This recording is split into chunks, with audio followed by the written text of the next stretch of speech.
Hey folks, welcome. Hi Dan, hi Jinxie. Yeah, we're trying something a bit new.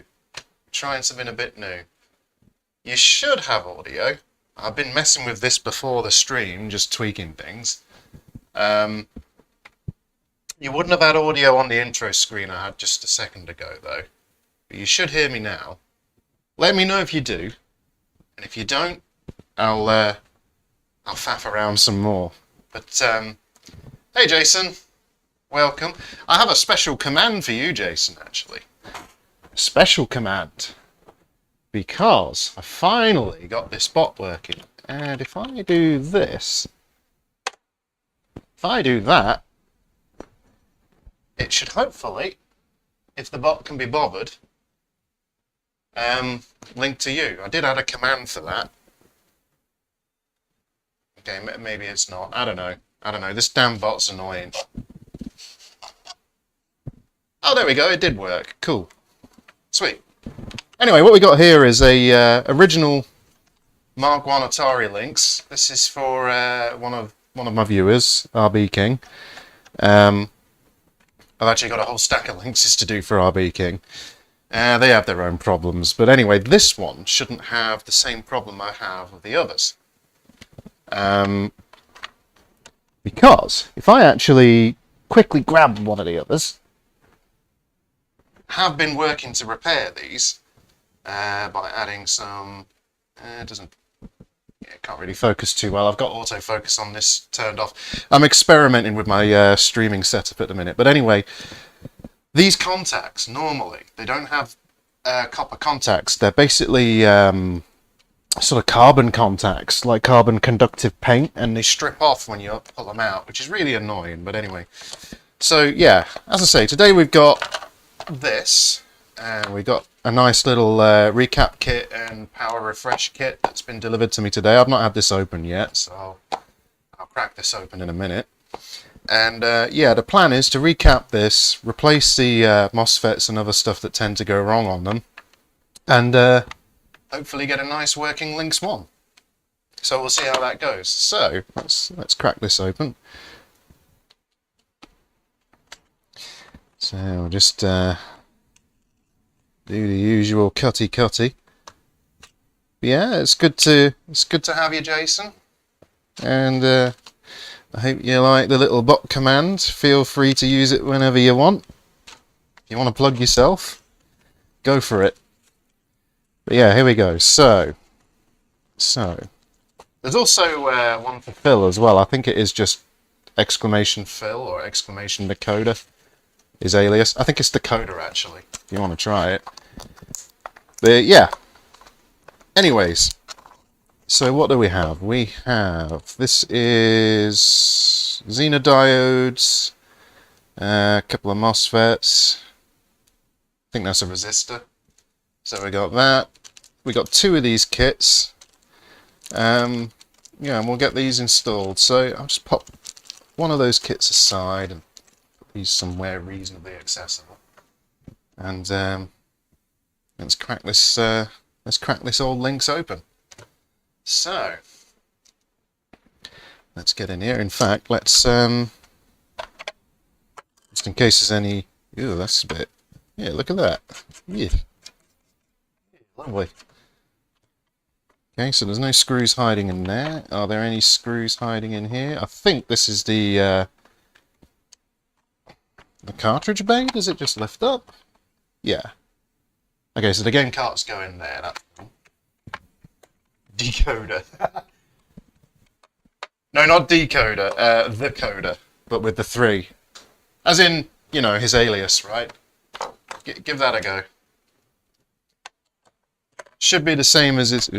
Should be the same as the YouTube channel. I've got a few on here as well. I think I got one for Micro Mage Repair as well. I can't remember. I think. Let me try it. Let me try it real quick. Let me try it. I think it was that.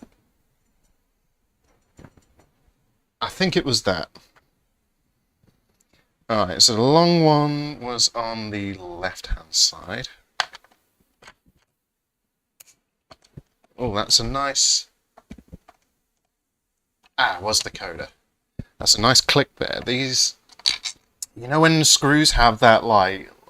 They have that kind of Loctite... Not decoder. Not not decoder. The coda. I know I've got an accent.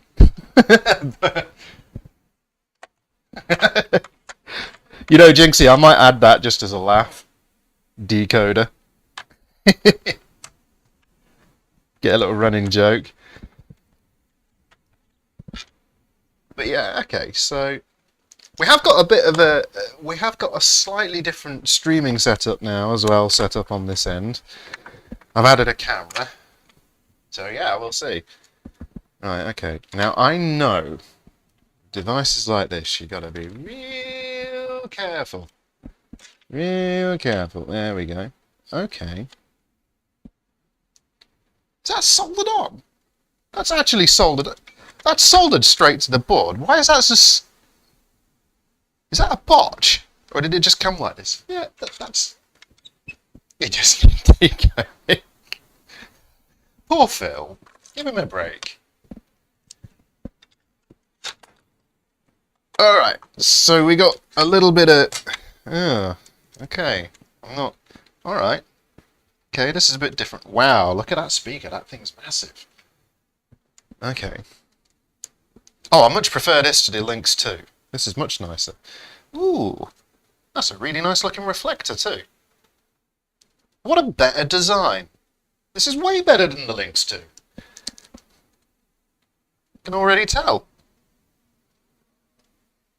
Okay, we got a couple of... A brightness wheel and a volume. Okay, that's brightness. That's volume. Okay. Now, I'm a little annoyed that these are soldered in like that. That's irritating. Do these just slide off? Do these just slide off, guys? I don't know. Okay. Well, I don't want to brutalize it, so I guess I could always desolder these. Yeah, I might just desolder those in a minute. Okay.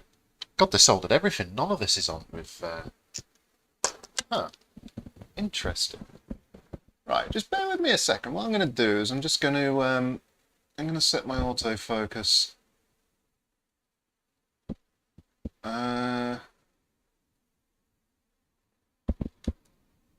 Focus mode... Alright, there we go. Evening, RB. Evening. You were curious about the internals of your Lynx, so here you go. This is what it looks like, and it's got a couple of interesting things, which I was a little surprised by. But we got this battery connector here, and yeah, it's just soldered down. I was expecting like a little, you know, like a little plug thing, but nope. Same for the speaker too. It's just soldered directly on. I mean, I guess it's going to make working on it that tiny bit more awkward, but it's a much better design overall than the Lynx 2, I think. Seems to be. This is yeah, let's crack on. So we got 4 screws here. We'll get those off.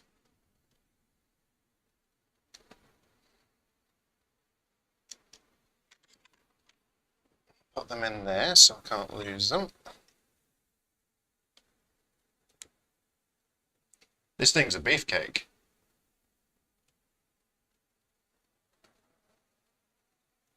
There we go. And there we go.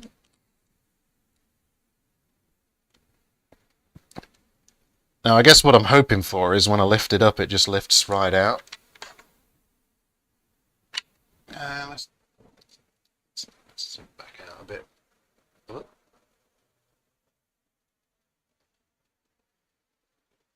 we go.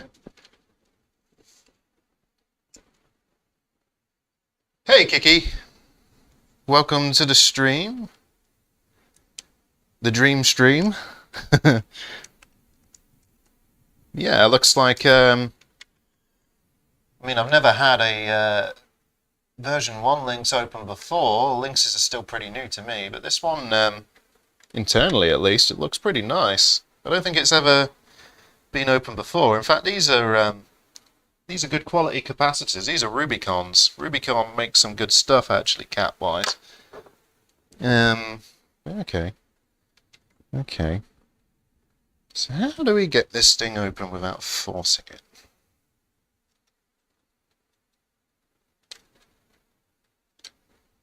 This is interesting. Oh, okay. So that just lifts. Man, that is interesting. This is kind of cool. Ooh, okay, that's a bit dangerous to work on like that. I don't want to work on this like this, because these LCDs, these UC320, oh, yeah, this is really good. Sorry, I keep going off on a bit of a tangent.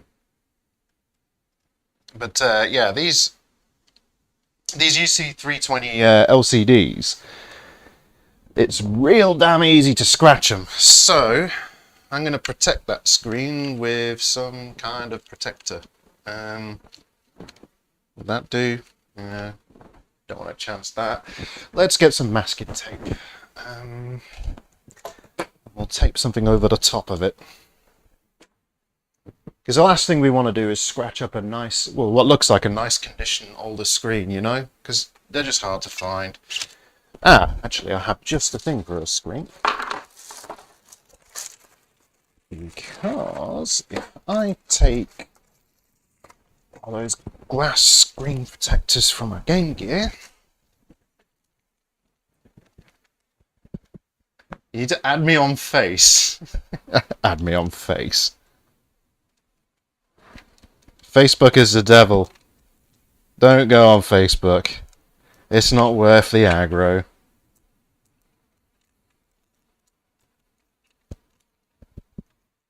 Alright, there we are. Now I got better than cardboard, I got this. You see how that sticks to the screen as well? Lovely. And what I will do is I will put a little bit of masking tape over that, just to help hold it.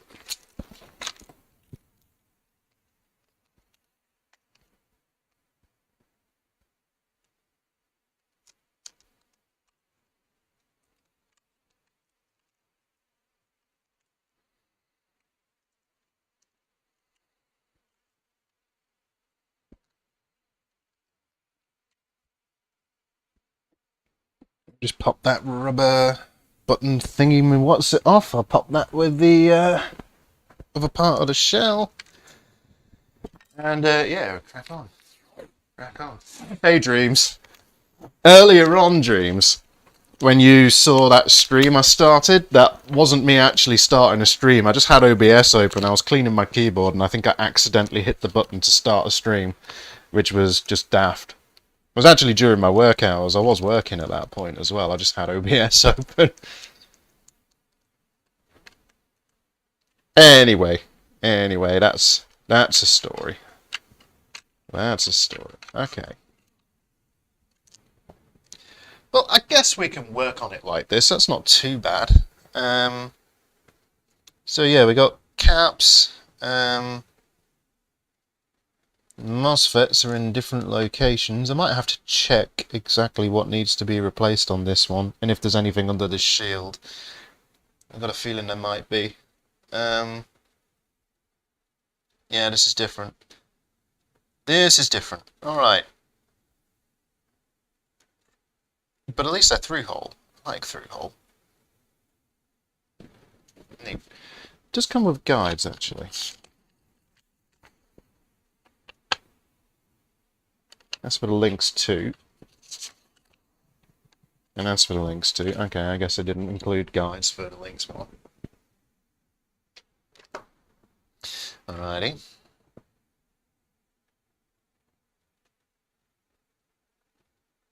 Yeah, I'm just trying to memorize the cables just in case I do desolder. Oh, okay, so that's one I need to replace. Alright. So we've got a cap kit. There. Let's get the old desoldering gun fired up.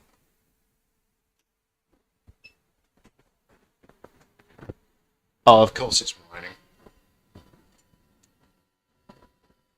Of course it's whining. Yeah, that. Nothing a good bit of 21st century know-how won't fix. Couple of whacks and we're good. Okay.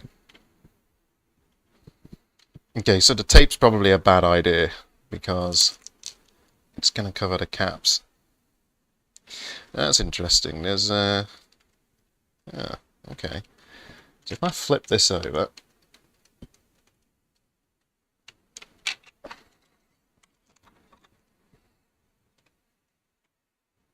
you can probably see they've covered the capacitors with some insulating tape.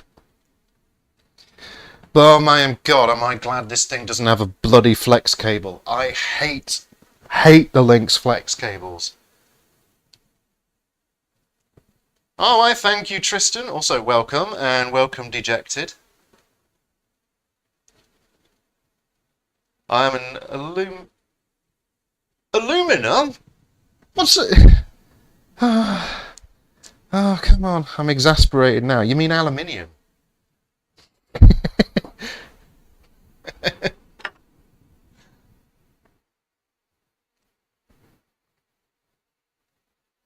Damn, this tape is like hardcore over these cap legs.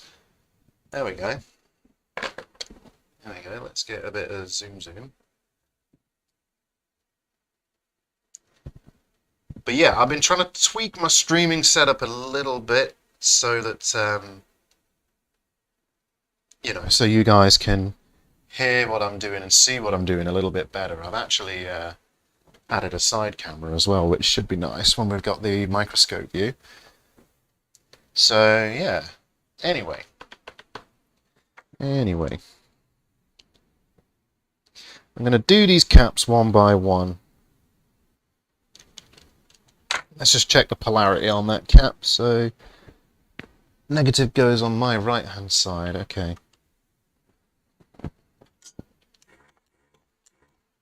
Okay.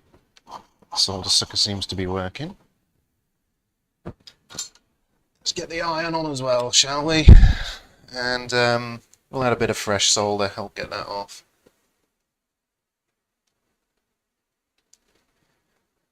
Much better, Kiki, much better.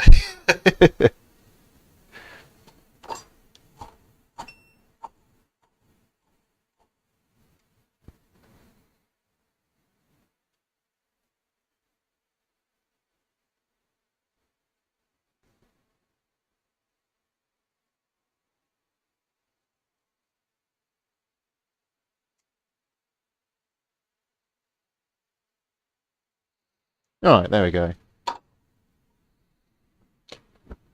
That has melted a bit.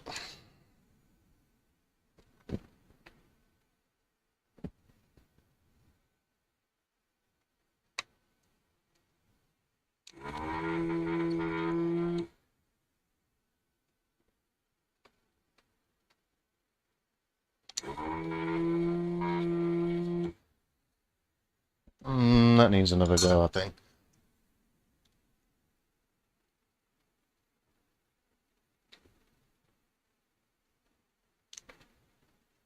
Non-conductive aluminium Northridge was...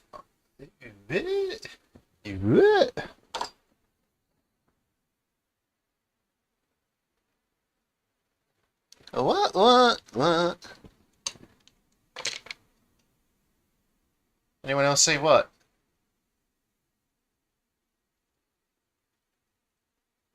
Aluminium Northridge was... What? I'm confused. I'm very confused.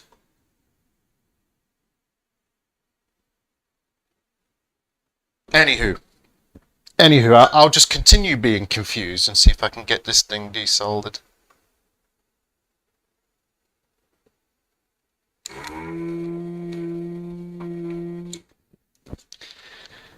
Let's Just use the old ramrod cleaning method just to make sure. And we're good. We're good and we're good. Okay.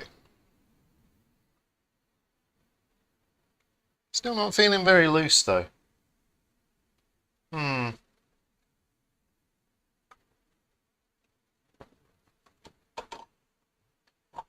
Right.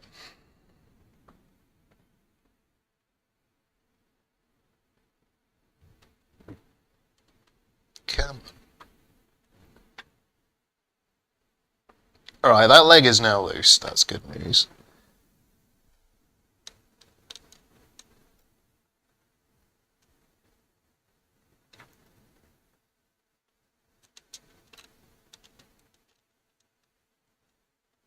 There we go. We got the first one out.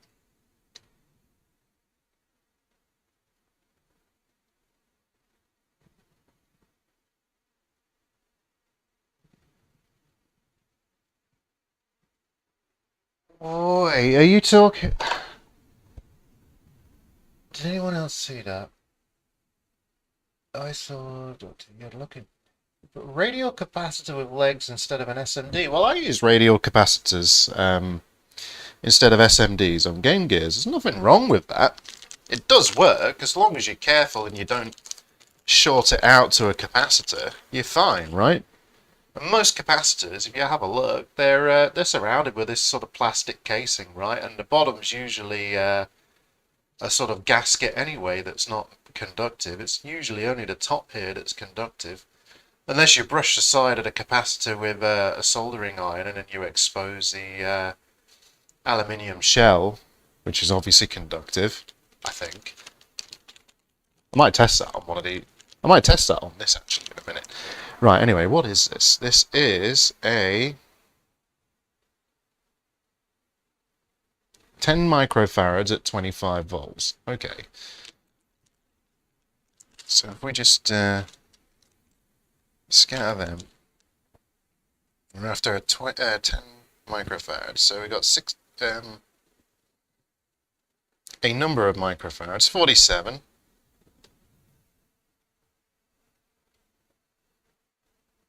As you can see what I can see. So we got... Oh wait, this is 10 microfarad at 16 volt. I think this was 10 at 16. Was it? Or was it 25? 25, okay, that's not the right one. That's not the right one.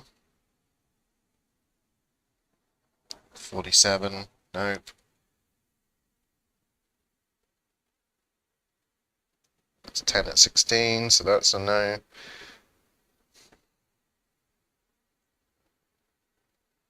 Ten 16, nope. Nope.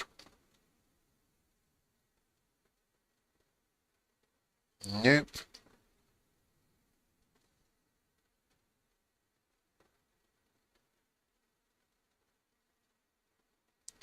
Okay, this is 10 at 35.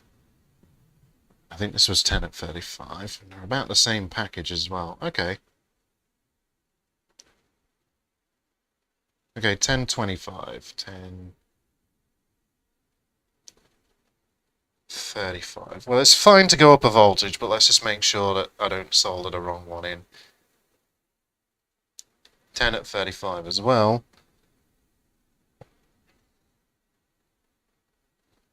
Nope.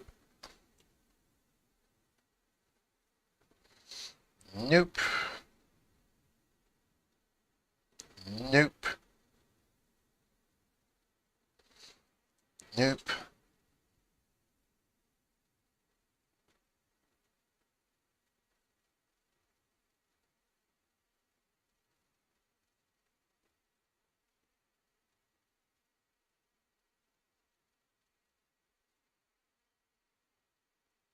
Oh, I see. Okay. Okay, Kiki. Yeah, I mean, you got to be careful, right?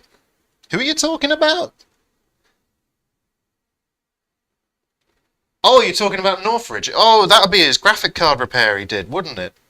I did watch that one, and He was saying he did a follow-up video. He did a follow-up video where he busted out his multimeter to prove it hadn't shorted it out. At least I think he did. I'm sure he did. Whatever. Anyway, let's get this in, so...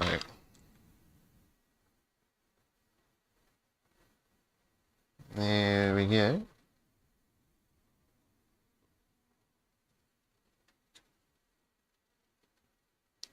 I actually like Northridge. He's alright.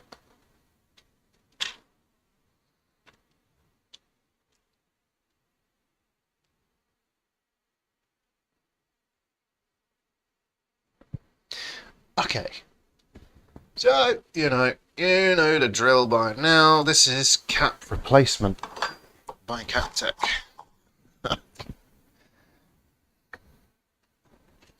Now, I do apologise for any rustling from the microphone.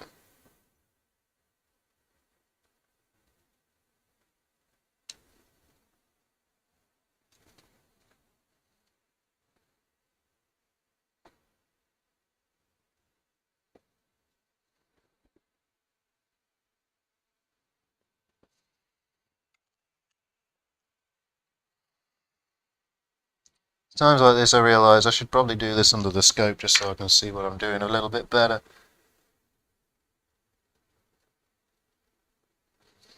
Oh well, it's fine.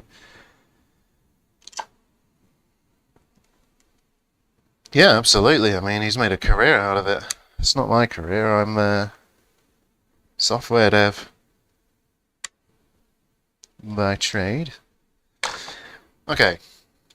That's one cap done. We'll do this one next. So what's the polarity on this one? Negative on the right again. Okay, we can do that, can't we?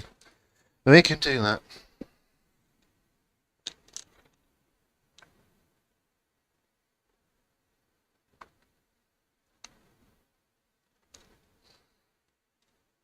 It's kind of hard to see where it's soldered. Yeah, that's it.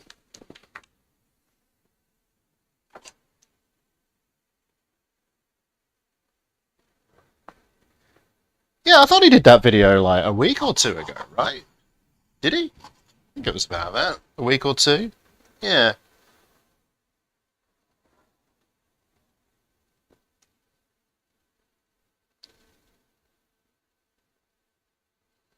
Tell you what though, like, I felt sorry for the poor sucker who broke the port on his, I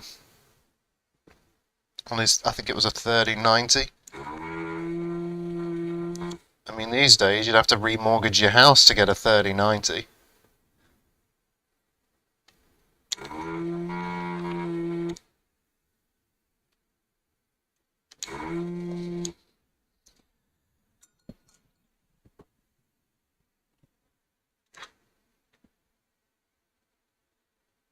Alright, are you loose or are you not loose?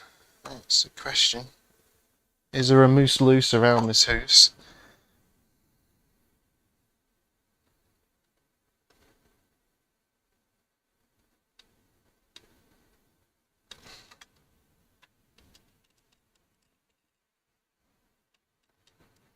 Right, come on. Nice and easy does it.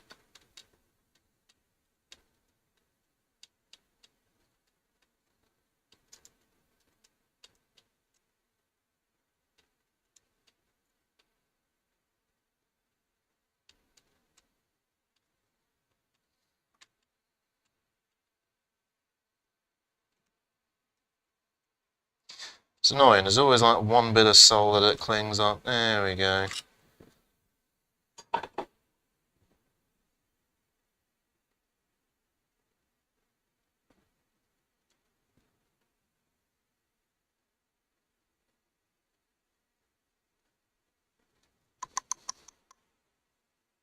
So what we got here? We got another, okay, same thing again. Let's clean the pad up though, shall we? So I do have the solder wick right here.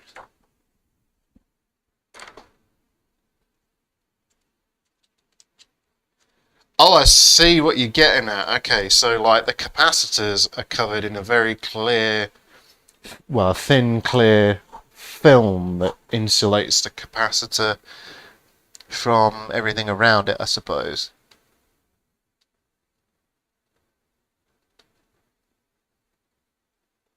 Everybody makes mistakes, though.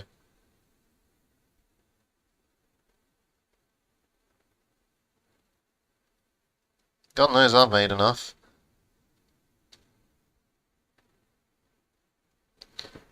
Oh, come on, you know what? I'm going to fill that with some fresh solder and suck it straight out.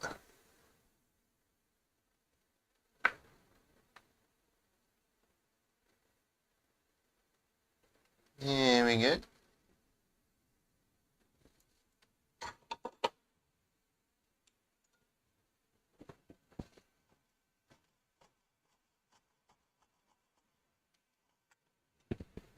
Well, you know, the great thing is, I'm not bending any damn cap legs doing what I'm doing right now, because he's a through-hole.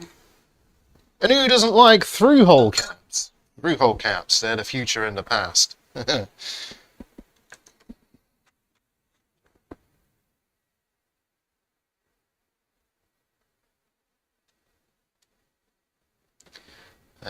we go.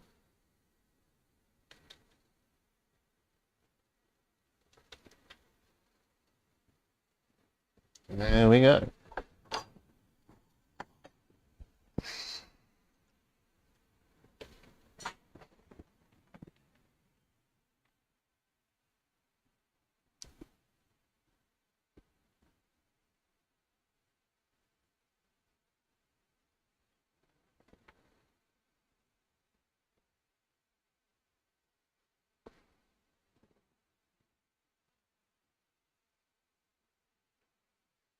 Yeah, alright. Caps are looking okay so far.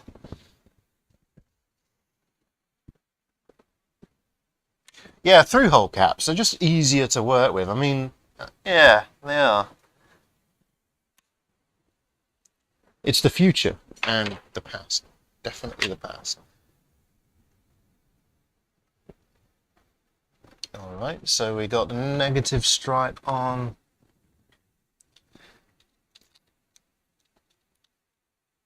Yeah, okay. So we've got a pin there, pin there, pin there, pin there. Okay, I see. I see what you did there. The negative faces the bottom.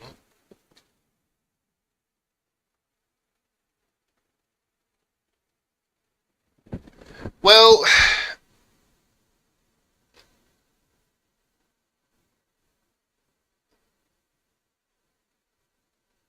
oh, that's fine. If I lose people, I lose people. You know, I understand why people watch Phil. That's okay. He's a different kind of streamer. You know. I don't know his schedule either. I should really message him and ask him so that I don't step on his toes. You know. But it is what it is. If you guys want to go watch Phil, that's fine. You know. Besides, if you're watching Phil, you're watching a professional. You're not watching some chump like me. You're just sort of faffing around.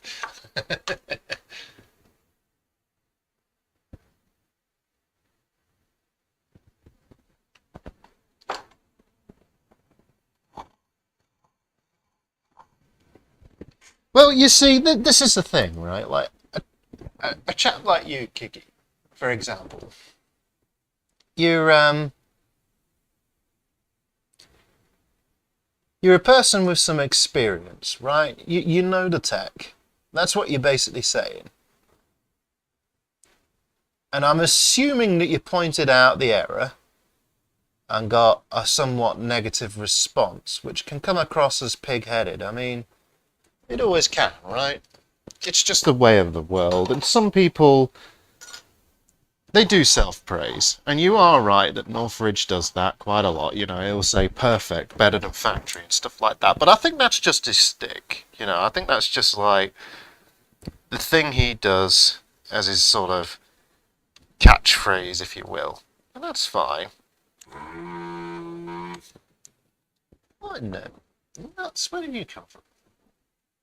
You flying bit of solder there. But yeah, you know, each person's a little different. They have their own quirks and so on.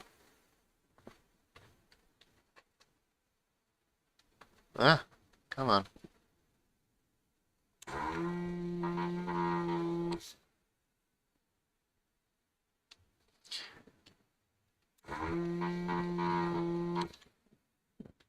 Alright, I think that might have done it. Oh, hey, WL. Welcome. You know what I should do to be really meta is I should open up a browser and then, like, connect to Phil. Just leave it on. Yeah, Phil's a lovely guy. He really is. He's an absolutely wonderful chap. Come on.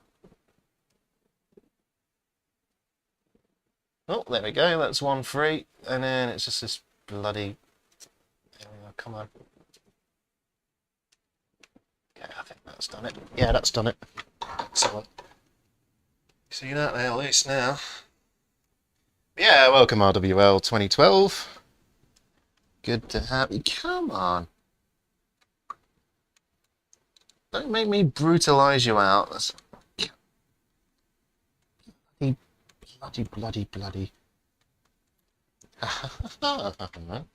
Right, what do we have? We have a 2.2 microfarad at 50 volts. So, oh, would you look at that? We have a 2.2 at 50. Very nice. Just what the doctor ordered. Just what the capacitor god ordered.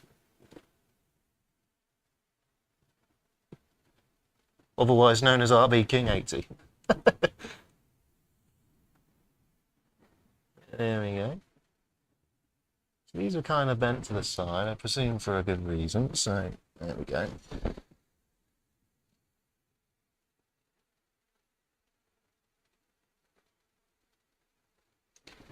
Yeah, that's my way of viewing it. He shares his knowledge, you know. The only thing is, you've got to kind of stay humble, right? And it can sometimes be difficult too. But you don't have to stay humble, I mean, you know. Yeah, no.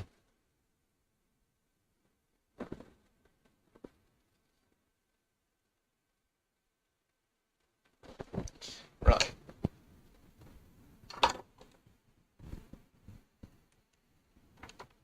I'm glad I finally got that bloody bot working as well.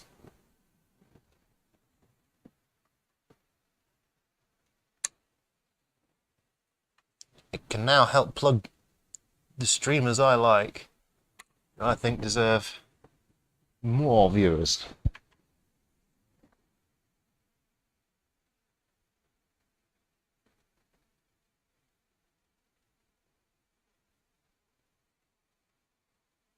So, you send me that email in a few days or so. Nice one for that. Okay. I don't remember. I've had a bit of a busy work week, so... Well, last week anyway. My brain got a bit fried toward the end of the week.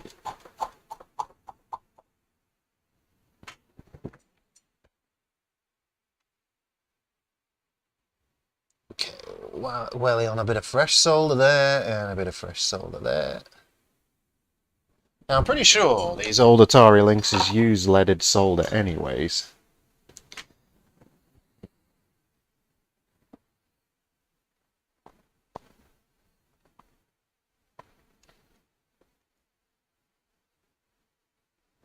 Just make sure we get that nice and hot.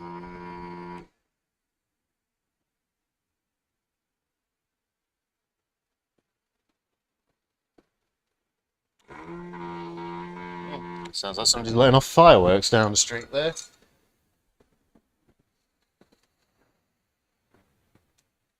Yeah, man. Oh, okay, that leg's free already. That's good news. I think we just need a little bit of heat on the other one to get that last bit of solder to let go.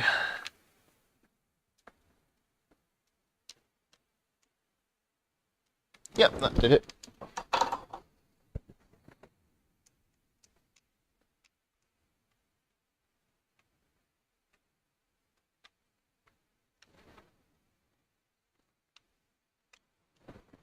Right, what do we have here? We have another 50 volt at 2.2 microfarad. Okay.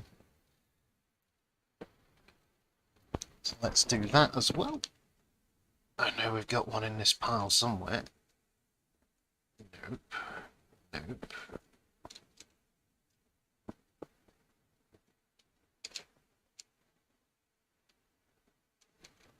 $50 volt at 1. 50 volt at 1.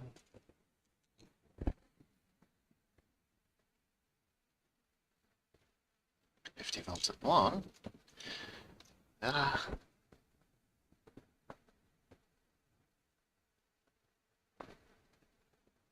Are you talking about my solder sucker? It's not silent. It's just I've got noise suppression on OBS active, so you probably don't hear it so loudly.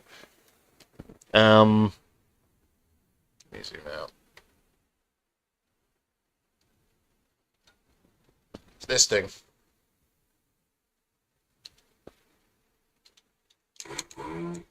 I can hear it. Put it that way. Actually, while I'm at it, let me just make sure it's not getting clogged.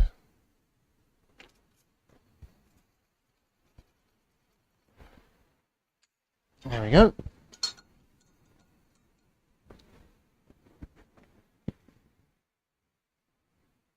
Now, I was after 2.2 microfarads, I said. So, what we got? 1,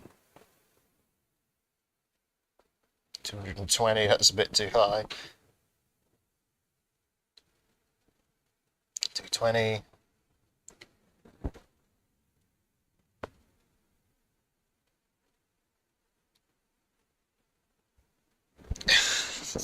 This is my life right now.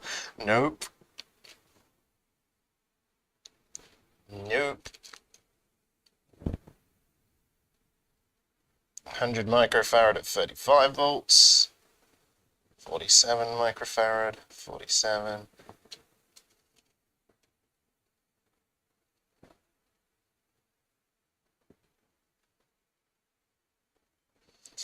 $16.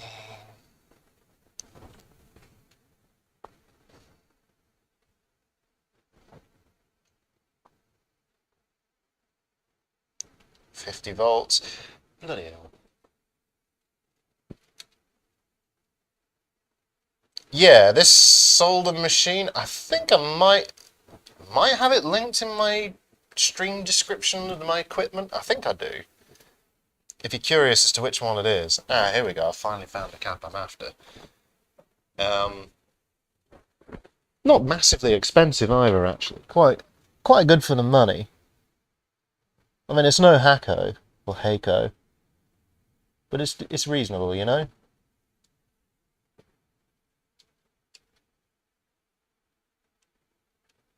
Oh, there we go.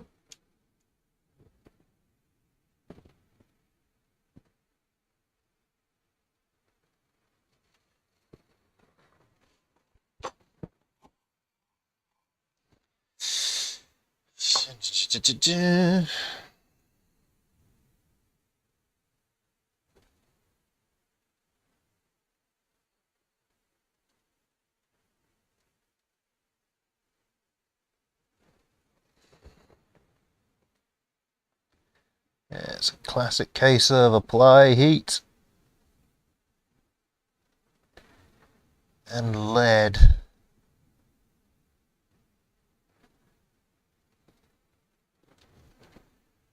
There you go.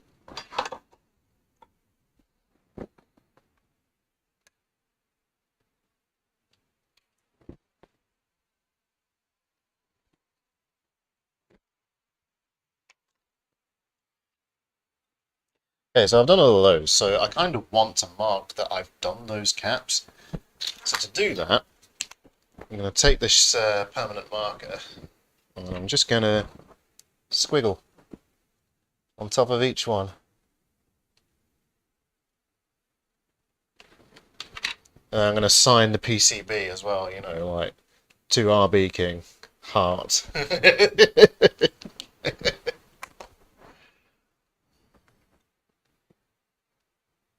Alright, so I've got these two to do as well on this side, so that one and that one. Oh, you're a beefcake one as well. Okay. So I'll do these two now.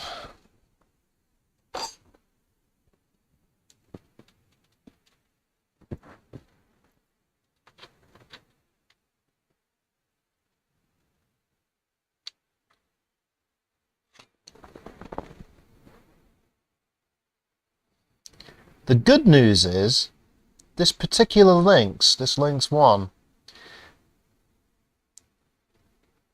I haven't noticed any corrosion yet, which is a good sign.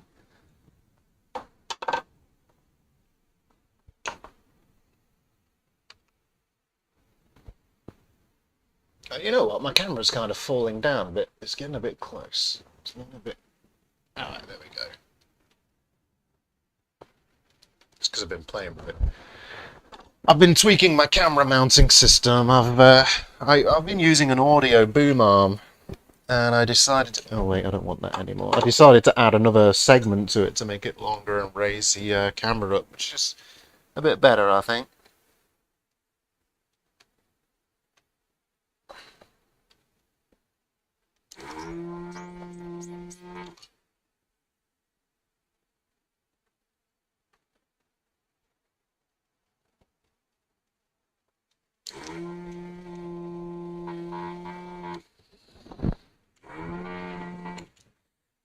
Trigger again there.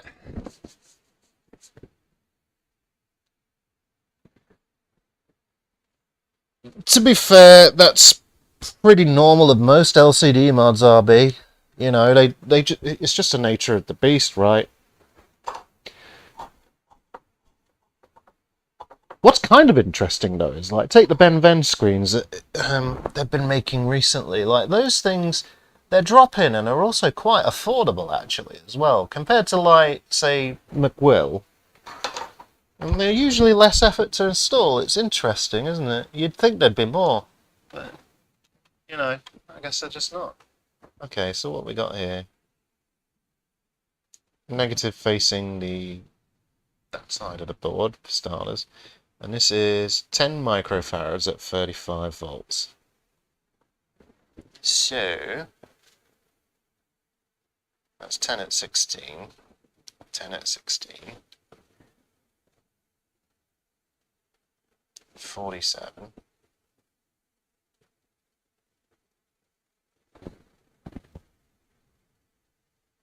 And that's 10 at 35.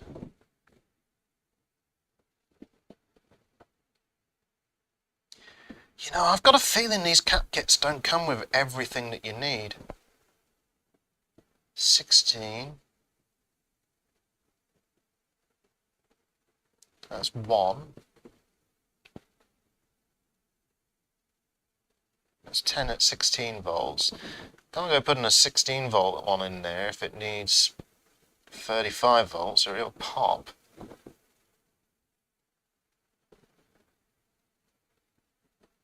Yep.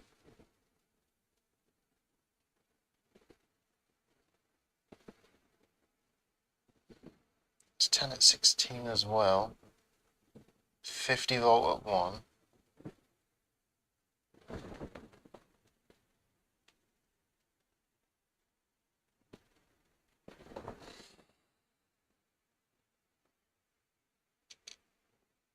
$47.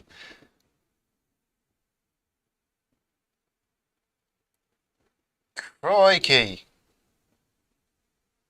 This ain't much fun. It's just like identifying capacitors with Captech. Alright, let's double check this just to make sure I'm not going insane. 10 microfarad at 35 volts, yeah. And what were these?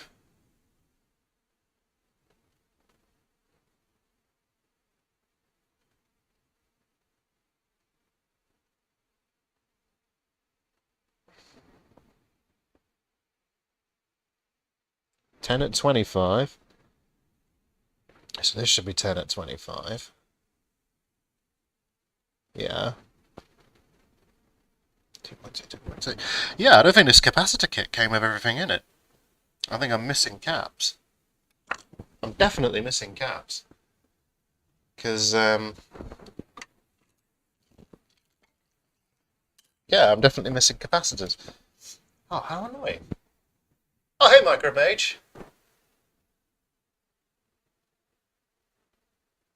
Yeah, RB King, I think you're right. Oh, good to see you, Micro. Yeah, I didn't realise Phil was going to be streaming tonight. I think I started a little earlier, but, he's doing his thing. Oh, also, Micro, there's a special command on this channel for you. Just type exclamation mark Micromage, I think it is. And you'll get a little link, I think. I think that's what I said it to. Find it, fix it, Philip it. Oh, welcome, find it, fix it, Philip it.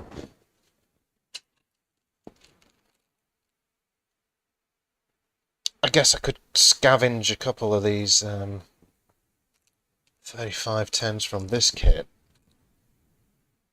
Let's see what I've got in the box of mini capacitors.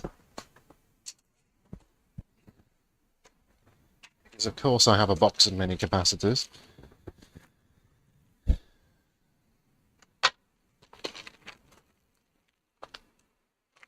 116. 50. Nope. Nope. Nope.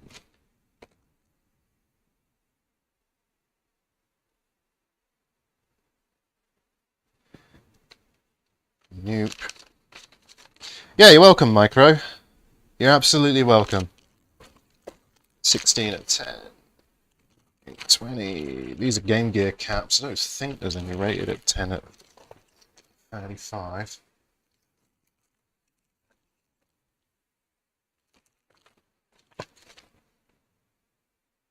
Nope. Nope.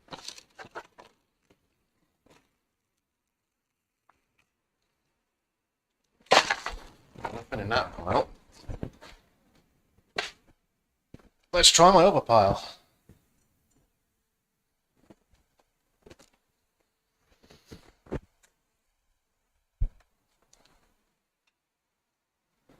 And I'm pretty sure I have some more over here. Oh, I got 50 volt at 10.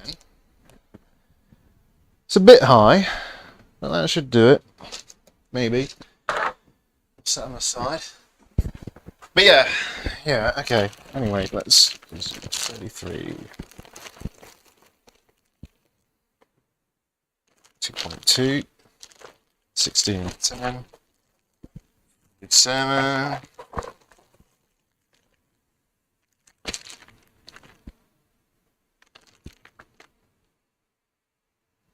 Just thinking what are those battery caps for. Hey, there we go.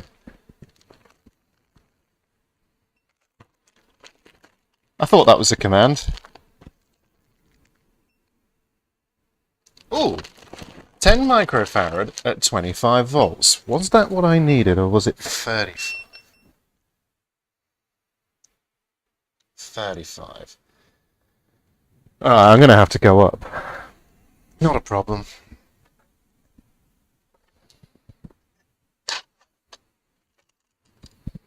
Just take one of these.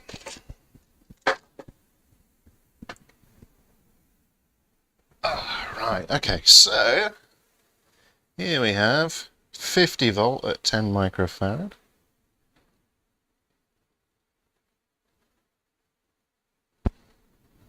Yeah, that should do the job.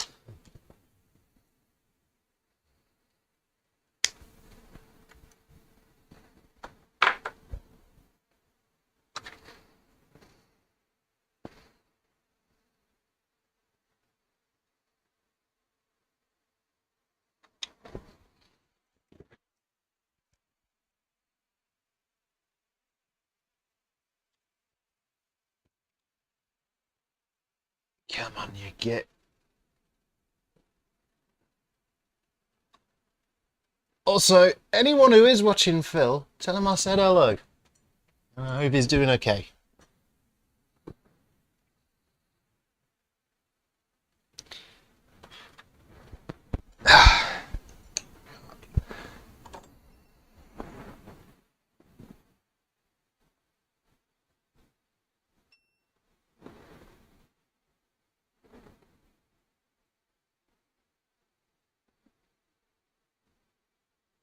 Yeah, I'm planning to do a bit more streaming this Easter weekend as well because I've got the time to because it's an extended public holiday here in the UK, which is always nice.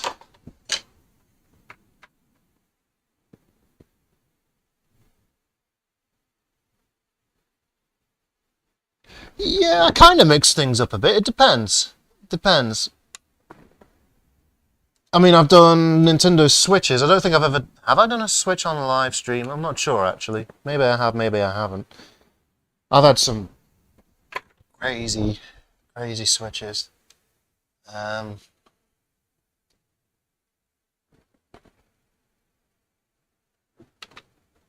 think the thing about retro repairs is they're simpler devices. And there's just something...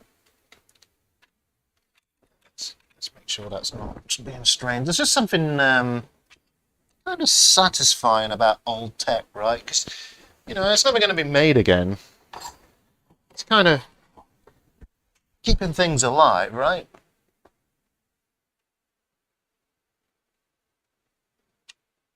Oh, come on, you get melt.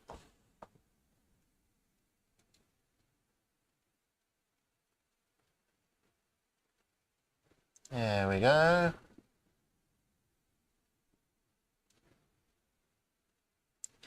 I tell you what, actually, I do need to check out Phil's most recent videos. I haven't for a little while.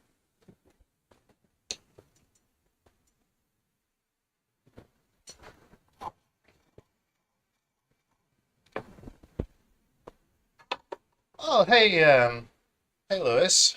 I don't think I said hello, so hello. Or Luis. Lewis, Luis. I guess it depends if you're Portuguese or not. I don't know. Anywho.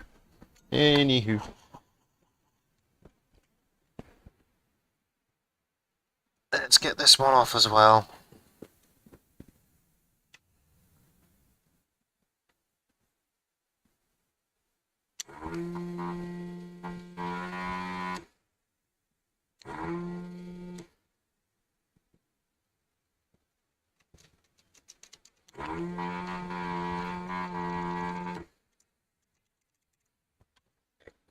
There we go. I want to rip no pads now. I hate ripping pads.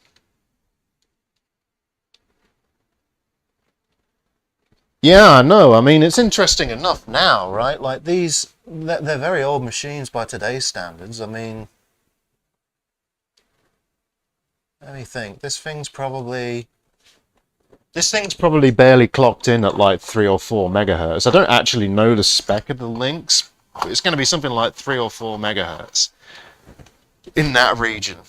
You know, it's sub 10 megahertz. Well, right now the PC I'm streaming from's clocked in at 5 gigahertz.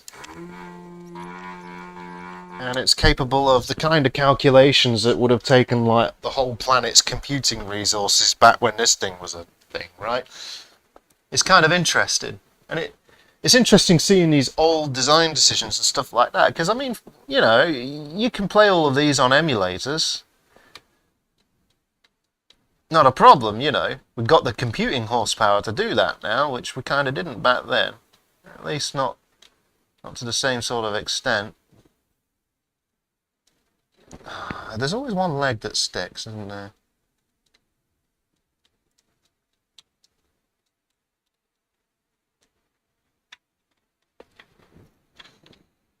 Oh, there we go.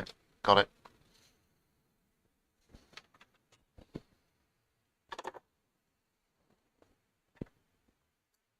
Right, what we got here? We got another 10 microfarad at 35 volts. So we'll take another one of these.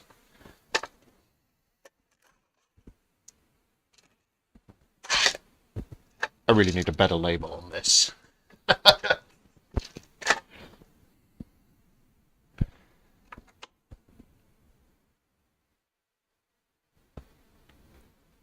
Yeah, retro systems are just fun. Yeah, they're just fun.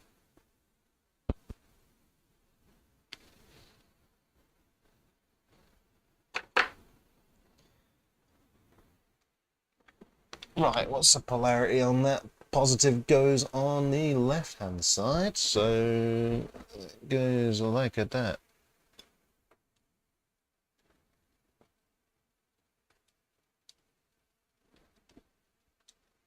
Oh, okay, that needs that hole clearing more. Yeah, totally, totally RB. I mean, that's the other thing, right? Playing on OG hardware, you get the OG feel. Emulators are one thing, and they're fantastic in their own right. You know, they'll keep things alive even long after the last pieces of hardware are dead. But they're never going to feel the same.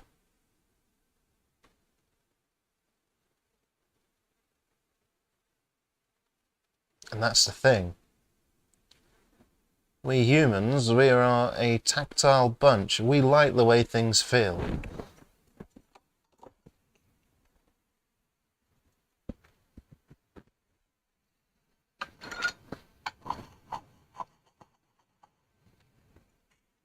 Do-do-do-do.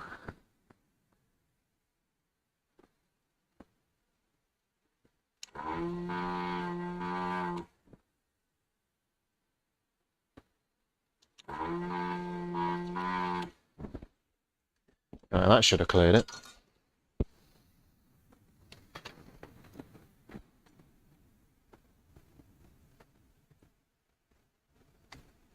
And it did. Excelente.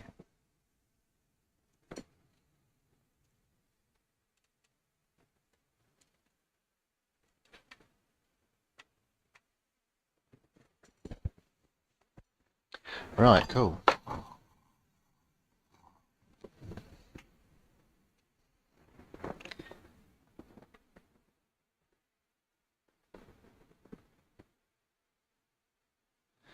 I think my favourite, and it's depressing to say it's retro, but my favourite retro system is probably PlayStation 1.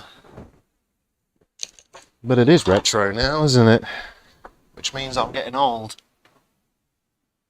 Back in my day, I had to walk to and from school uphill, and all I had was a PlayStation 1 with no internet.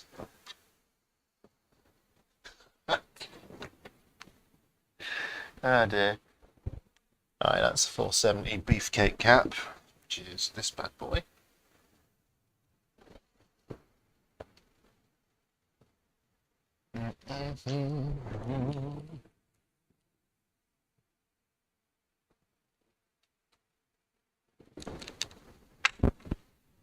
Oh, I probably should move that a bit. There we go.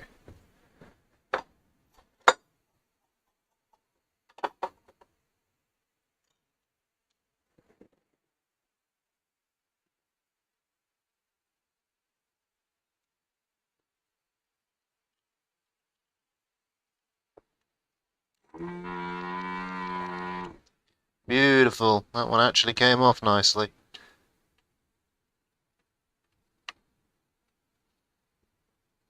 Now I'm self-congratulating. Oh, God. Well, there we go. Negative stripe on my right.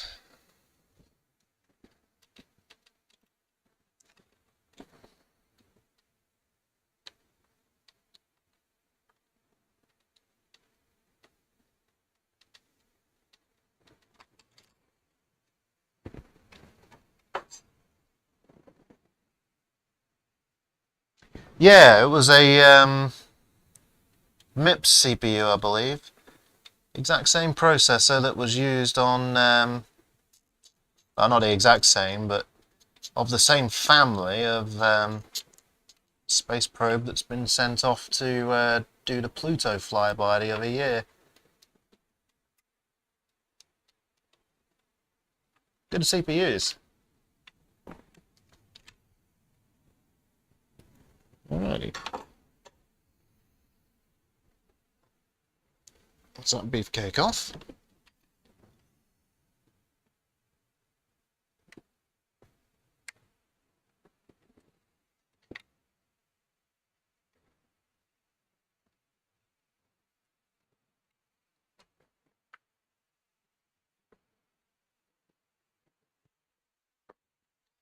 Tell you, this speaker's beefy.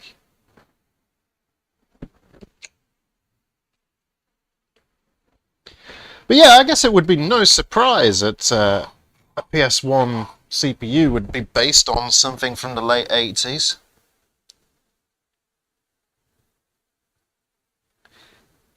Because it was in development for a good number of years.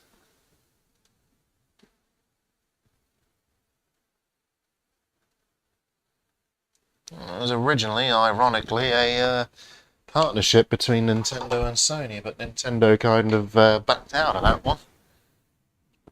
And thus gave birth to one of their major competitors going forward.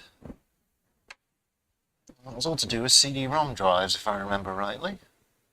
Right, let's mark off all these as well, which permanent marker. Oh, what's going on with the video there? Video stopped. What? Where's the video stopped?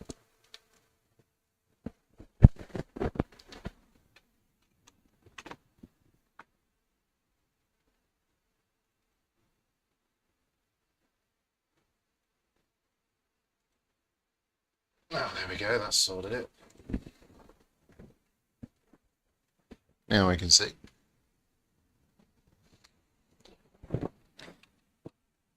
So we've done that, we've done that, we've done that.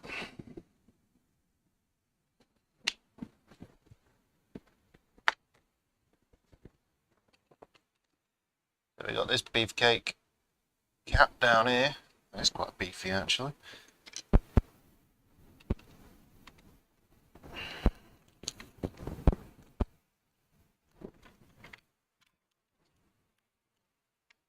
Slightly awkward position, but fine, we can deal with that.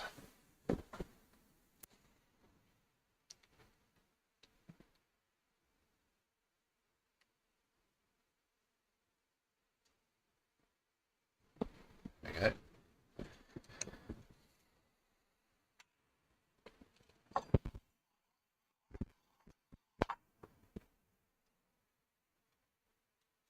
In a way, working with hot air is actually a bit easier. In a way. Why are you not melting?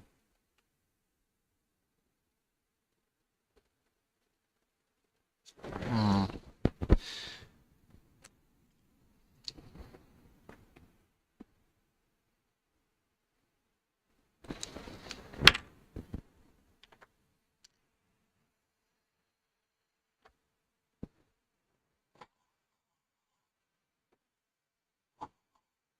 Yeah, okay, that's better.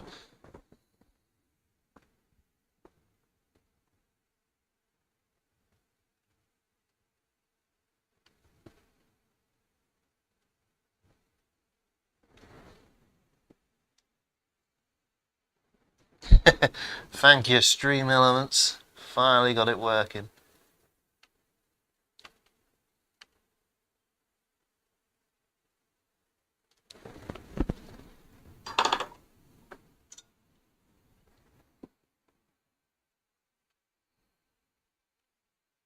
Come on. Show me the money. Yeah, that's one.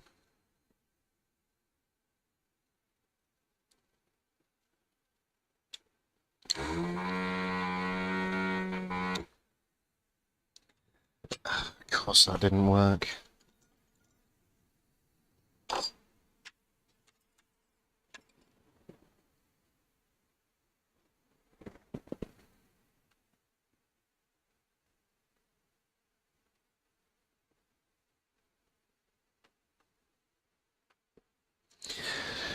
Right.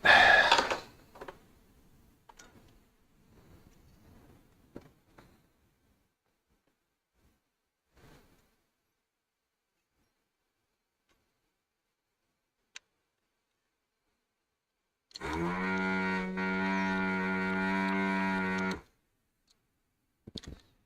really didn't want to come there.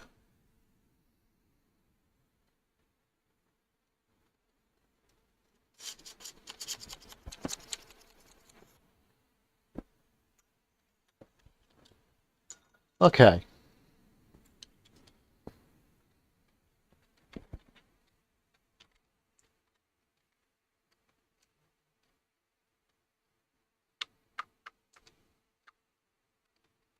My phone's beeping at me. I don't know why. I don't know why.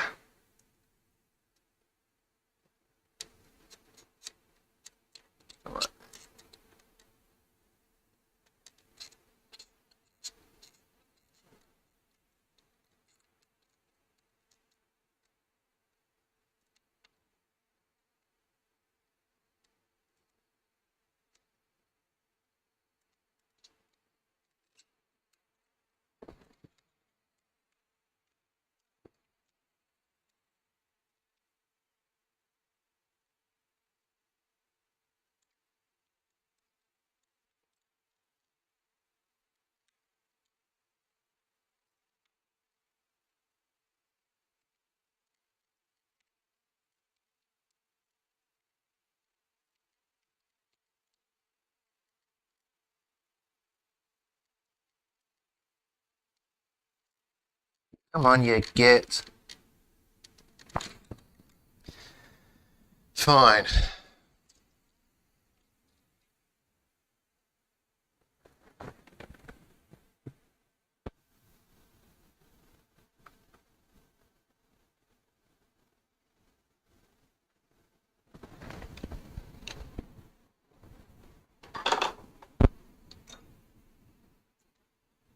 Definitely getting a Saturn. Now that is a games console I can most certainly get behind. I love the Sega Saturn. It was a great system. And there's some pretty nice mods for the old Saturn coming along now as well, which is pretty neat. Particularly around called disk emulators. I think there's the mode. Is it the mode? Something like the mode. Which is compatible with the Dreamcast and the Saturn. It's a drop-in sort of drive replacement.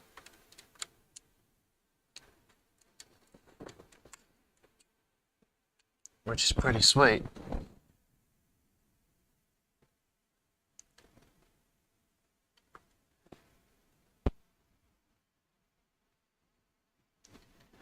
Oh god, the cat legs are like twisted. That's why it's so hard to get it out.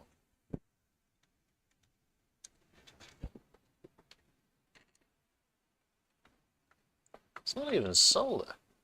There we go. And the camera's crapped out again. What the hell's going on?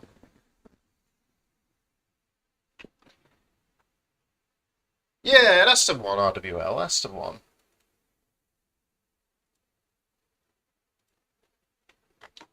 Ah. There we go. I think I've got video back. Have I got video back?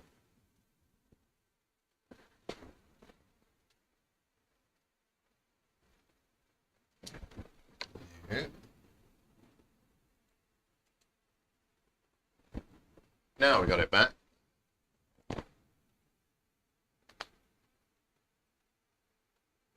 Oh yeah, yeah, you're absolutely right. Yeah, there are replacement power supplies for the Saturn. Right, what is this thing?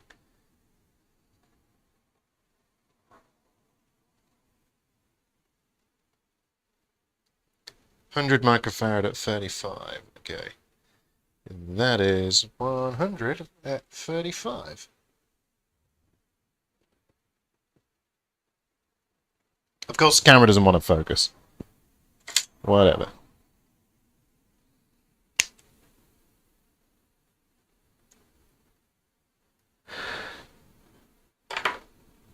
Oh, I see. Okay. Yeah, I guess that would make sense. I mean, my Saturn's not had anything done to it. I've not even recapped it yet. Something I keep meaning to do.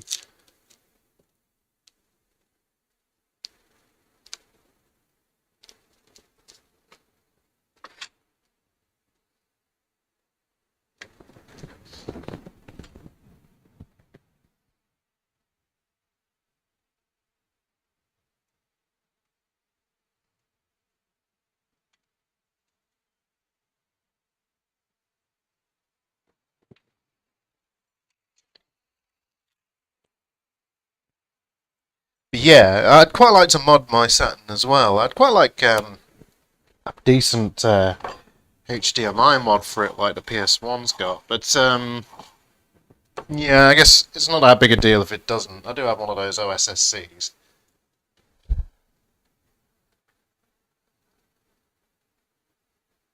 Which is basically the same thing.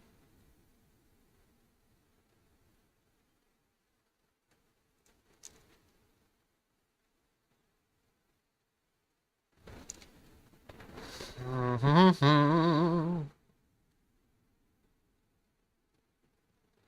we are.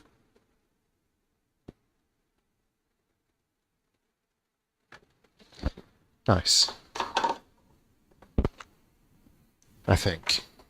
I guess the proof is in the pudding when it comes to saying nice, isn't it? Does it work? That's the question.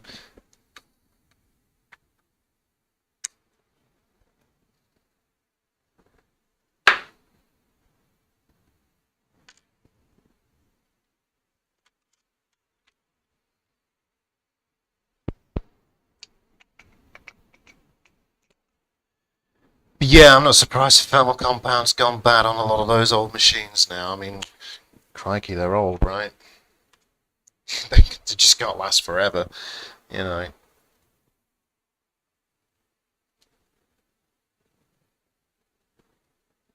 So where we are, we got most of those caps done. 1, 2. Is that it? Or are there caps under the shield? I think there could be caps under this shield.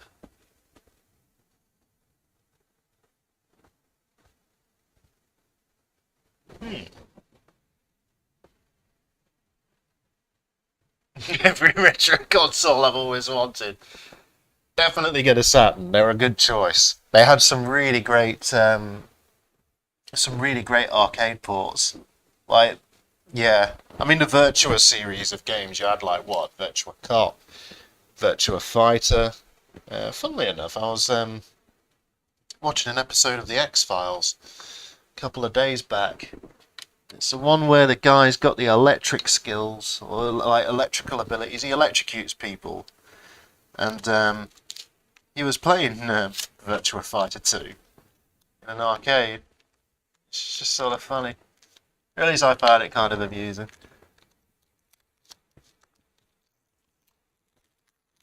Funny because of how many hours I sank into it.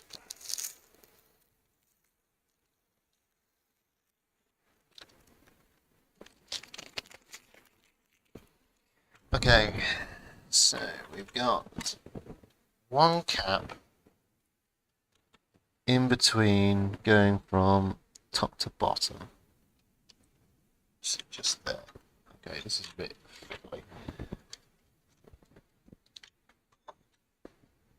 Just there. Not sure how well the camera can show this. Let's get a bit of zoom.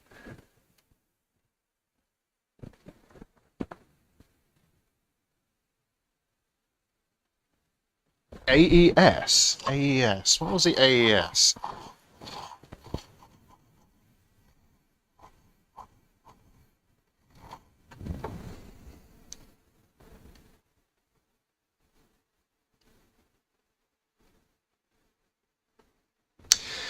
Well, RWL, are you aware of the open source scan converter? Because if you're not, I'd say check it out. And if you are, well, I guess irrelevant, you know what you want at that point. But yeah, if you're not aware of it, check it out. I have one and I've been very impressed with it. It's not quite a replacement for using an old CRT, but it's close. The only area it's lacking in is light gun support. Oh, Neo Geo.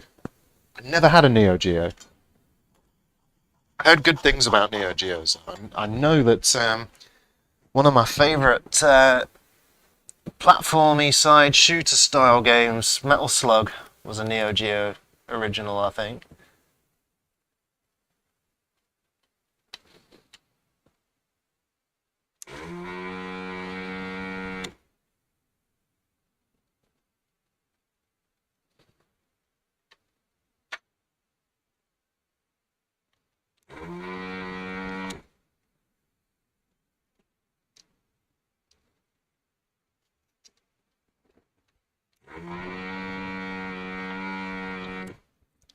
These are always get to desolder.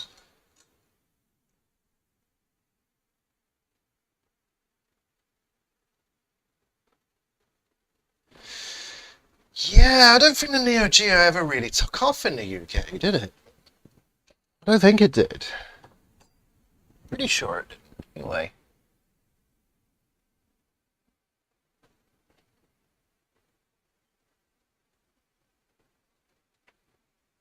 Oh no, it's that time of year where bugs are starting to come in when I've got the window open.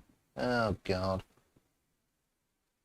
End up soldering a moth to an Atari.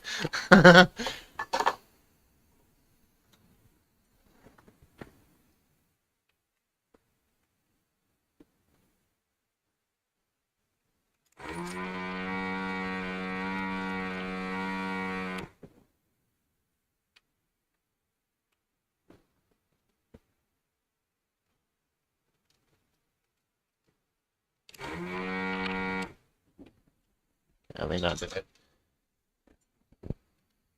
Managed to melt the little lens thing I put on. Oh, hey, the wise pods. Welcome. Now, there are high hopes. I'm hoping that I can get this thing up and running again. Oh, I see RWL. Okay. Okay, that's interesting. I mean, I do take a bit of an interest in that kind of retro history as well. It's one of those things I'll probably look up when stream's done or tomorrow. God, these caps are such a git. Come on. Yeah, look at this. Like both legs are loose. Yeah, but no. Come on.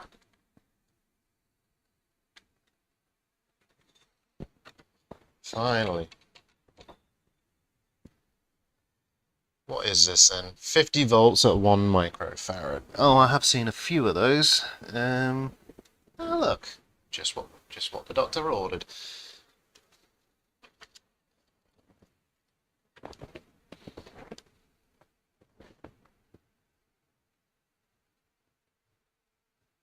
I quite like these boards. They label where you need to put things like positives there, and yeah, there you go.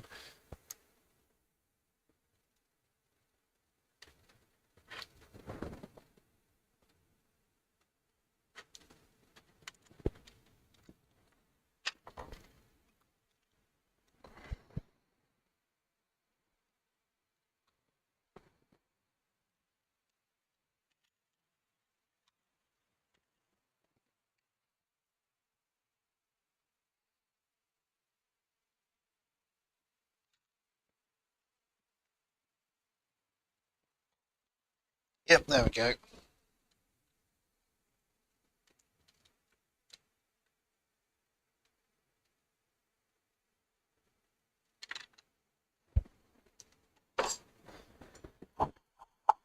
So, a YouTuber I like to watch, he's got very high production values. Or maybe not high production values, but he's good at what he does, is Modern Vintage Gamer.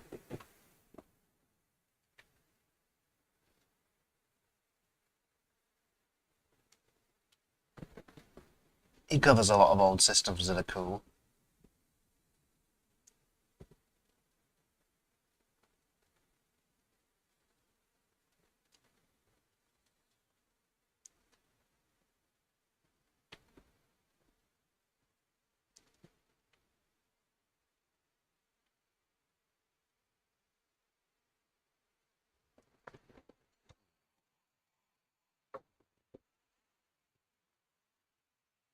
Soldering here. Let's a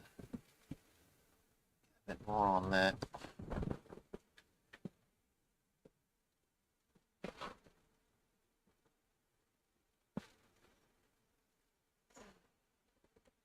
Much better.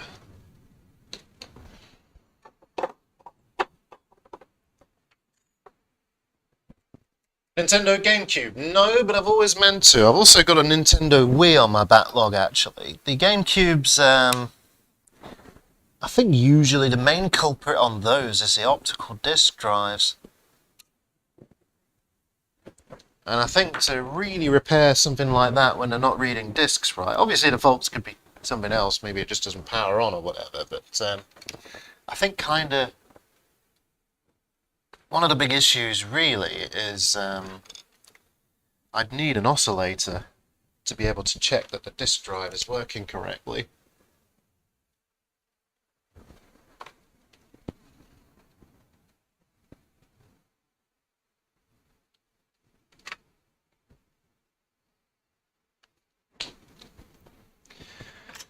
Right, I think this one only has one cap to go, unless there's anything under this. Looks like there could be. Oh, there are. There's caps under this shield. Okay. I need to get this one off anyways. So that one is under this piece of tape, of course it is.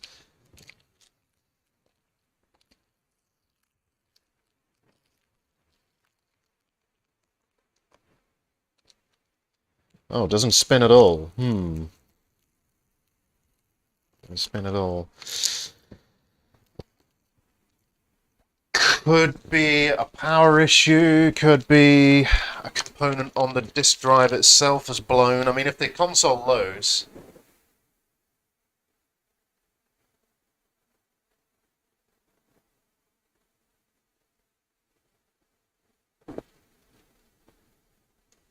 Oh, cool. I was just reading what you said there, RWL, about his Alien Storm video.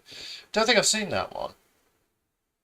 The problems were AMD from 1988. Man, that must have been the relative early days of AMD, right? I think. Which it probably was.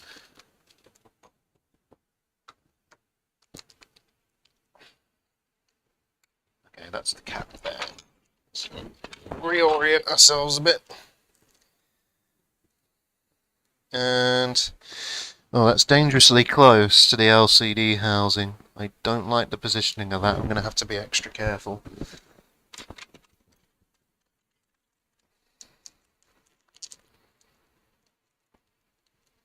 Alright, because I don't want to bash plastic to protect it.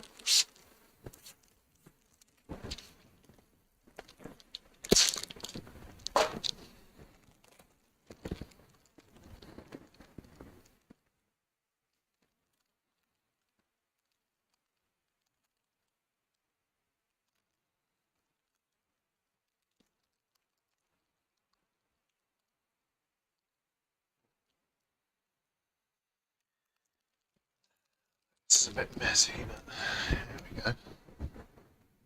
Cool.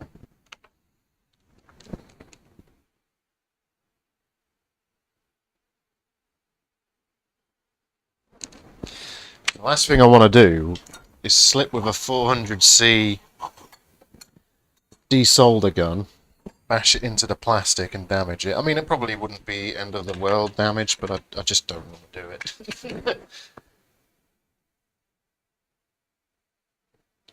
PSX DVR in my room, because that's what my mum said to me. You need to seek help. Well, I would say that's bad, but put it this way. I don't live at home anymore. I moved out a long time ago. I was very young when I moved out. I was about 14 or 15, something like that. But anyway, put it this way. Under this desk that I'm sitting at right now, I have got 1, 2, 3, 4, 5, 6, 7 Nintendos, a broken Super Nintendo, 2 Master Systems, and a Nintendo Wii. And I got a whole bunch of Game Gears as well. So, I wouldn't be one to talk. Now for the delicate part.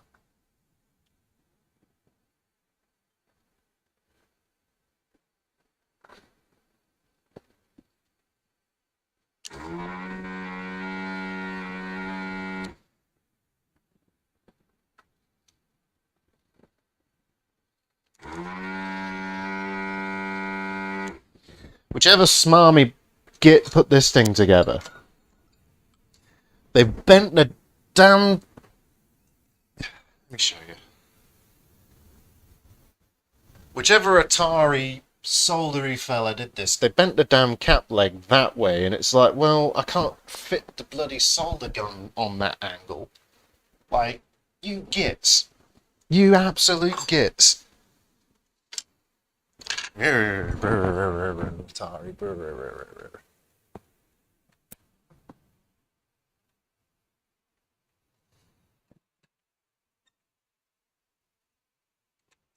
Never mind. We'll persevere.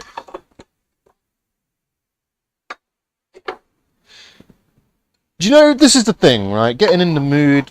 You do have to be in the mood. You really do.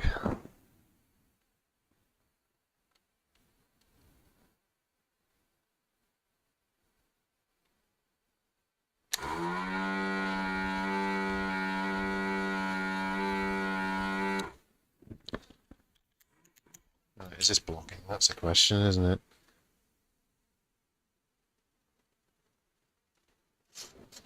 Nope. It's all good.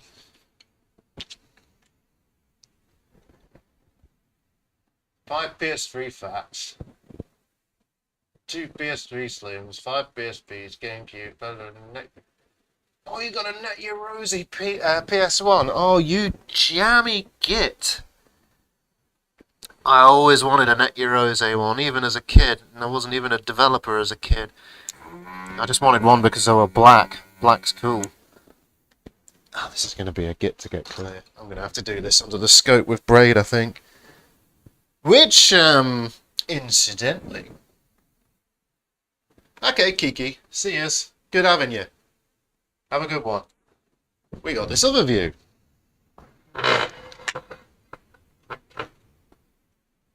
So let's get the scope into view.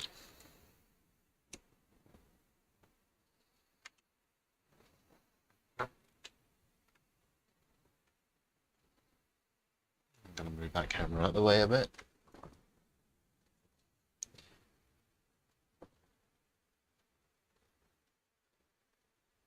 And then if we focus this,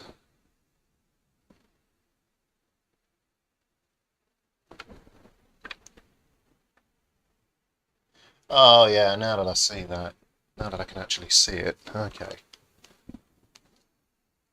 Yeah, it was. It was. And that Euros was cool anyway. I used to play the Eurose games actually that used to get distributed on demo discs.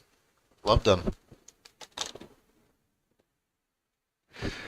Yeah, you want to be careful with the Net Eurose ones because they're old and there's not very many of them. There weren't many made. They tended to make their way into universities and places like that, actually. Two Xbox Ones, two Xbox One X's, one. Oh, wow, that's quite a backlog. Oh wait, no, that's just your collection. Ah, yeah, yeah, yeah, yeah, yeah, yeah. You said the other day, actually, didn't you? Yeah.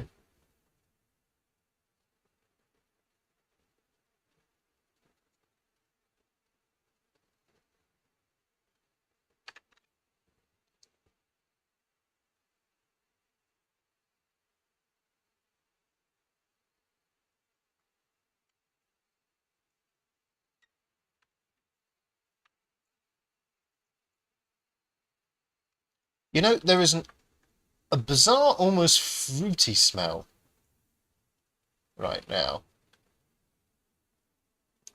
coming from desoldering this. And you know what? I will take it over the fishy smell of Game Gears.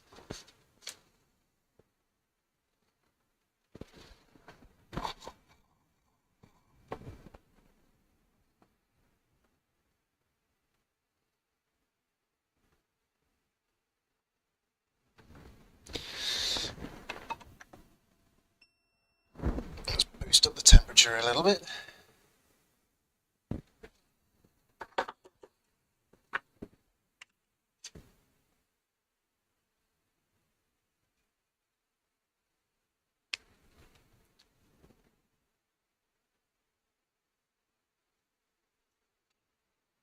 Yeah, totally, RB, totally. It's not bloody that disgusting fish capacitor smell that's just. Ugh. No.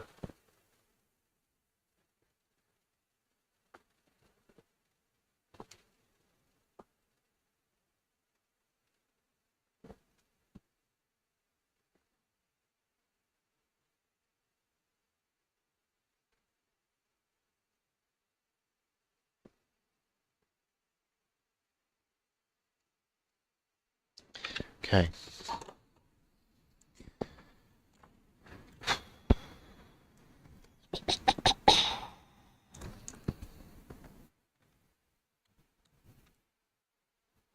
Any give yet?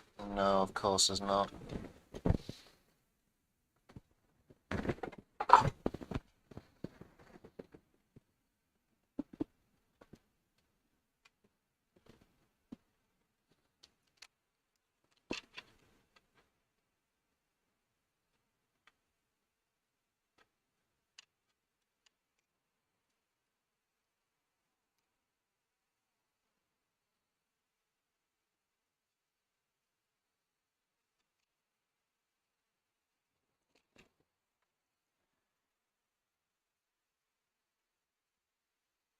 Yeah, you know, absolutely. They just smell weird. Now, apparently, the reason they smell like fish, because obviously, as a curious person, I googled it. And supposedly, some of the older caps used to use organic compounds. And would you guess it? Some of them supposedly had fish extract, although that could be somebody just, you know, pulling everyone's leg, so... Oh, who was the chap who was on here earlier? Not sure if he's still with us. The capacitor guy. Maybe he'd know.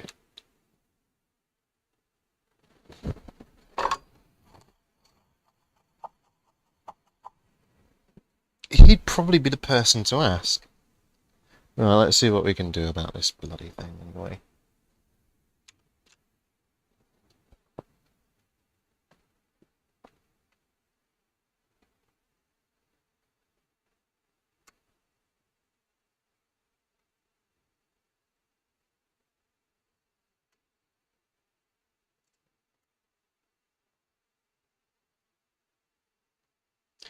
Okay, I see the problem now.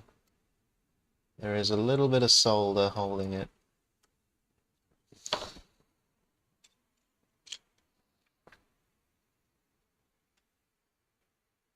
Yeah, we need to summon capacitor chap. Perform the ritual. Perform the ritual.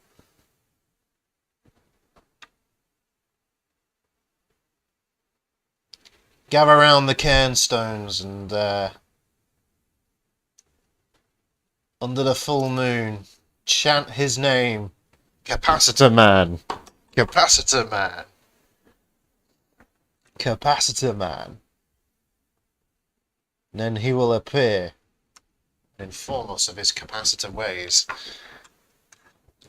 And why capacitors smell like fish. Okay, that's actually, I think, loose. Is it loose? God, this is seriously awkward.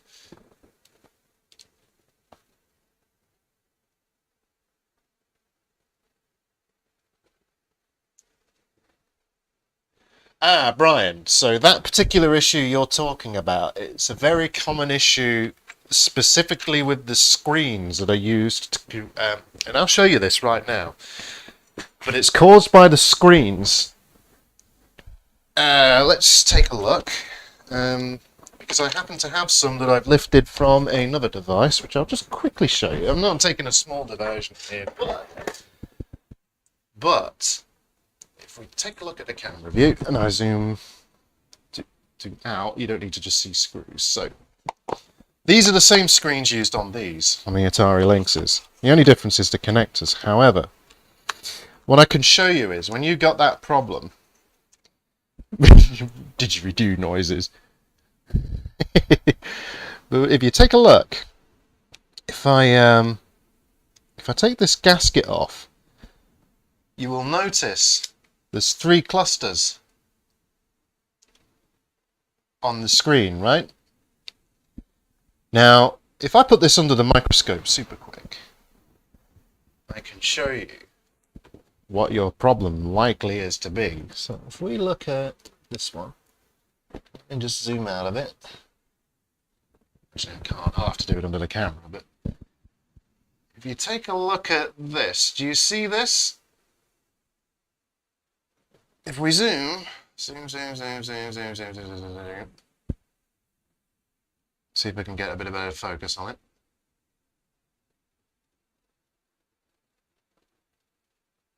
Just about.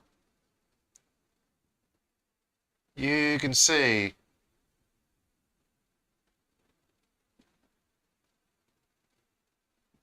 these are tiny little solder balls that connect the whole thing together. And if you look on the rear side, you can see these are basically, I think these are actually dies, CPUs. I think you can see straight into them. But anyway, each one of these things, each one of these nodule controller thingies controls one portion of the screen. Like that. So if I just turn it off quickly so my camera can adapt. Yeah. Each one of these controls one segment of the screen like that. Right? Now it's the same type of screen used on the Lynx. It's not exactly the same screen. The actual display is, but the connectors are different. You can probably see that the connectors are different just from this, right? They are different connectors. But anyway, let me get this back on the right way. What you can do to potentially repair it, and don't get me wrong, there's no guarantees it'll work, but you might have some luck with it. So it's worth a go. Can't remember which way around this was on now. Oh, it doesn't matter. Anyway, if you put a soldering iron to it, you might be able to get it to re-establish the connections that have probably been lost over the years. It's the tiny little solder joints inside them that can go, as far as I know.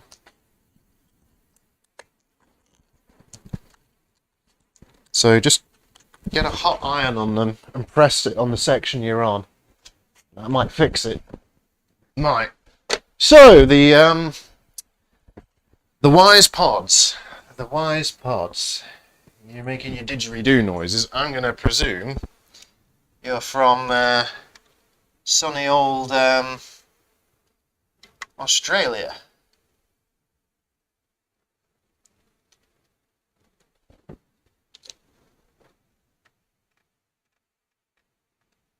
Part of the world I've always wanted to go to. Oz.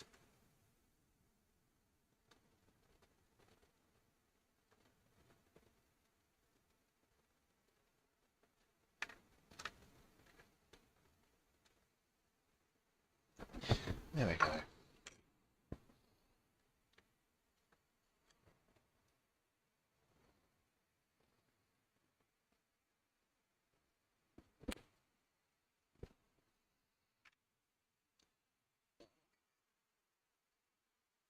Yeah, it might be a good candidate for a McWill update or one of the Benvens. I'd actually suggest maybe get the Benven instead.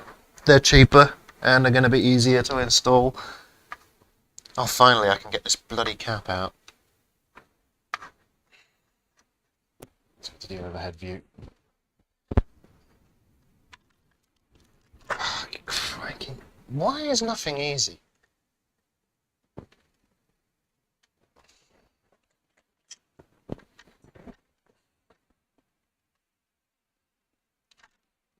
There we go.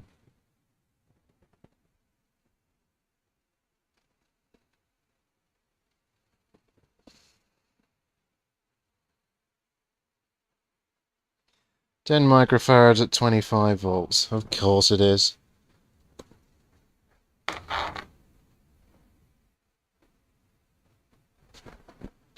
Yeah, Benven's cheaper, it looks easier to install. Obviously, I've never installed a Benven, but you should just be able to plug it in. A country that starts with a letter P.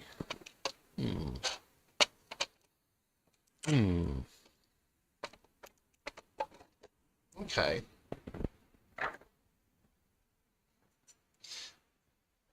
Let's draw on my not so vast knowledge of geography, shall we? P.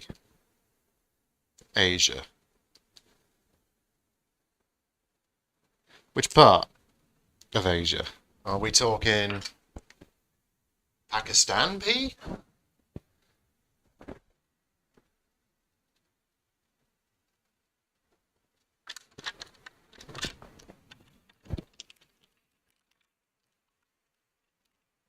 Like Indian subcontinent? Or, you know, I'm trying to guess now.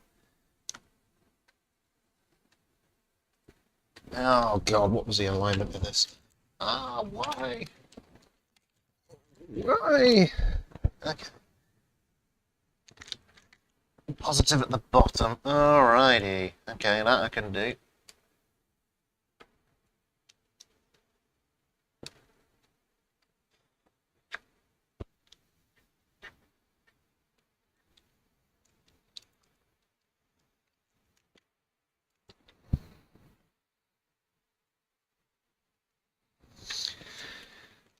Slow flip. Slow flip. Ah. There it is.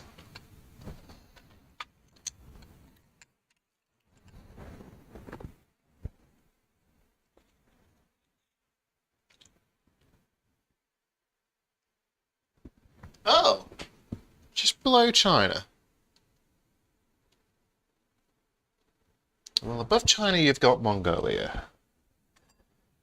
You've got the Korean Peninsula. So, not that region. Papua New Guinea?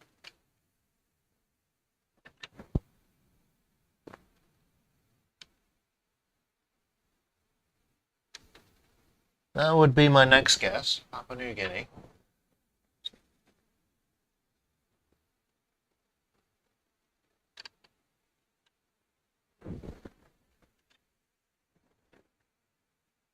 Man, that's a long way away.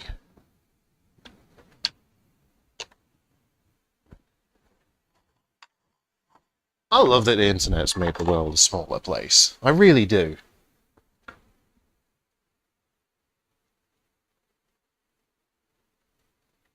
Last letter has S. Okay. Okay.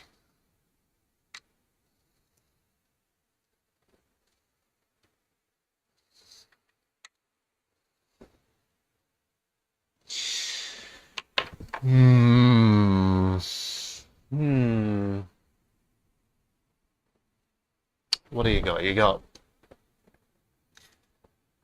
just below China. Obviously not Hong Kong. You know, I'll give up. I'll give up. I'll give up. Why don't you let me? Why don't you say?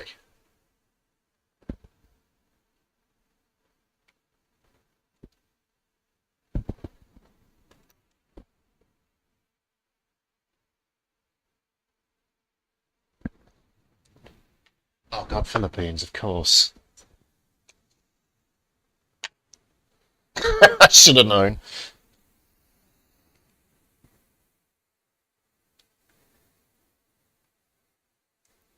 See, you can't slip anything past RB King. You just can't. He's on it. You know, he's a sharp one.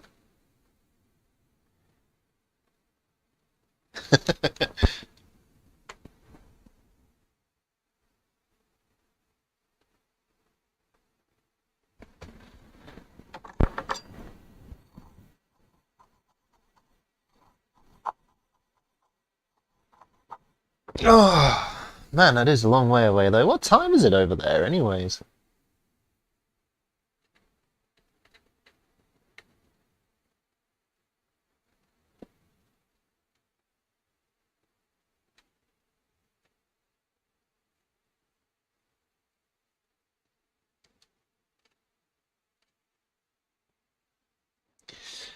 This is going to be interesting to remove. Let's see if we can do it with the desolder gun.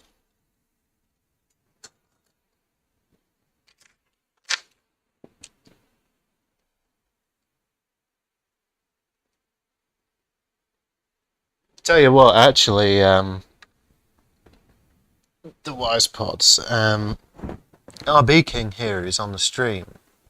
He sent me a Game Gear And he sent me the Retro 6 replacement shell and so on. And I was putting it together, and the buttons were just bloody horrible. They would not respond, and it turned out in the end, both Game Gear membranes I tried with that Retro 6 shell just were not responsive. Oh, okay. Okay, an early start then. 4:50 a.m. Yeah, that is an early start. God, there's only one 4:50 in the day, and it ain't a.m.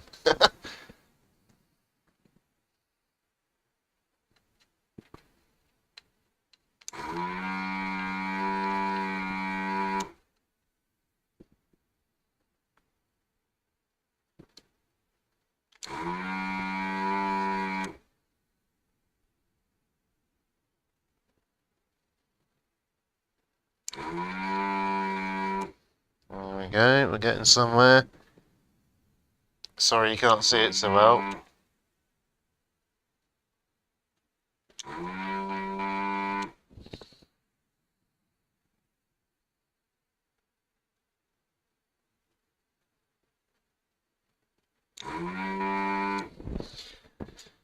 I know, I'm going to have to get this bloody shield off to get at the caps that are under it.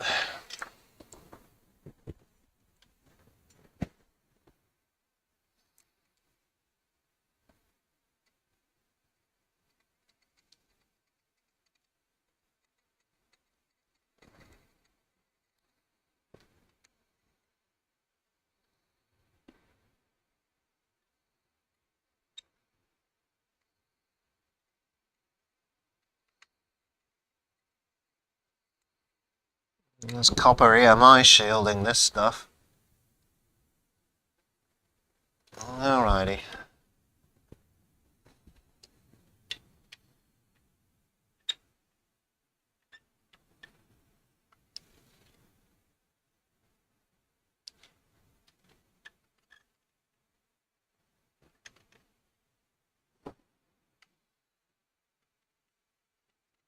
Come on. Off you come. There we go.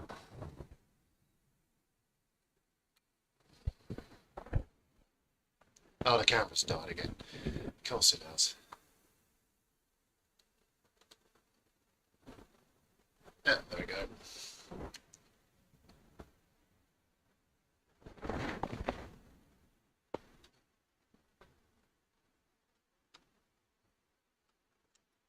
Hey! Feels like it's stuck down still. Oh, it is, it's adhesive. Okay.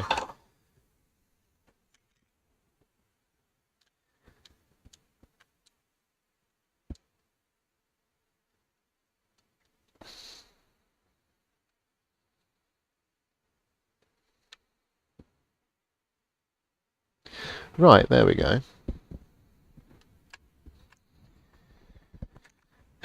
So that should, hopefully... Oh, now I see how this goes together. Okay, and the capacitors I need to replace are under the metal shielding, which is held down by these. Okay, let me get that under the scope.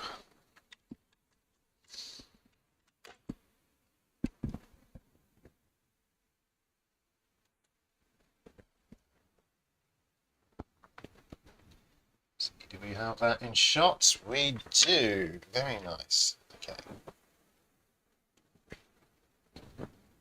Now we are on focus. There we go.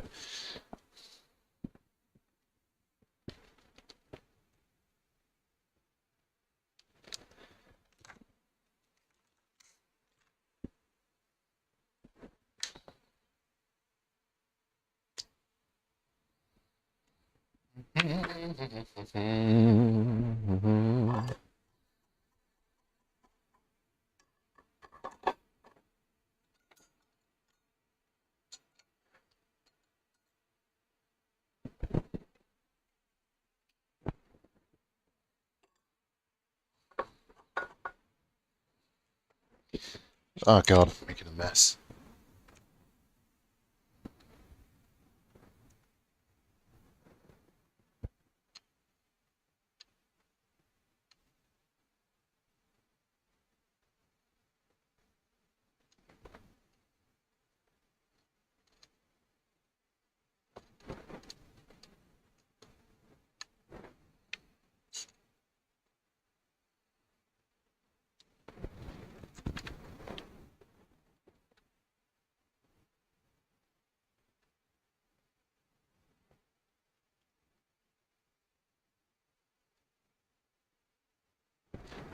check that with the tweezers to make sure it's not seized on.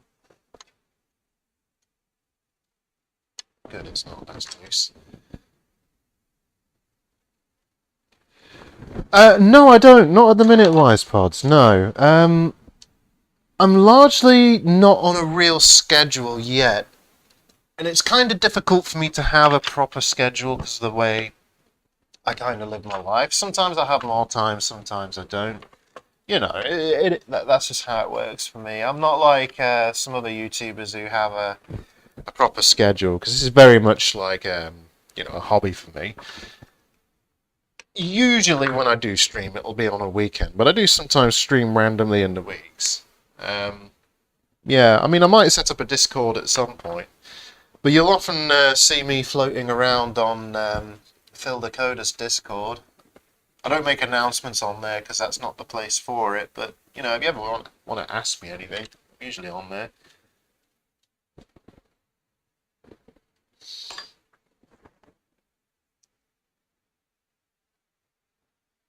But yeah.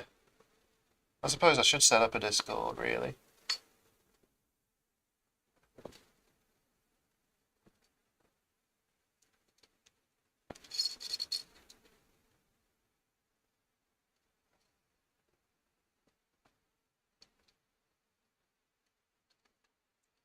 Yeah, man.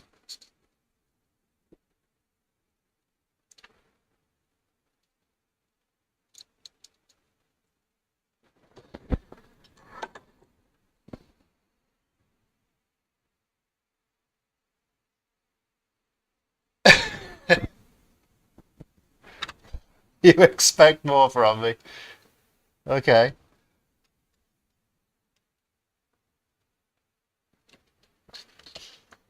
Elaborate. What do you expect? What would you like to see? I'm curious. Very curious.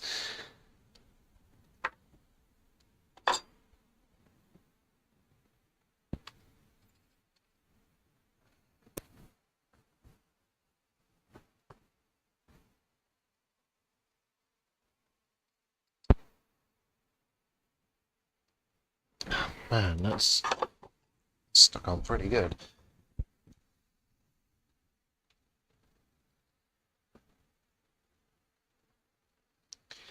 These wire snips I'm using are crap. They're blunting. It's just as well I got like 8 other pairs.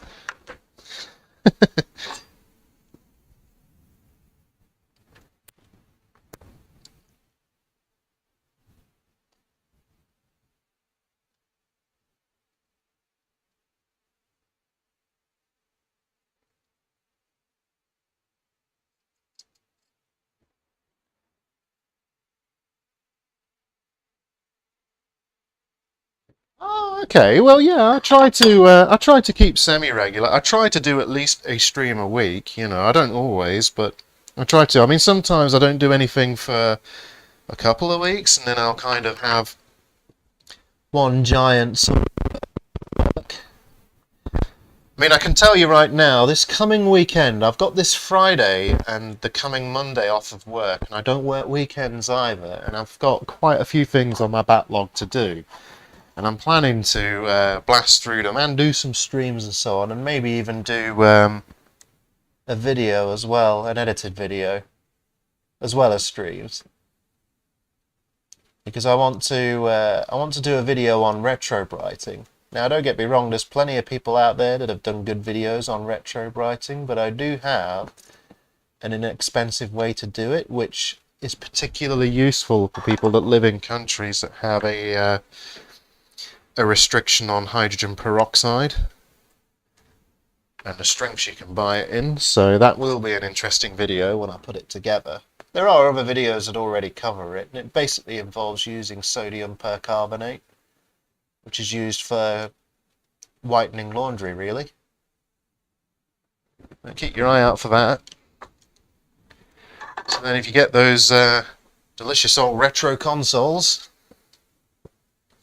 you know, things like Nintendo and any other white or beige machine,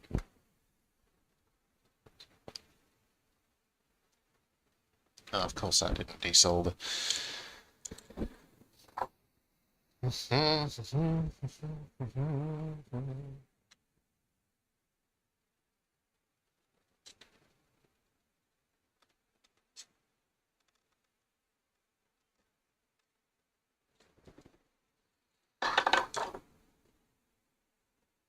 Oh, okay. Well, if anything, it might save you money at least.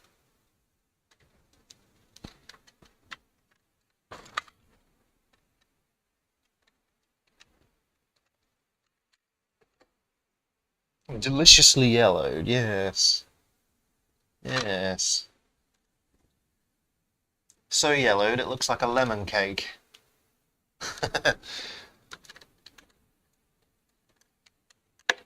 Ah, there we go.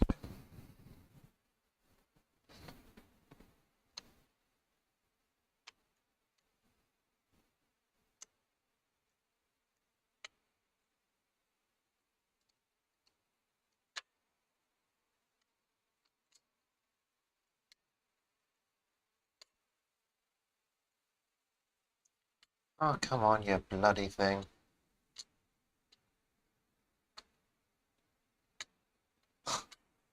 Why? There we go.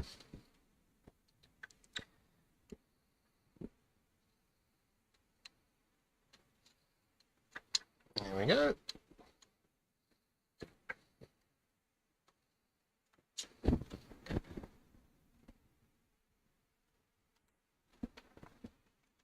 And as you can see, I'm kind of...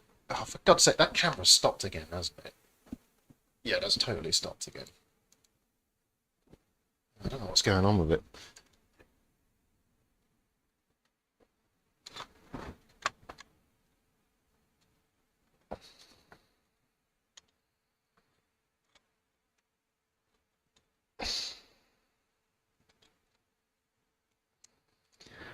What the hell is wrong with Atari, man? Why did they make everything so ridiculous? Yes.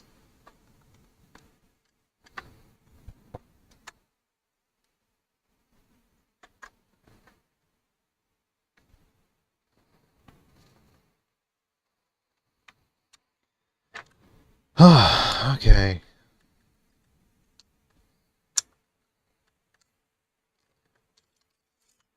I'm in. I've got access to the other caps.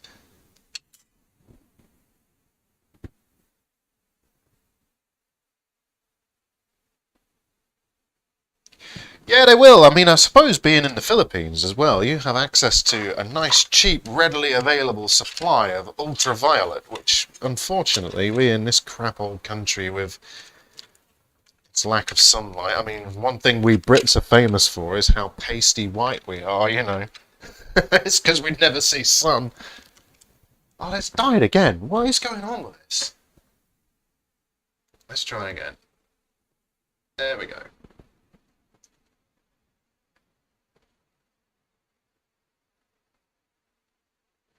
Yeah, Atari were kind of known for this, but look, we're under it now. This is quite cool, actually, isn't it? Like, this will be the, this will probably be the CPU.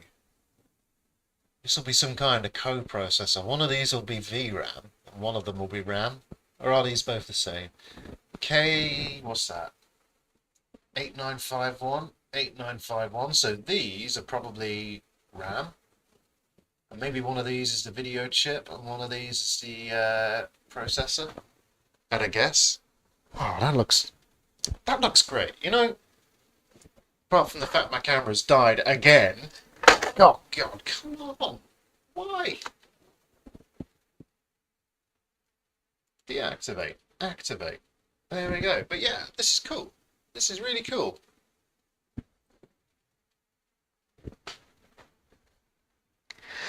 Anyway, the good news is we got access to these other bastards. Excuse my French. That was a git to get under. Okay. Okay. So let's desolder these one by one. Oh, actually, I didn't mark that other cap I replaced either, so I replaced that. Didn't I? Was it that one? Yeah, it was. Okay.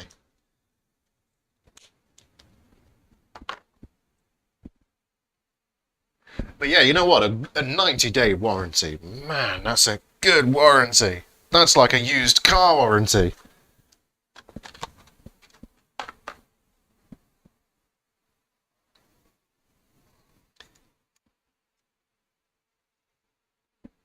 Alrighty, let's oh,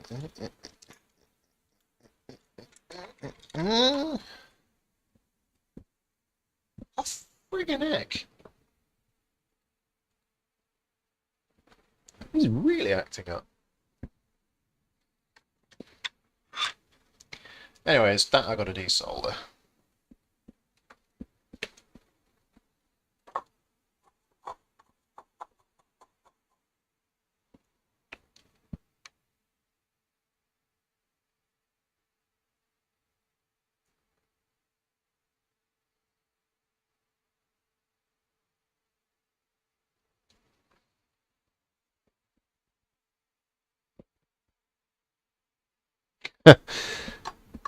Yeah, well.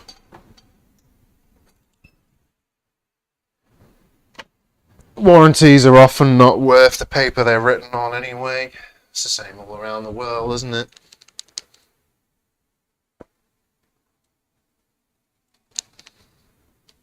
So here's a great warranty. It's for 3 hours.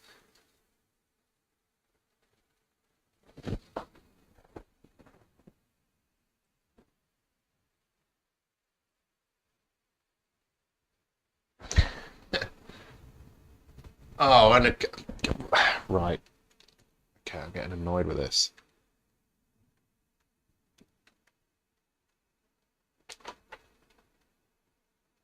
Bear with me.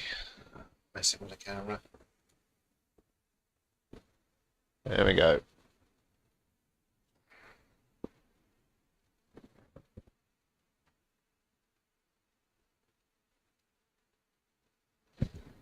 Nice. Okay.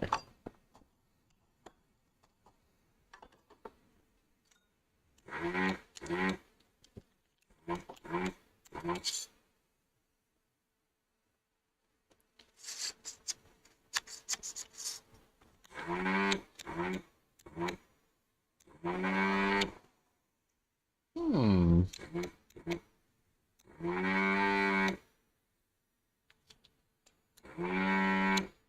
I'm not hearing any air come through this.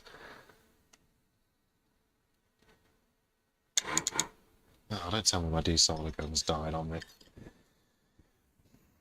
I wouldn't be surprised.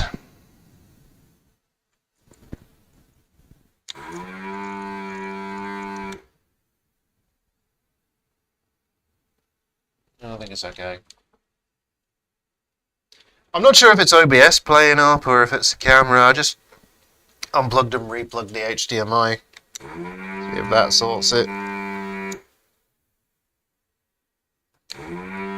Same camera I normally use. I've never had this problem before.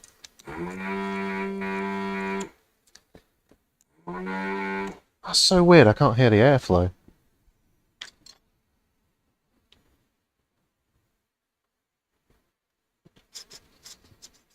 Not blocked though.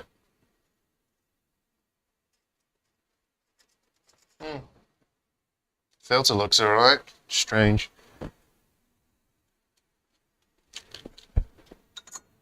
Well, what you gonna do?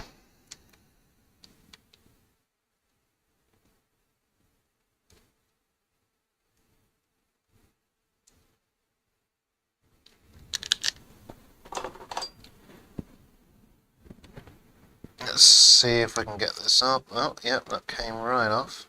And this one. Out. Yep, that's ready to go. Okay. Negative faces that way. So what we got? We've got a what looks like 47 microfarad at 6.3 volts, but let's just double check.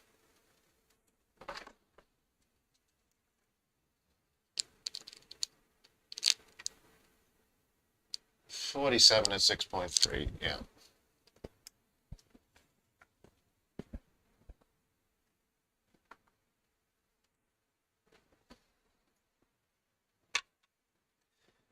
So, got 47 at 16, which is probably fine. Is that 47 at 16 as well? Yeah.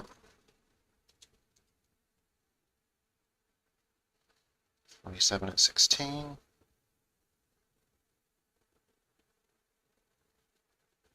10 at 16. 47.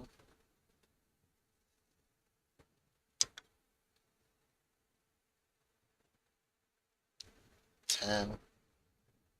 Da, da, da. 10. Nope. Nope.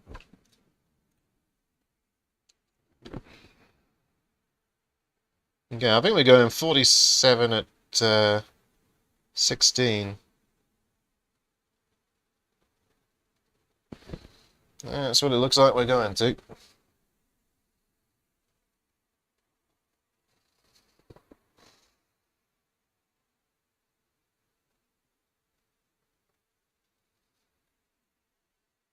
Let me just double check.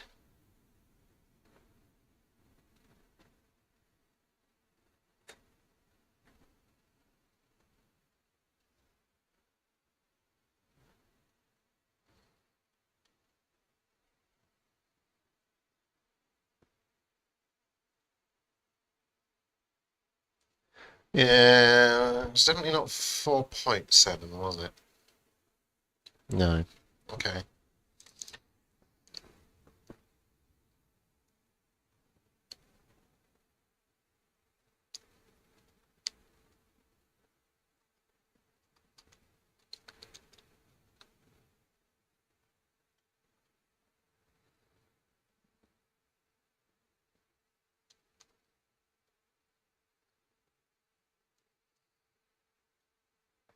Very annoyingly, these are kind of beefy caps.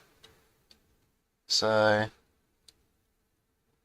going to position them quite carefully, I think. So they've got to sit under that EMI shielding.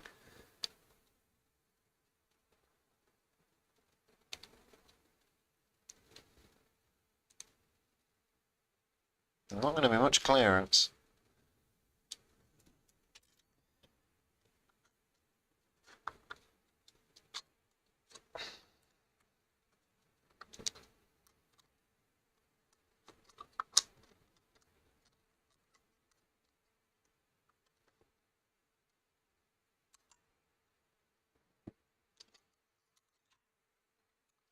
God, this is a weird design. They've took absolutely everything onto this thing. It's right.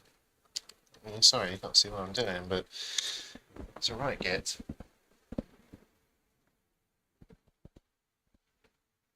Ooh, nice, nice. Yeah, the Nutty Rose. You gonna do some PlayStation homebrew, or are you just getting it just for, completionist on the collection?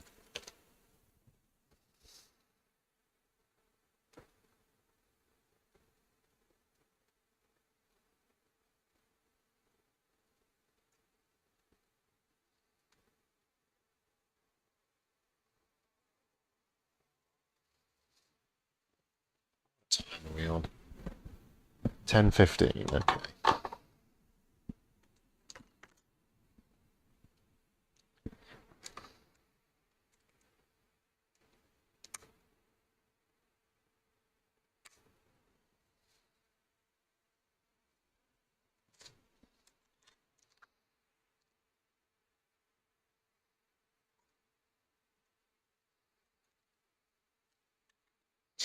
Next cap.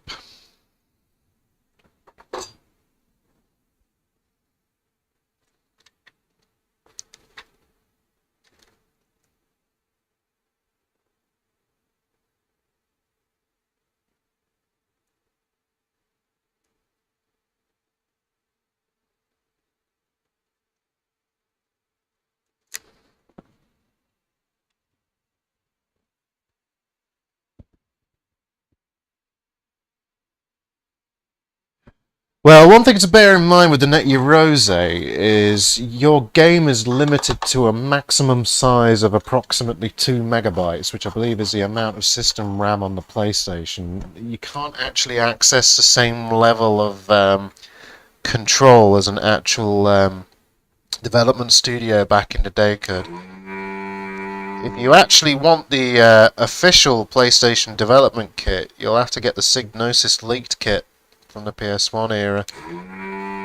Because Psygnosis, the game publisher, um, I think one of the ex-employees many years later, after PlayStation 1 was no longer a thing, leaked the development kit.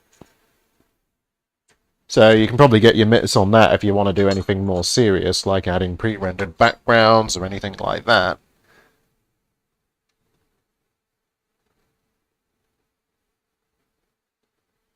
But just out of the box, yeah, you'll have to make your games fit in about 2 megabytes of space, which is a quite impressive and a reasonable challenge to do. It's very different to modern day development, put it that way. And you're probably going to have to use QEMU and emulate older processors running an older operating system to run the actual software that you'd use to develop with.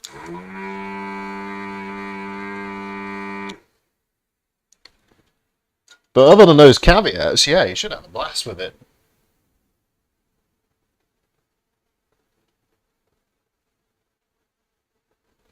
Yeah, I mean, to be fair, the Net Rose does look good in black. It really does. I wanted one so bad when I was a kid.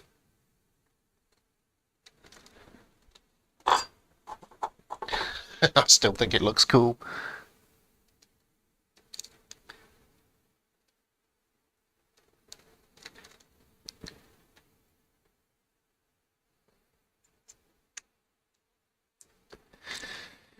Yeah, another I've got to get under the bloody scope.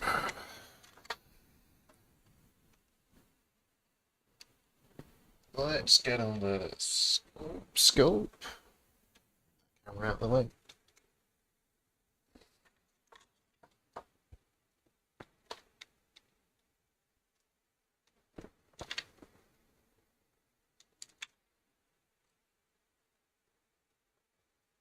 Yeah, that was close.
Actually thinking about it.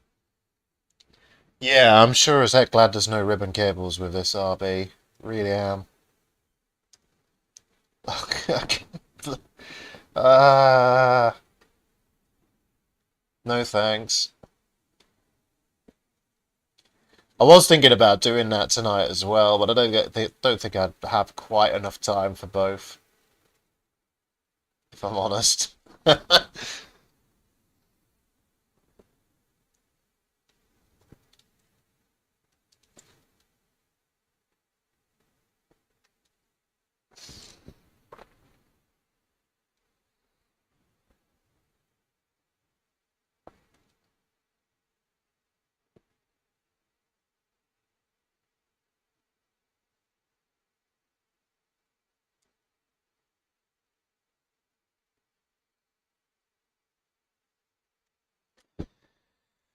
Just trying desoldering that again.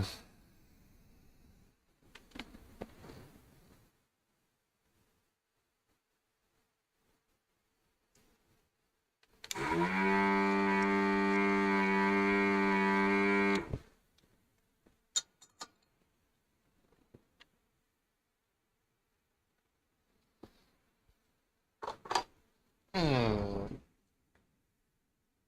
Sorry about any rustling from cloves as well with the microphone. I've done my best to get it as good as I can, but it just doesn't want to. No, it doesn't want to have any of it.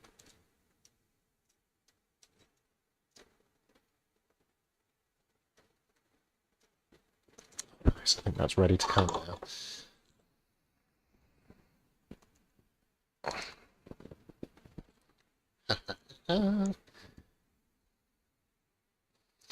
What we got then? We've got another 47 microfarad bad boy.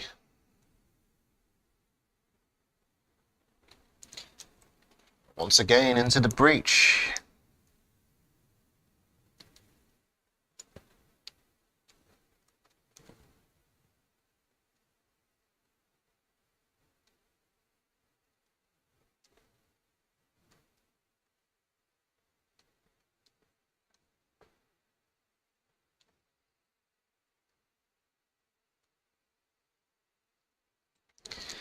God, these are not fun to install. They're in such an awkward position, you know.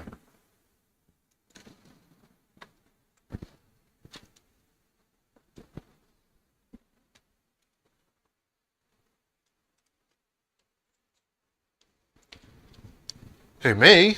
What would I do with a NetEurose APS-1? I would probably mess around with the old software development kit. Why would I do it? Because I can. Honestly, because I can. For sure. NetEurose, it was just real interesting. There were so many demos I played as a kid. Things like, I think it was Terra Incognita. I played Time Slip, which was a NetEurose game. Blitter Boy was a good one too. There were a whole load of games that I really enjoyed as a kid, and I remember going down to a local market as a kid and just buying demo discs for, you know, pennies on the pound, so not a lot of money.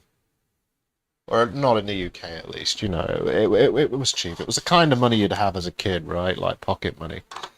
And I'd go around the market and I'd pick up these old demo discs, and a good number of them came with these NetEurose games on. And some of them were really good, and it turned out it was basically a PlayStation 1 era indie game development scene. And what would happen is the Eurose developers could submit their NetEurose games to certain publications like PlayStation Power and a few others. PlayStation Pro, I think, was one. But yeah, I think if I had a NetEurose PlayStation, I would probably create some homebrew for it. Now, don't get me wrong, there's nothing to stop me doing any homebrew right now. I could quite easily go online, grab myself the official leaked SDK, software development kits that were available, and write some software and possibly even compile and debug it using an emulator. Well, debug it using an emulator. You can't compile it with the emulator, but you probably know what I mean. But that is probably what I would do with it. But yeah, the main reason why is just because I can. I mean, you know.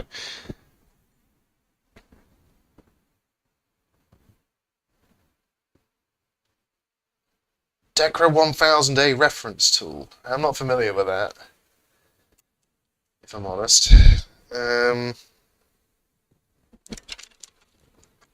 No, I can't. Yeah, can't think. Sounds familiar.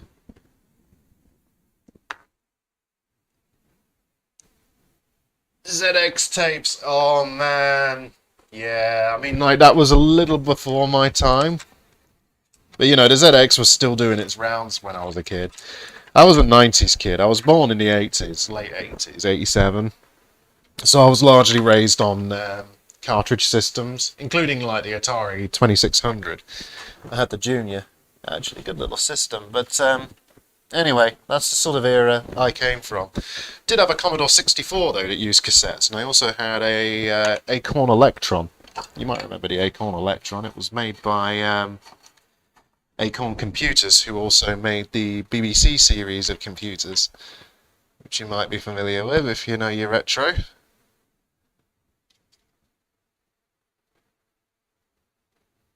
It's actually very similar to the BBC Micro B, the Acorn Electron.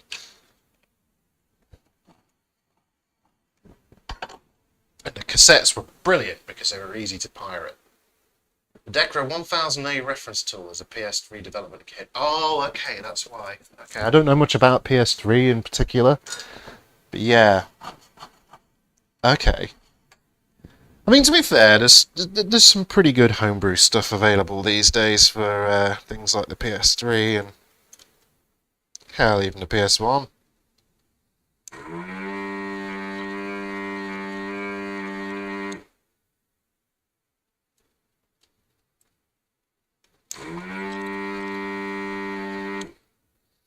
The suction on this has gone to hell. I don't know what's going on with it.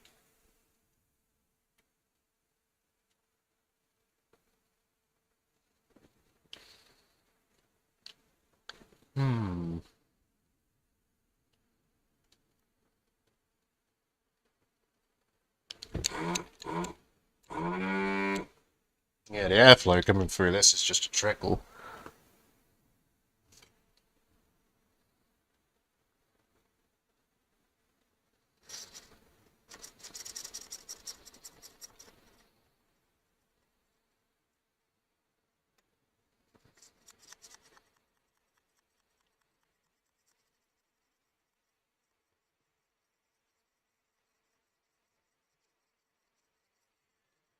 Could be the bottom filter.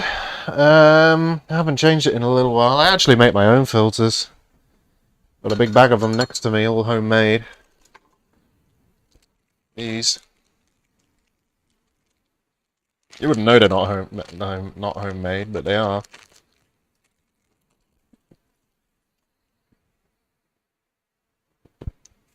Works out pretty cheap that way.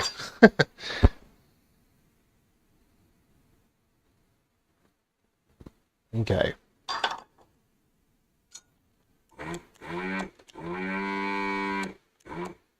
Yeah, that's definitely gummed up.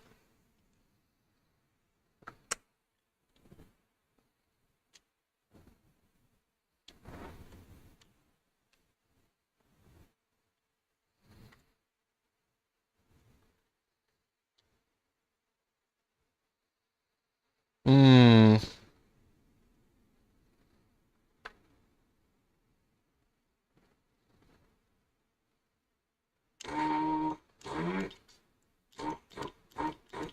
It's definitely pulling air through. Yeah, that's a decent airflow. Must just be the flux in that filter. Let's get another one on.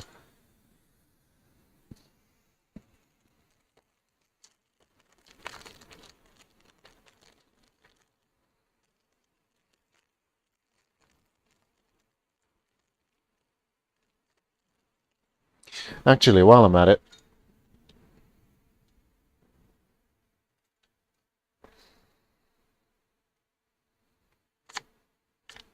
no, it's fine. It's not blocked.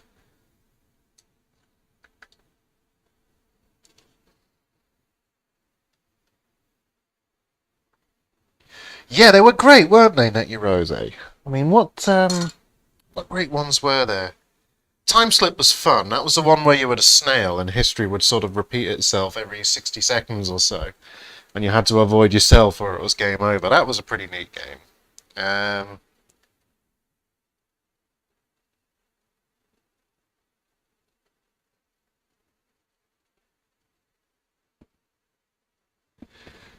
Made a list from earlier with consoles and handholds and to some extent PCs. I have and want. All underused. Only thing is, it would be 7 messages.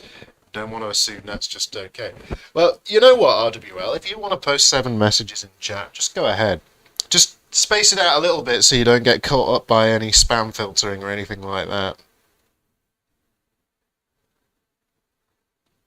But yeah, I'm fine with that. Right. Anyway.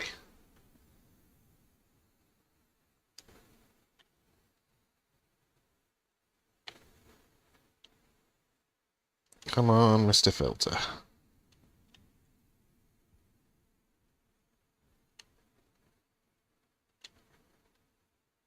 Wait a minute.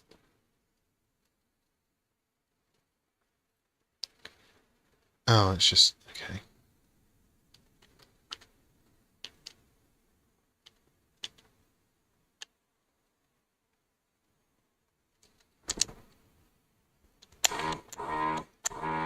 Oh yeah, it was just clogged. I can hear that airflow now. Nice, that'll probably work now. Alright. Crappy filter is crappy.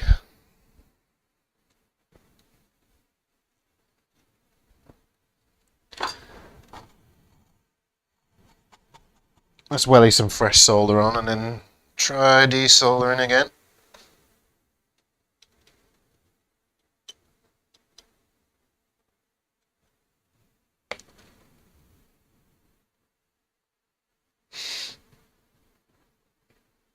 Yeah, I think we did lose Capacitor Man, sadly.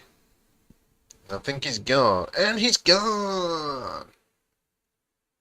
And we'll just put the money in a money mutual capacitor fund and it's gone!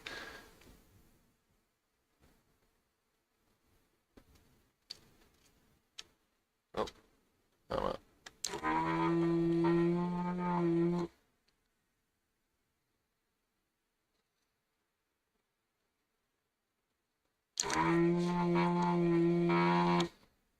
Nice. Nice.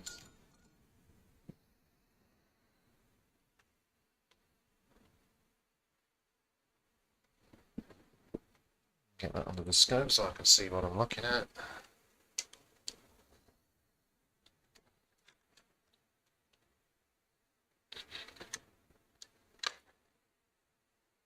Oh, that looks like it should just pull right out. Oh, and look at that, it did.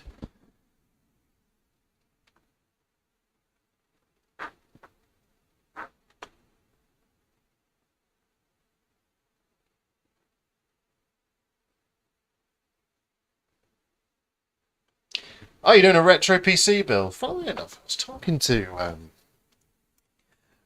my fiancée earlier. I was talking to her about how quite a few people these days have taken to building modern PCs but with retro towers. I'm kind of the opinion that I don't see the point myself. You might as well just get an actual retro PC, right?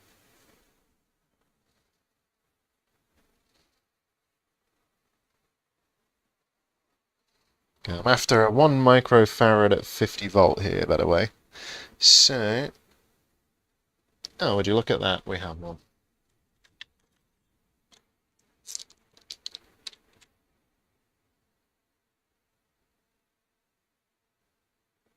Make sure we get the polarity correct.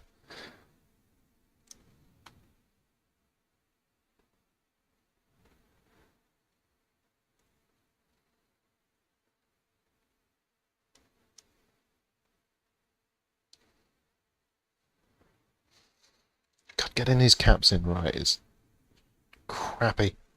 There we go.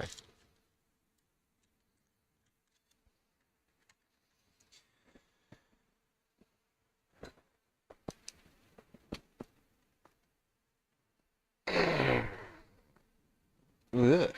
Come on, you bloody thing.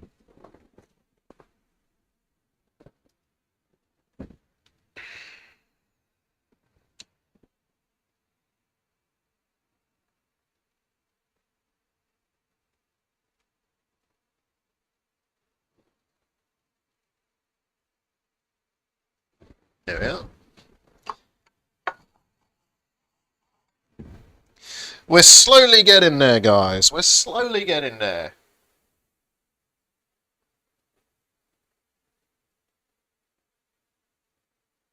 Do you know what? I still remember the very first PC I ever had. Back then, my mum worked as a cleaner. She used to take me on to the job with her to help her do the job. Anyway, she decided to buy me a refurbished PC as a present. So she got me one. I still remember that PC. It had a 75 megahertz processor. It had, I believe, a 4 gigabyte hard drive or 2 gigabyte hard drive. I can't quite remember. And I'm pretty sure it only had something like 32 megabytes of RAM, I think, which was actually quite a lot for that rig. And it came with Windows 95.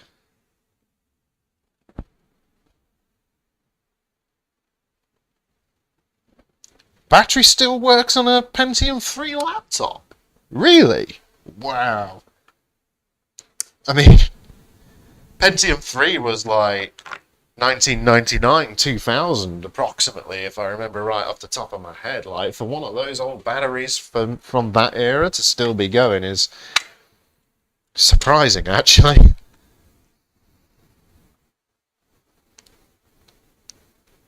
A little battery that could, huh?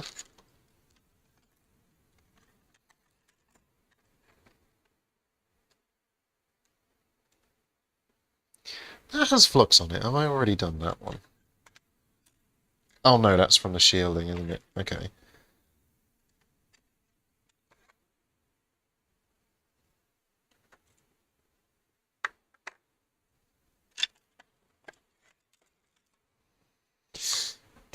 Do.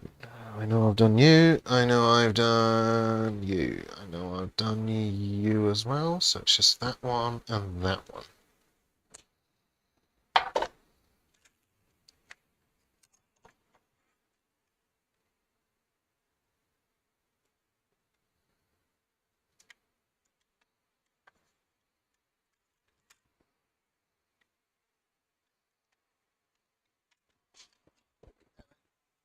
Why is this never so easy? Is that it? Yeah, that's it. Okay. Okay.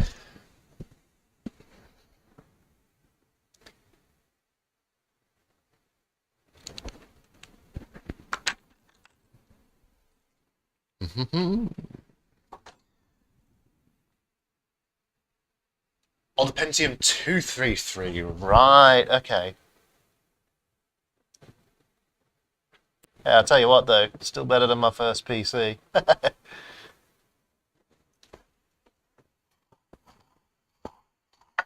can never quite remember which Pentium mine was. All I know, it was clocked at 75 megahertz.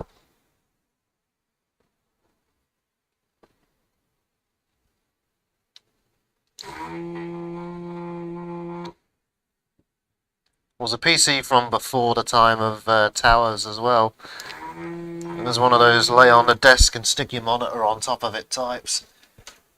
You probably might remember those. All this, right, okay, RWL. Okay, so 3rd to 5th gen home consoles.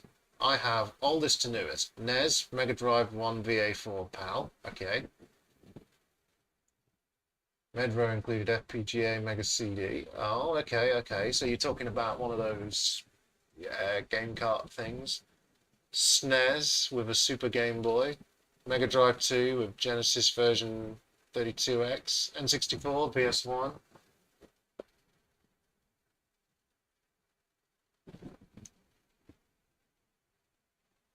$8088 XT with 10 megabyte hard drive. Oh, nice. 6 to 8 gen home consoles and micro consoles. I have GameCube with Game Boy Player, Xbox, PS2 Slim, Wii, PS2. Oh, okay.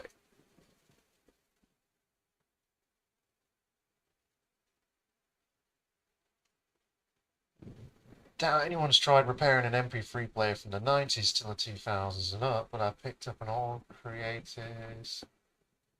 Yeah. Man, you guys. You got some taste. Them some taste right there. Creative, yeah. You know what? I do remember Creative making sound players and so on. That was back like when everybody wanted to compete with Apple. None of them could. Microsoft tried with the Zune, I think, and even they didn't really make much of a headway against Apple. Oh, excuse me.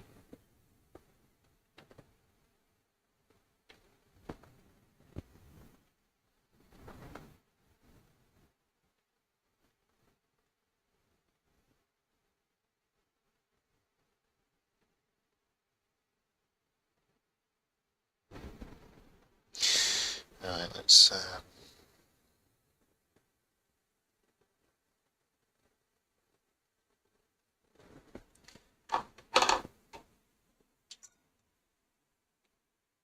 yeah. Hmm. You're taking me back in time now, fellas. Guys and gals, taking me back.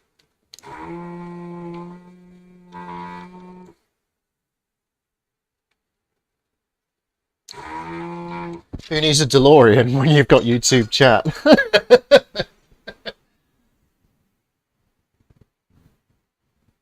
Yeah, kind of a shame about the Zune. A lot of people liked it as well, which is kind of funny. But, you know, the death knell for any kind of those MP3 players was a smartphone. You know, once a smartphone came along, that was it. It was just game over. I think there's still a few holdouts that have, like, certain types of iPod. I think the vast majority of people will just keep their phone with them.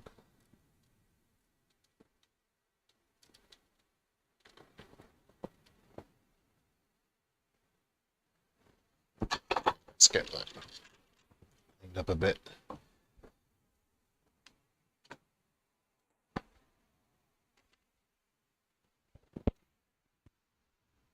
Oopsie.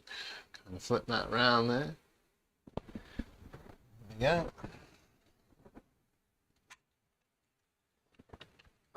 You know, the funny thing is I'd tied it up before I started, and now I've undone all my tidying work. Oh, that should do, actually. Capture, go through that. What do I tried using a Zoom before it died in February on a leap year.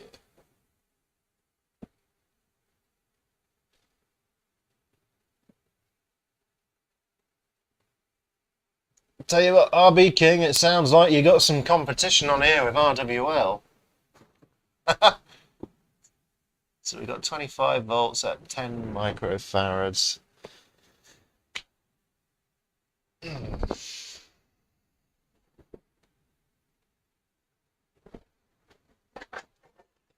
have to go up again, aren't they?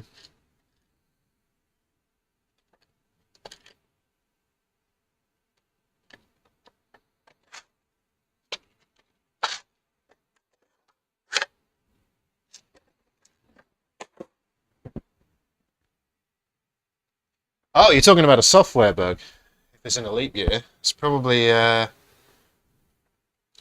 some kind of buffer overflow, most likely. Usually is if it involves dates. There's actually a Unix Millennium bug, you know.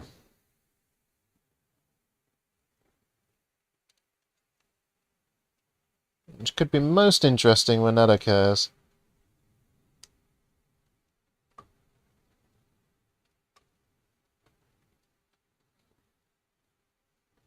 Alright, so... Oh, man.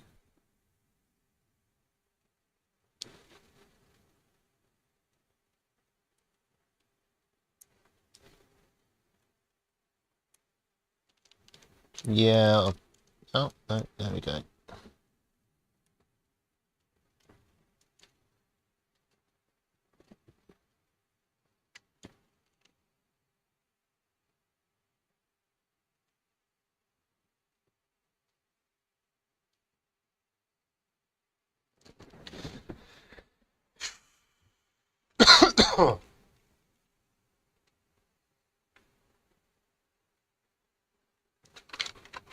Oh wow, serial ports. Serial ports were cool.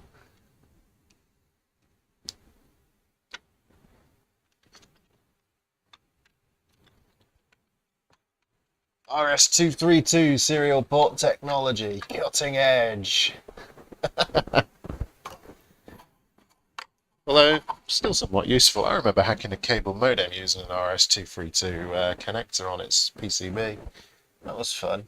Cloning MAC addresses. Many a decade ago. God.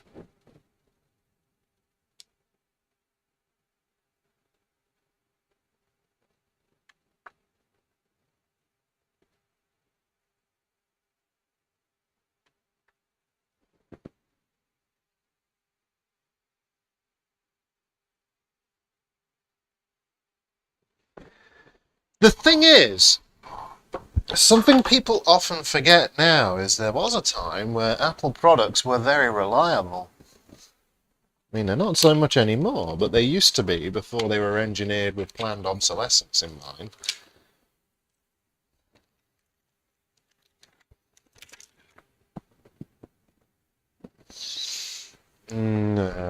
Marker pen. Where did I put my marker pen?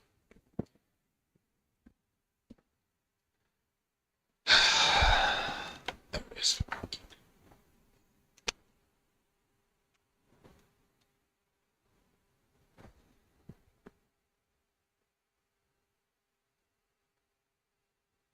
The wise pods. Ah, I see what you did there. I see what you did there.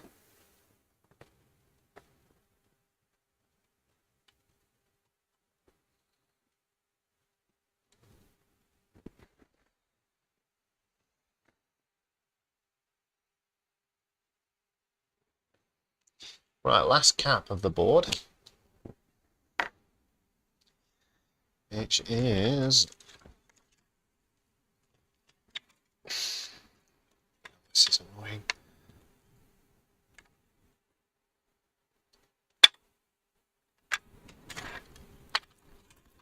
Is... that one.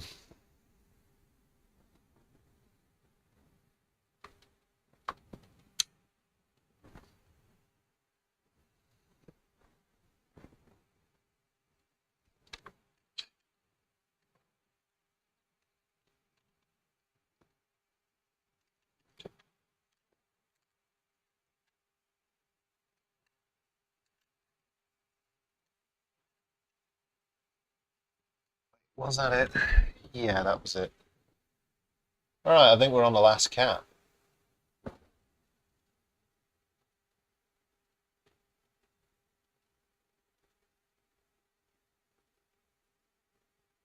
Reballing an SSD on a PS5. God, they're failing that... Are they seriously failing that quickly, Jinxie? Damn. I mean, good on Phil, you know. I'm glad he's got the kit on hand. Is he doing it by... Actually, speaking of by hand, is he doing it by hand? I bet he is, isn't he? I'm not sure there's going to be any templates for those just yet. How does he know it needs to be reballed, anyways?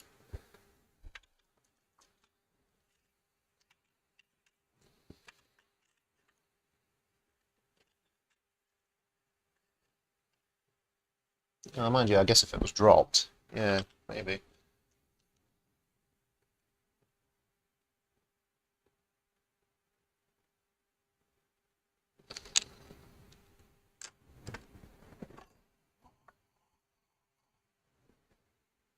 Reballing things is kind of therapeutic.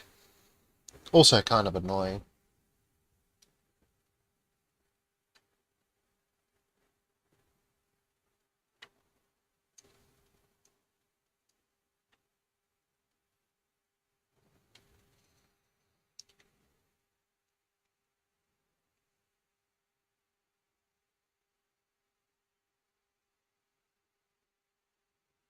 Reballing without a guide... No, reballing without a guide isn't too hard. It's just time consuming. As long as you've got a good, decent pair of tweezers, you can do it. But yeah, like Jinxie says, he reballs by hand all the time. He's quite good at it. I mean, I've done a few chips by hand myself, but yeah, Phil's pretty well practiced at it. He's done some good little tutorial videos on how to do it as well. If you ever want to know how, definitely check out his videos.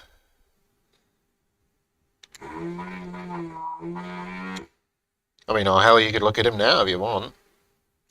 Nothing's stopping you. Ah, come on.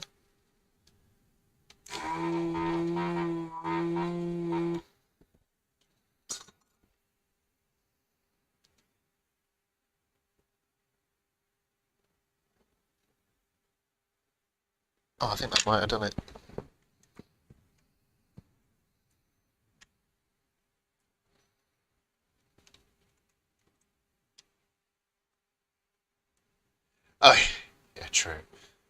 Yeah, a nice microscope helps. I mean, I've got a reasonable microscope. It's a budget one, but it does the job.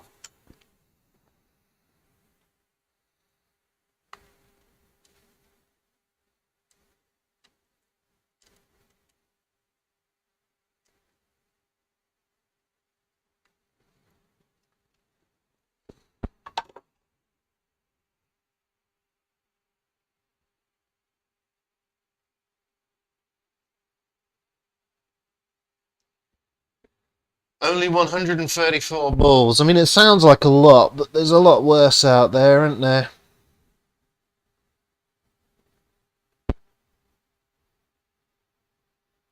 47 and 6.3. Okay.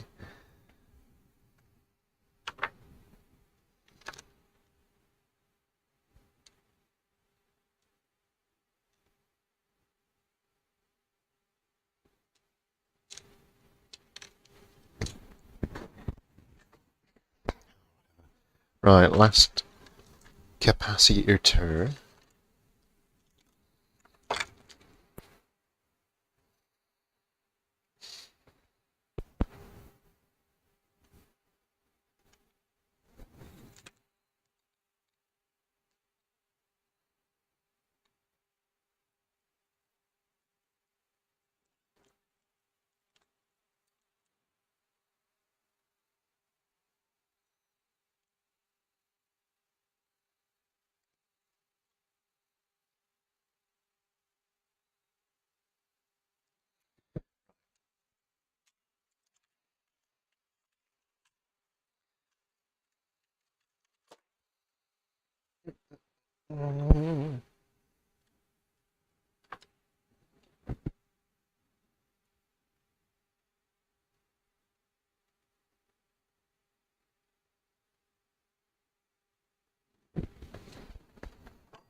You want to summon the god of capacitance. You need more than a didgeridoo, though. You've got to make sacrifices as well, you know. You got to make sacrifices to the mighty Ali in the form of dollary doos. Because if you sacrifice dollary doos, they'll send you things.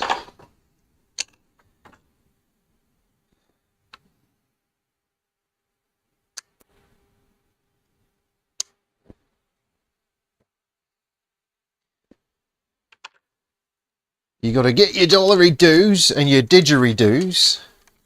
You play your didgeridoo and make your sacrifice. And off you go.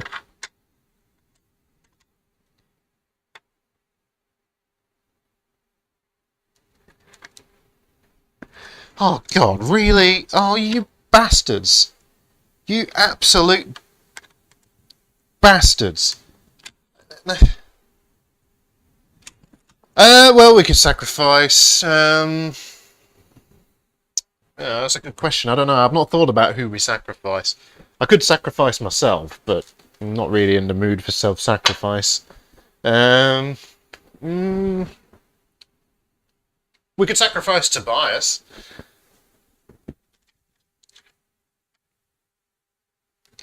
Also, if you're wondering why I'm saying you bastards, you absolute bastards, let me show you. Let me show you exactly why I'm saying you bastards. So if you take a look,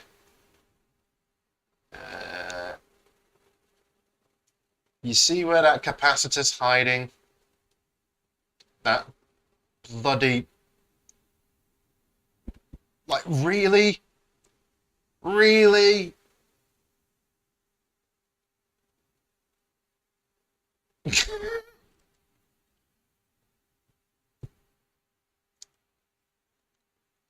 Still need the Dasani as well. That's true. That's true. Oh, nuts. I thought I'd done the last cat, but no, I was wrong. There's one hidden. Alright. There it is. Wait, that's just a hand. There it is.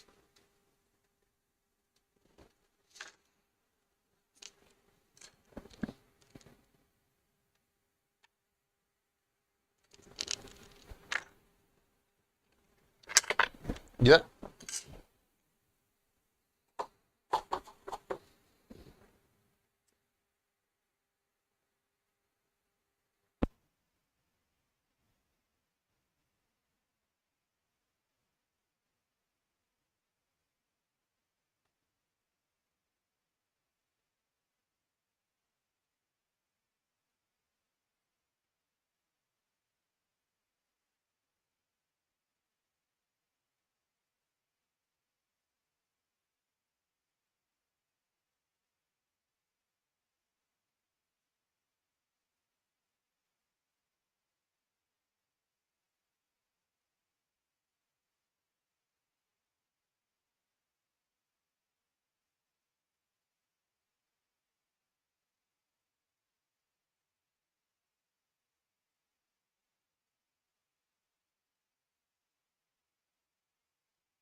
How about now? Ah, there we go. I think I'm low on power. Is my transmitter's blinking at me? See that? I think I'm low on audio power. Great. Oh, just great. Although, actually, do I have a spare charger I can borrow? Is that a thing? Is that a thing? That would be a thing, wouldn't it? That would be a thing. So, if I wander around, and I plug this bad boy in, maybe I can just run it off of battery. Oh, the things I do. Things I do. This is a crazy setup. I have. Yeah, this is. Yeah. All right, whatever. Um, Christ, what have I done to my desk?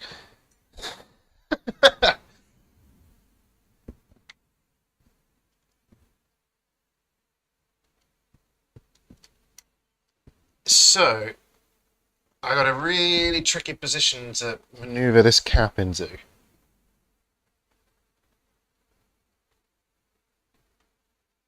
AF in the chat. Pocket SG. No.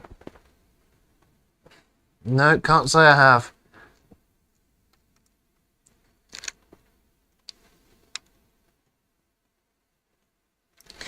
Alright, let's clip this a bit. Maybe. Clip these legs about there. Maybe I can do something with this.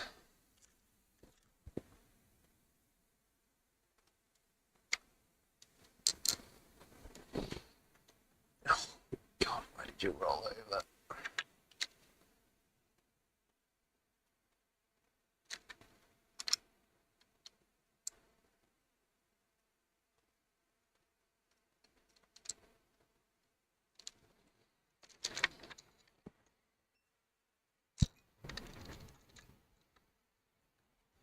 Nuts.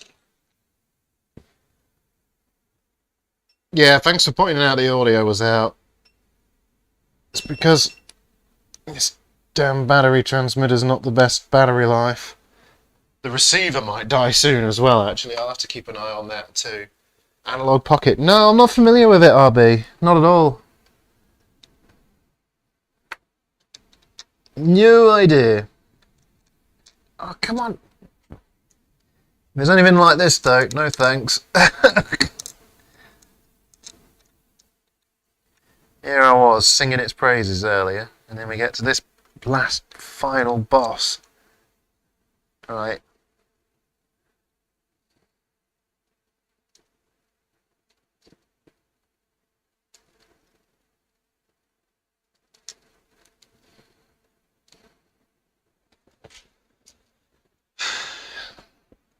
It's hard to describe to you guys just how annoying this is right now.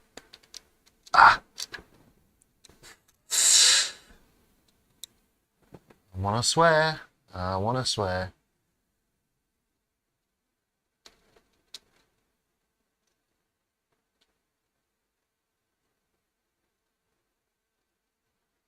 Come on. Oh, oh, oh, oh, oh, oh, oh, oh. Okay. Okay. Fuck you. I had to do it. It had to be done. I had to swear.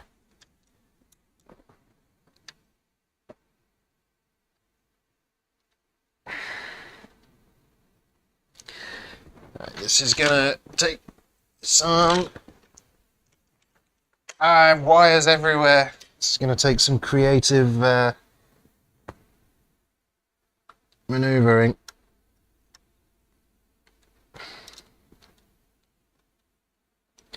Oh God, come on!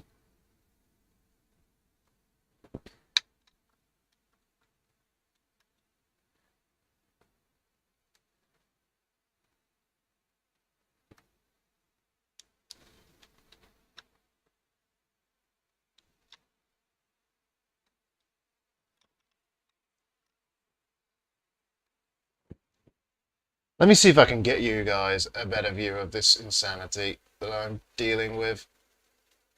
You see that cap there? That's what I'm trying to deal with.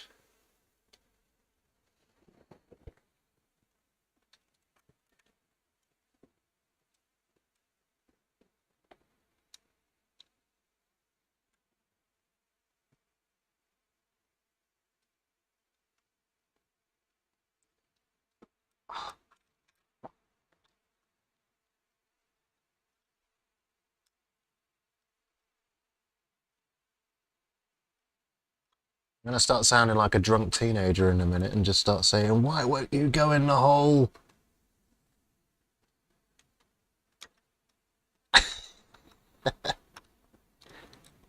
Oh, for...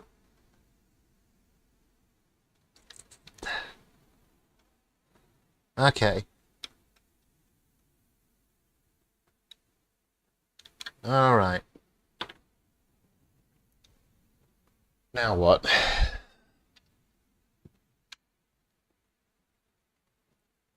Okay.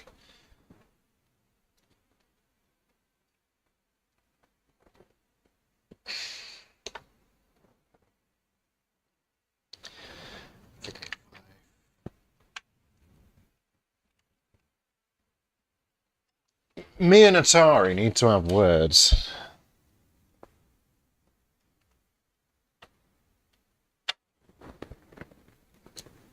That's, yeah. Me and Atari need to have a conversation. Glad the bastards are dead. Let's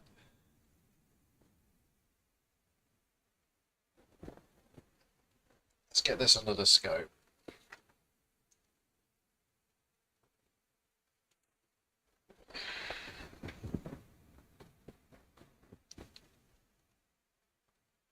Oh no, it's close, but it's not quite. Why?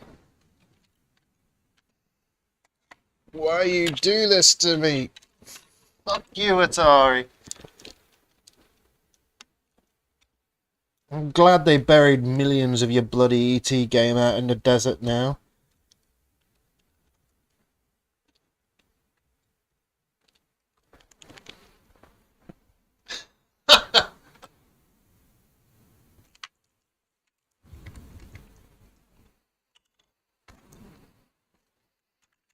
All I can say here is mistakes were made. You know, Atari service staff must have bloody loved them back in the day.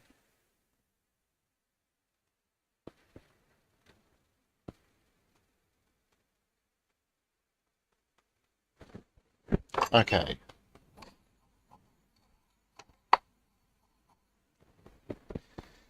That should still electrically connect. They're plated through holes, and it's through far enough.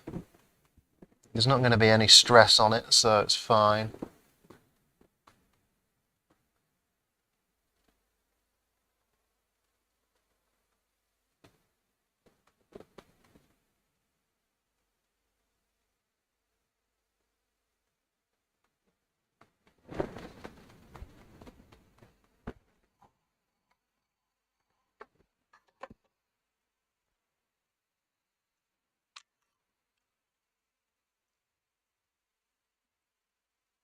Yes, but actually no. That's accurate. That is accurate.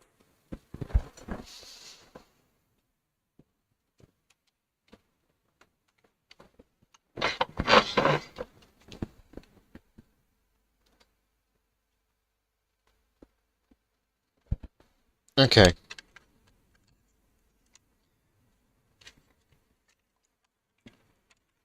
Now that we've got that nightmare mostly out of the way, there are still some bits to do. I am somewhat tempted to just try this anyways.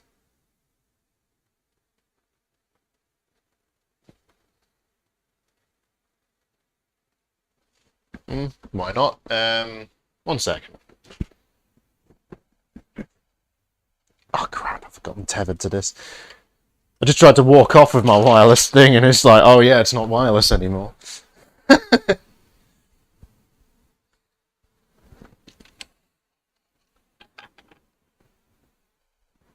Okay, we're trying this first without the... Actually, I bet this goes this way, doesn't it? We're going to try first just powering it on without replacing the Xena diodes and stuff like that. You never know, it might work. Maybe.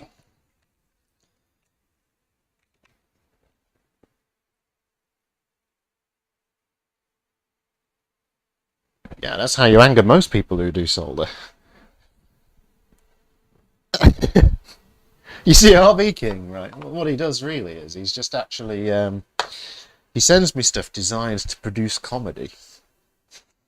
Isn't that right, RB King?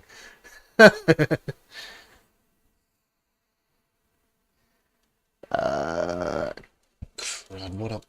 What was that? Oh yeah, my power supply. I don't need a scope light ring right now. I can unplug that.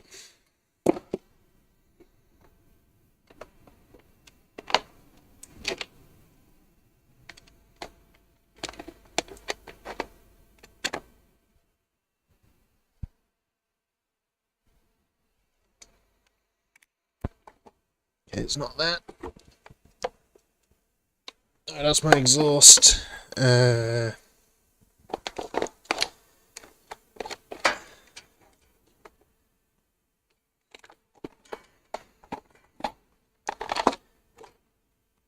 it that one?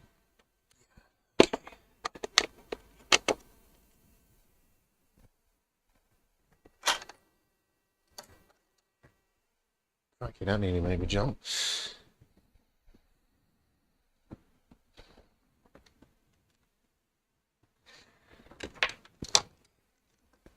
Now,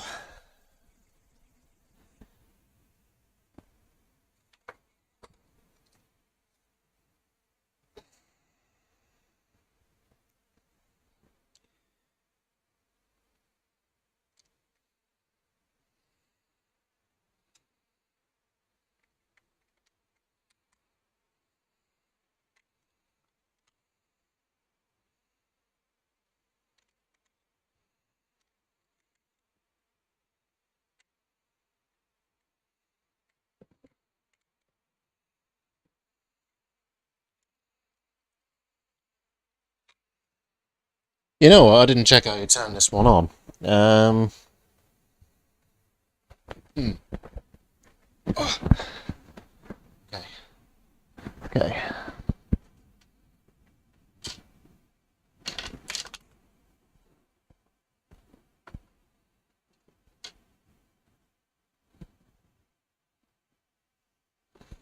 It's the side with the two ones. Okay. That side. Let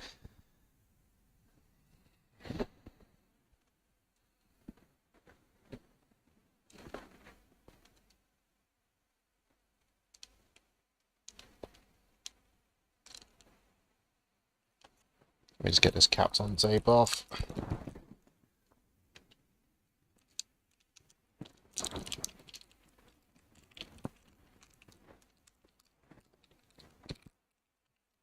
Maybe I should just play elevator music. I'm thinking about taking a very short break in a minute for 5 minutes, in which case you'll get some sort of crazy retro synth style music that's royalty free, which is why I picked it. And I think it sounds kind of cool. Other people think it sounds like, well, my fiancé says it sounds like 1980s pornography music, so kind of hits what I was aiming for, I guess.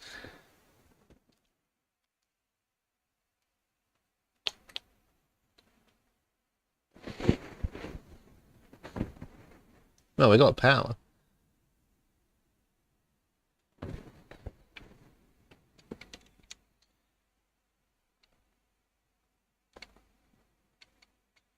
I don't see Jack. I don't hear anything either. And these controls, these brightness wheels, and the volume wheel, they don't seem to be doing anything.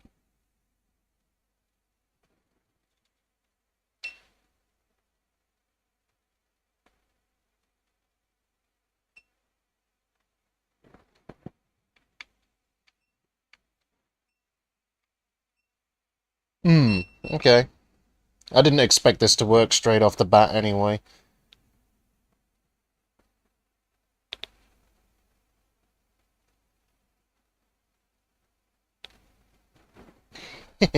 Why do I find that fun?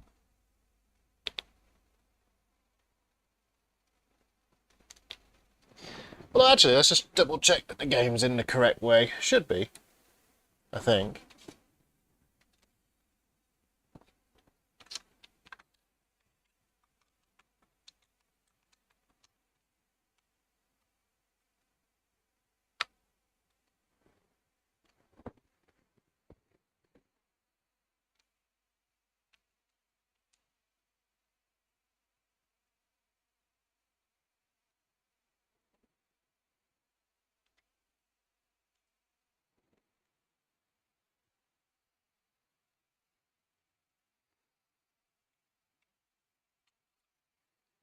Let's try it without a game.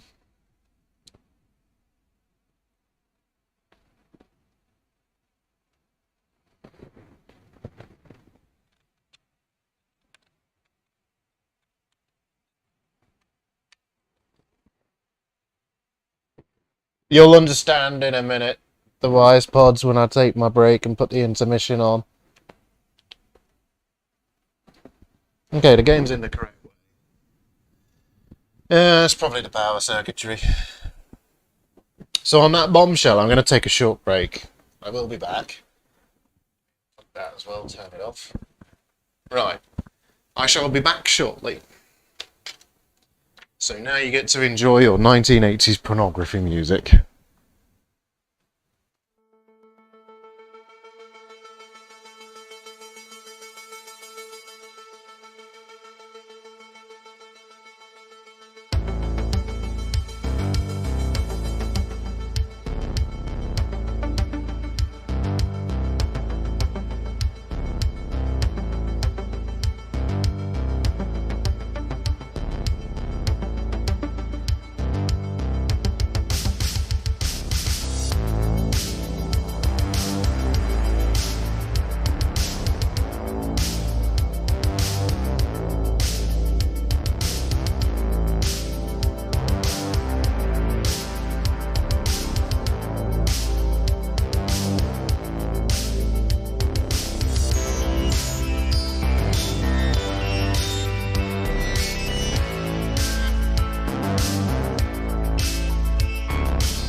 Alright folks, sorry about that. Okay.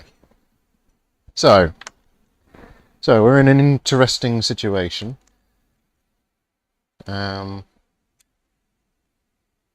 Whereby, if we provide it power, we just get a white screen.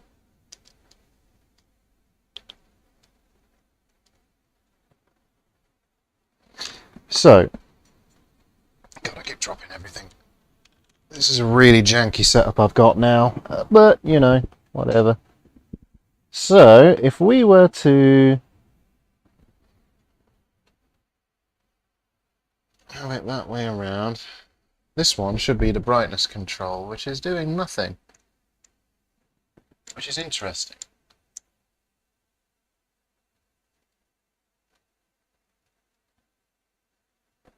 Or is it doing nothing? I can't tell. So. No, it wasn't. Yeah, I see nothing there. Speaker is wired up, and we're getting...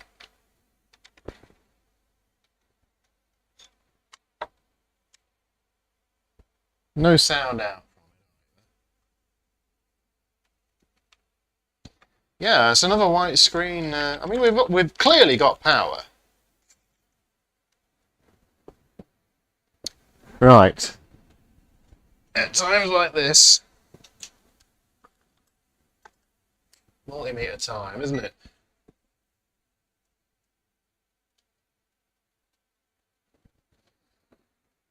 So I've got to find a grounding point. There's a big grounding plane.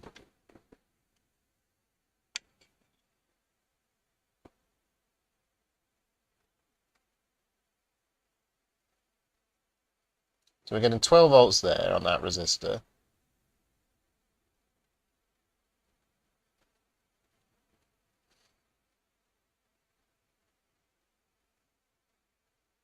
Eight volts there, interesting, okay.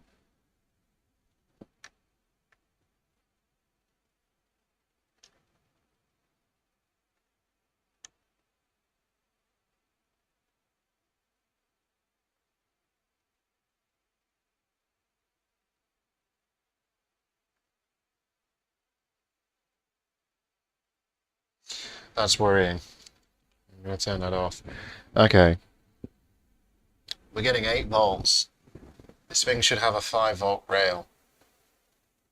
I think a MOSFET's gone. That's what I think. I think a MOSFET's gone and we're getting a black screen. Because we're getting 8 volts rather than 5 volts. I'm going to try powering it on once more real quick as I probe around, but...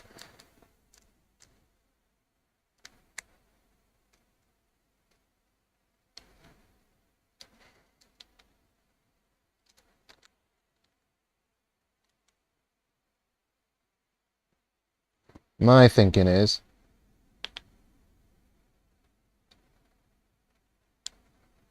a MOSFET's gone. So, if I were to... I can't really... Let me show you where I'm probing.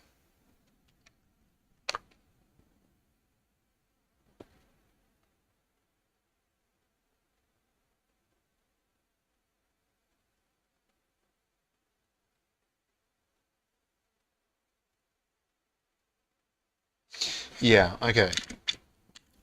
5 volt rails, duff. That's what the problem is there. So, one of the FETs has gone. Now, I'm not 100% sure which one of these I should be replacing. So just bear with me a second. What I'm going to do is I'm going to bring up the Console 5 Tech Wiki and have a look. I've probably got to replace a xenodiode as well. And we've got to hope that that 9 volts hasn't damaged anything. It shouldn't have done, but you never know, do you? So, you know, bear with me. So, Console 5 Tech Wiki.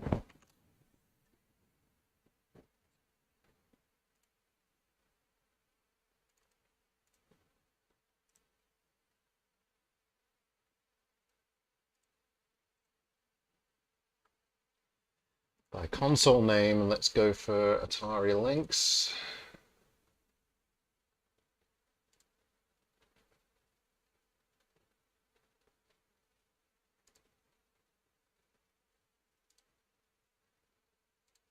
This isn't going to be so easy. Okay.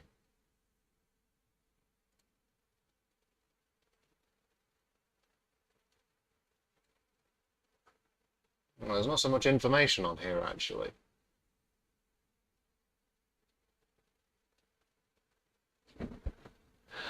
But we're definitely getting 8 volts where we should be getting 5 volts. So that is a problem.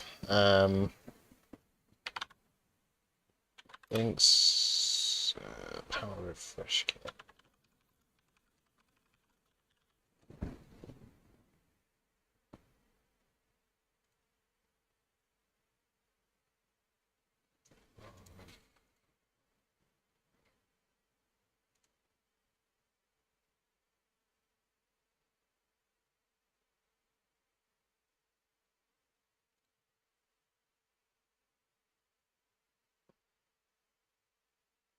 This is going to be an interesting one, guys.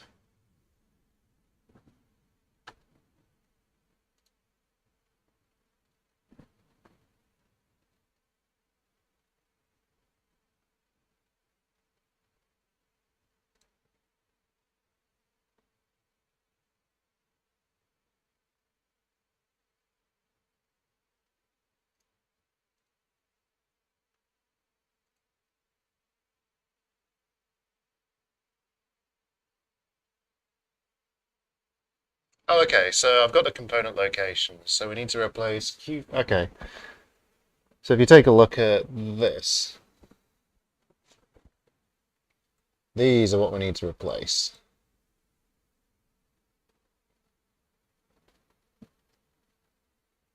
So we need to replace ZD1 Xena diode, uses through-hole type diode. We need to replace those 2 transistors and a Q11 MOSFET, which I believe the Q11 MOSFET going over to the board would be that. Wait, you can't see what I'm looking at. Pointing at something, got the wrong view. It would be. God damn it. So janky. It'd be this. So we need to get that off. We can probably get that off of a bit of hot air. Zoom in on it.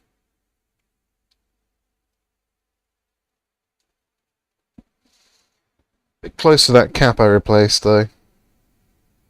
But you know what? We should be okay.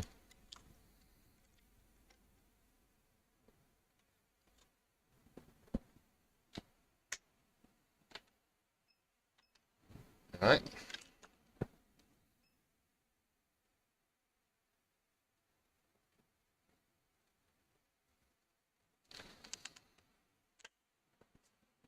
Bit of Kapton tape.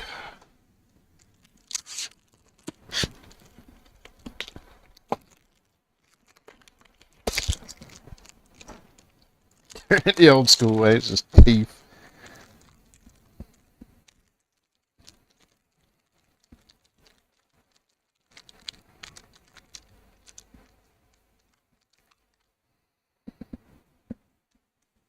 And you know what we want? We probably want a bit of foil or something. Then again, I could probably get away with just this.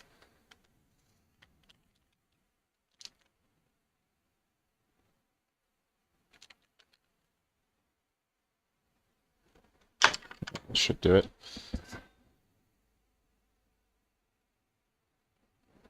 Now, if we can convince the camera to focus where I'm looking, there we go.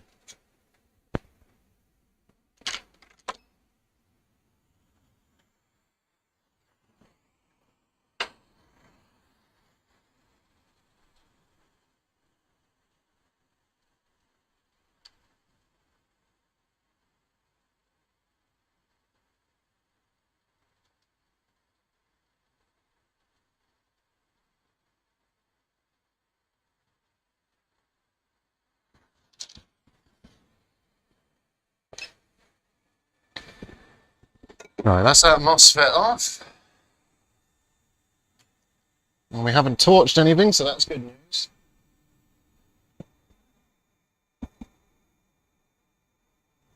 What we'll do is we'll clean up that old solder.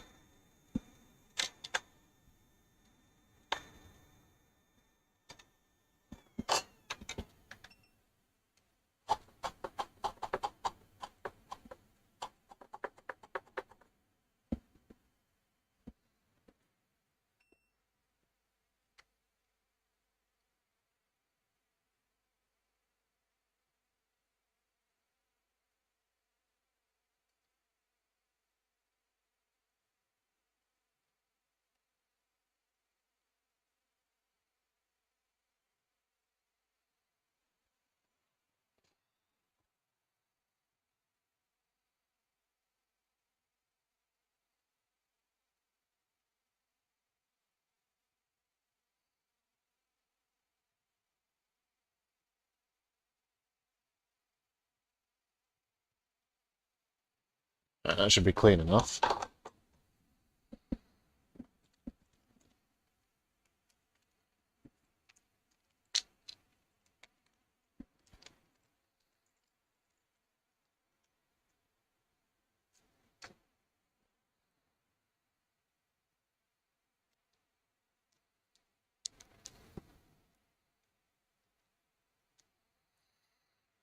Eight volts on a 5-volt rail.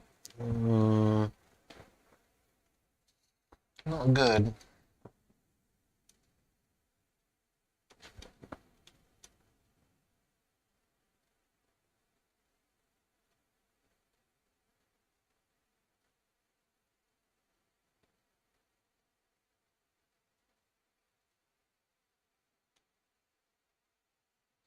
Alrighty. It's positioned okay.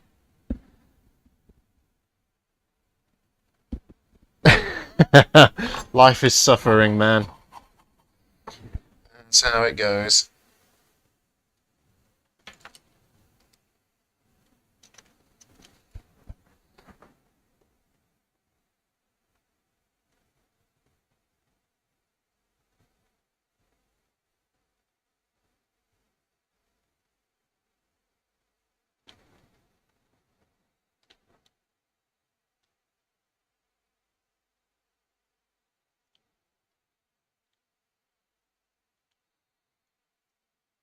Alrighty, we're getting somewhere.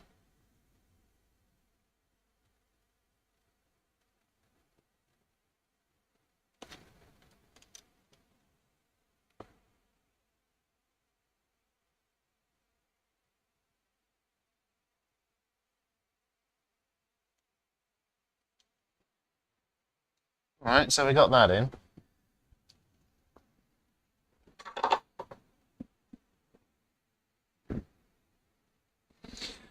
What next then? So we've got to put in the Xena diode to ZD1 on this board. I don't know where ZD1 is.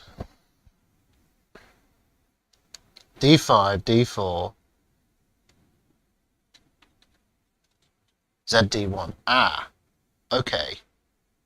That is ZD1. Let's check that diode.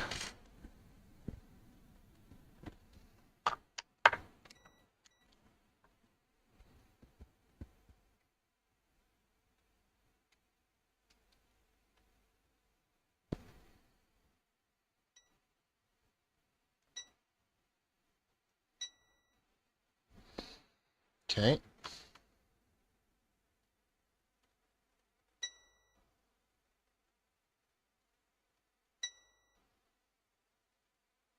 Interesting.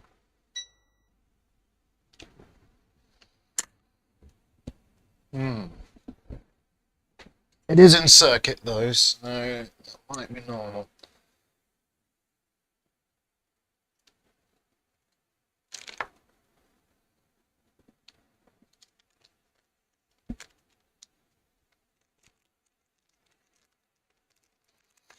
So let's take our replacement diode.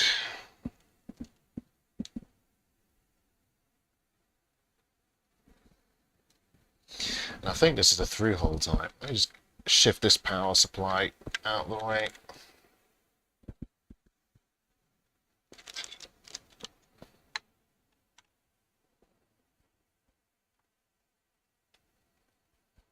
There we go. ZD1 is positioned at that little bumpy on the PCB, so if I flip that over, yes, it is through-hole. Oh man, that's going to make this way easier. Thank you for making these ones through-hole, Atari. On the Lynx 2, they're kind of not.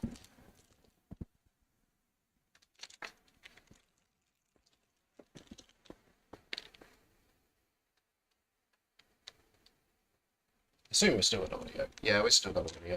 Got to keep an eye on it because my receiver might die, you know.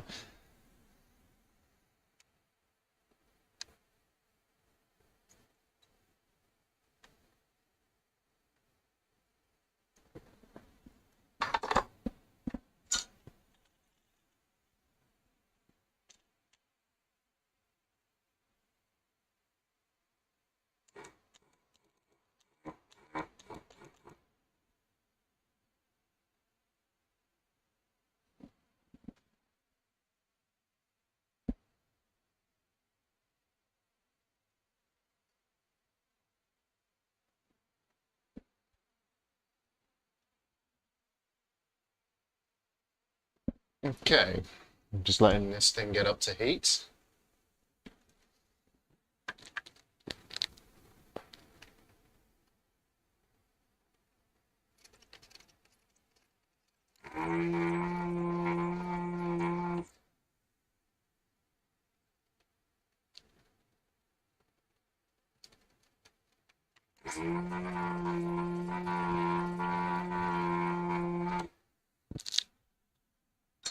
Oh, would you look at that? It fell right out. Okay.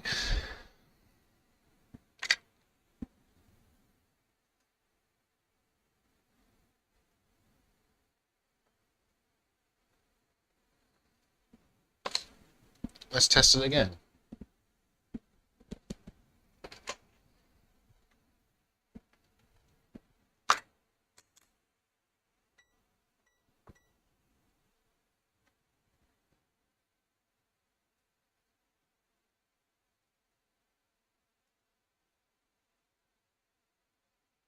I think the diode was good.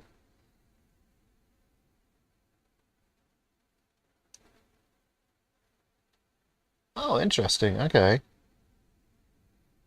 Look at that. We're getting open line. Oh, you can't see it. Sorry. We're getting OL there.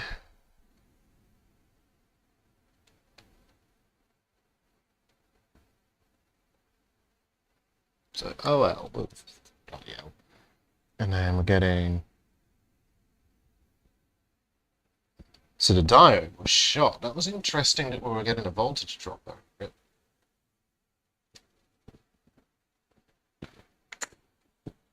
It is my didgeridoo capacitor magic. The only problem for us Brits and didgeridoos is they're kind of heavily associated with a rather nasty bloke called Rolf Harris, who I believe is currently rotting in a prison cell. The less said about that, the better. Oh,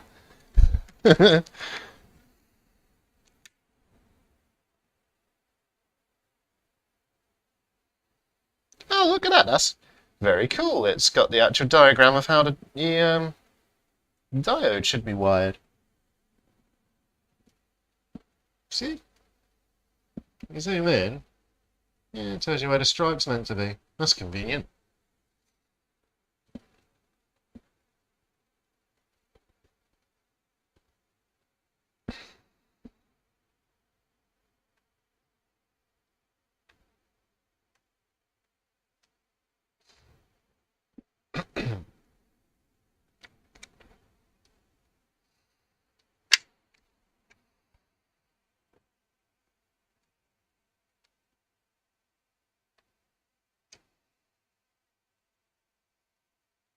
Right. Flippity flippity. Flippity dibbity.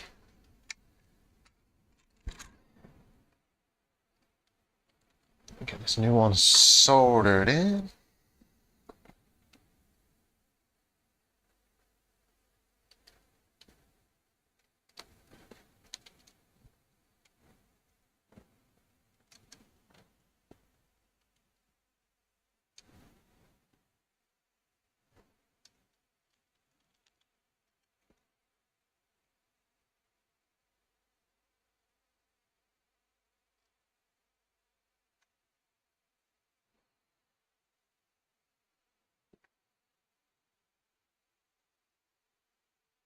Is he really out on license?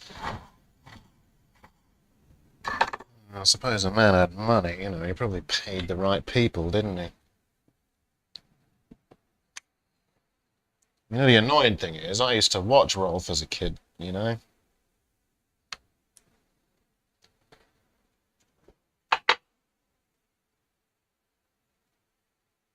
The wise pods, if you don't know who Rolf Harris is, you're probably better off not knowing. He was a very unpleasant man who did very unpleasant things to people who did not deserve it. And that's all I'm going to say on that, because it's not, it's not exactly PG, you know.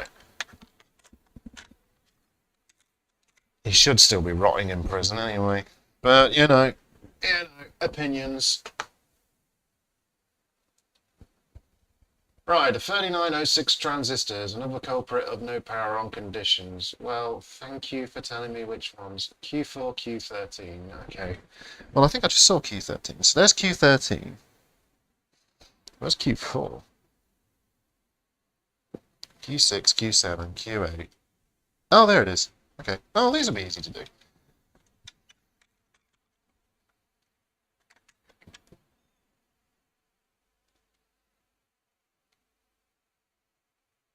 So we've got to switch out that one and that one.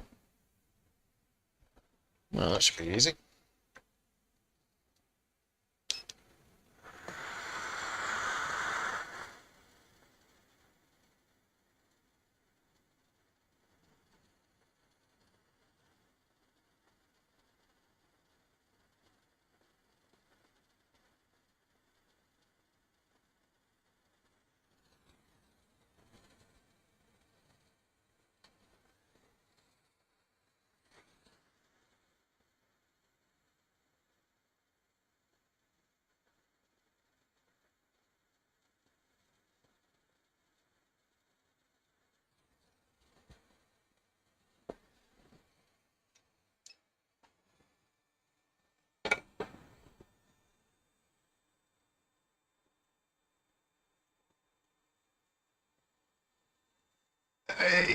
Yeah, seriously, dude, like, yeah, you don't want to know what that man did. It was worse than murder, anyway. But he was famous in the UK back a long time ago because he was an Aussie guy who used to play didgeridoo on TV. Yeah, that's what most people knew him for. Back in the day, at least.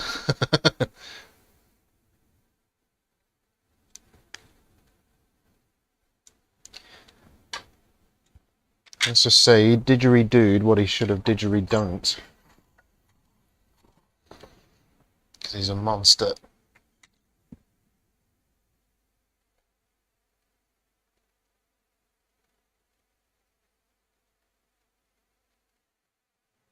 There we go, that's that nice and clean.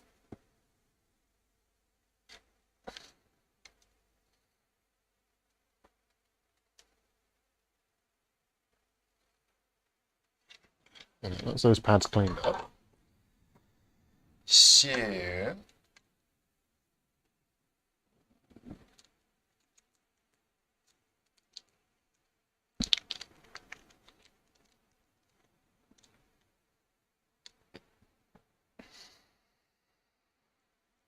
Indubitably. Indubitably? Yeah, that makes sense. Totally. Indubitably. Right, you bastard, all come out. You've got a PCB to be mounted to, don't you know? Fingers crossed, RB King. Fingers crossed, this might do it.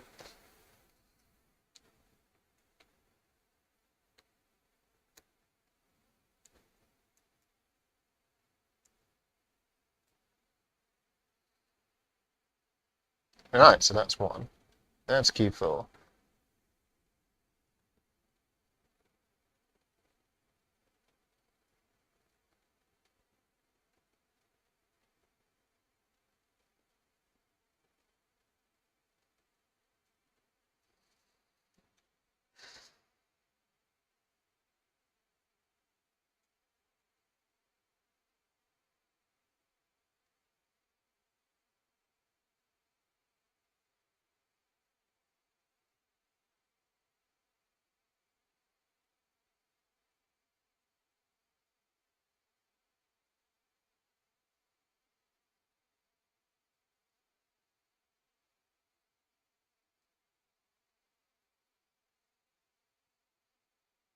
Why is everything this annoying? Alright, I think that's positioned well. Fingers, toes, and legs crossed. If your legs are crossed, you might want to take a quick visit to the restroom, you know.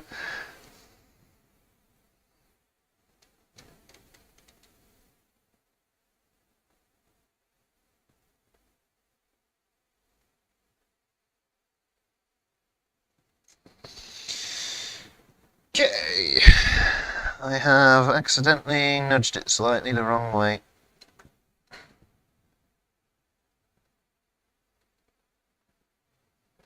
And now back the right way.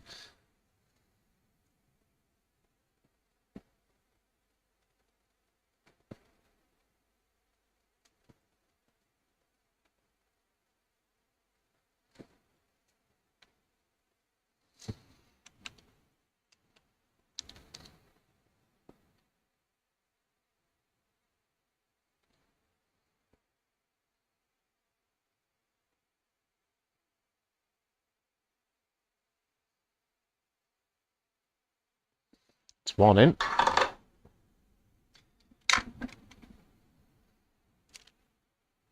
Might do this next one under the scope, actually. It's going to be easier for me. Let's do that.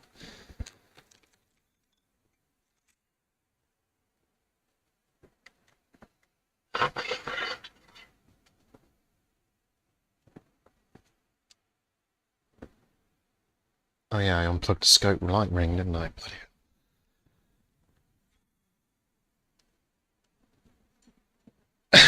imaginary didgeridoo. Why not get a real didgeridoo? Then you can didgeridoo what before you didgeridoo couldn't. Or currently didgeridoo. Right, okay, sorry I had to move around there and plug something in that I'd unplugged. Right, let's get to the microscope. And boom. Where's my microscope feed? Why can't I see anything? Oh, for loud. You are plugged in? Yes.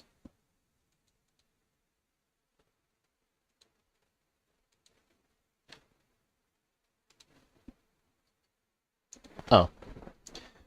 It is on. I'm just in the wrong position.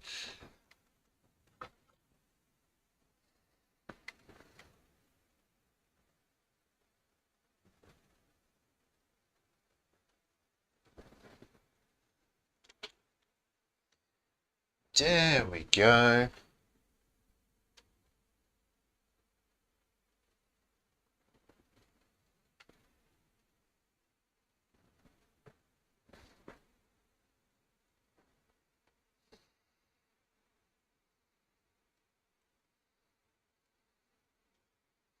I know you're from the Philippines, but you can be an honorary Australian, right? You just got to say good day, mate.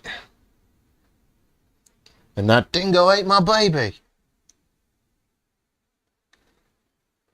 And everybody's favourite, $900 dues.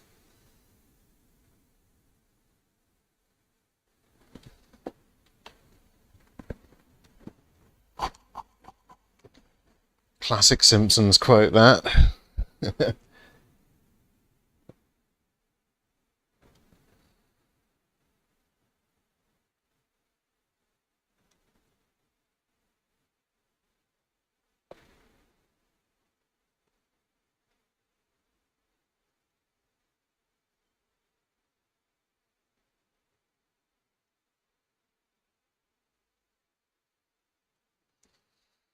Yeah, it's a bad solder joint, if I ever saw one.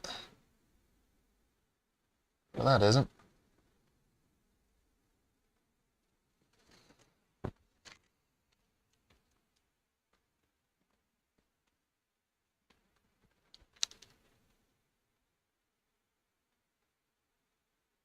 That's much better now. Okay. In theory, that should get us 5 volts. But there is something I need to do first. I just need to grab my cotton swabs.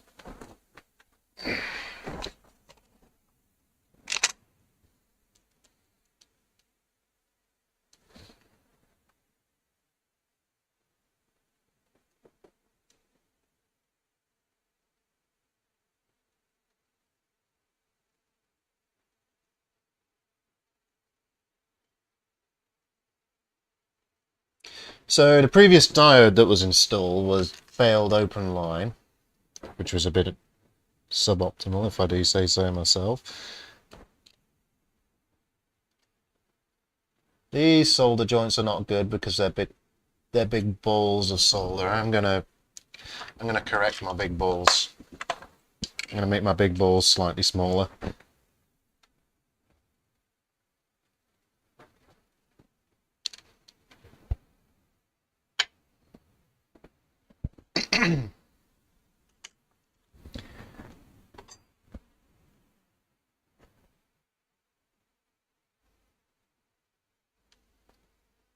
And to do that, I'll just use this magic ball shrinker.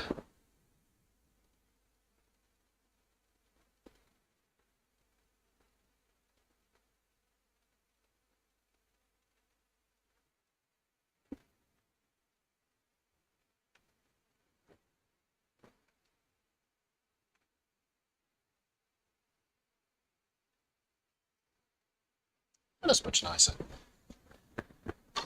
There we go, we're getting somewhere.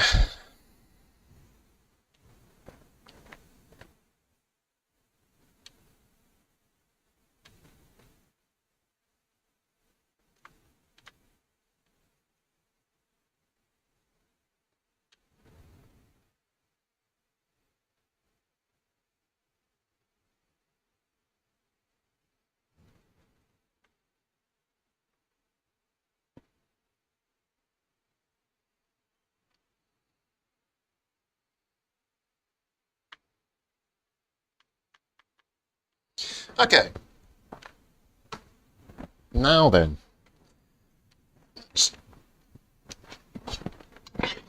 Shove the old microscope out of the way.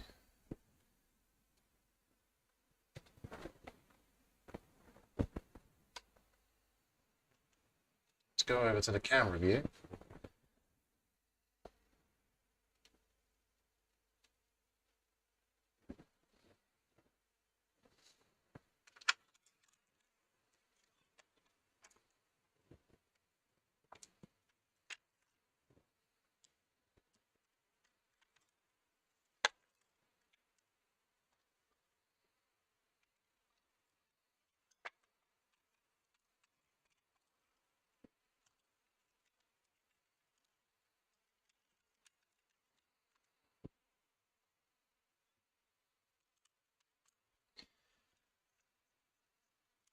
I'm fairly confident that this is what we want, and that this will switch on now. So, fingers crossed that I haven't spoken too soon. I do need to plug my benchtop power supply back in, so just bear with me on that one.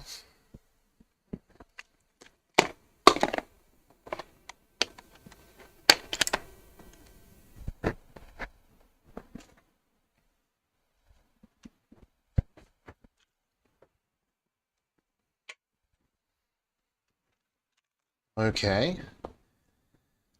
Okay.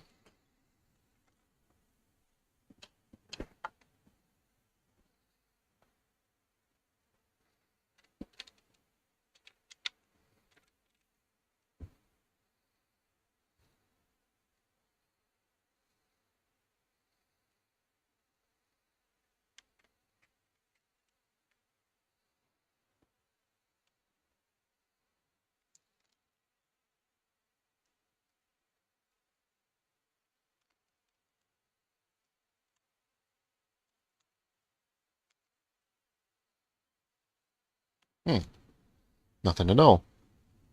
Not even a twitch on that benchtop power supply. Is this connected up right? Oh no, sorry, my bad.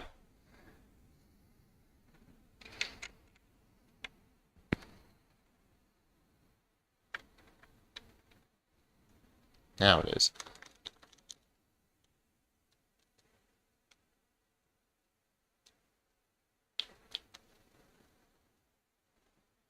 Do we have anything?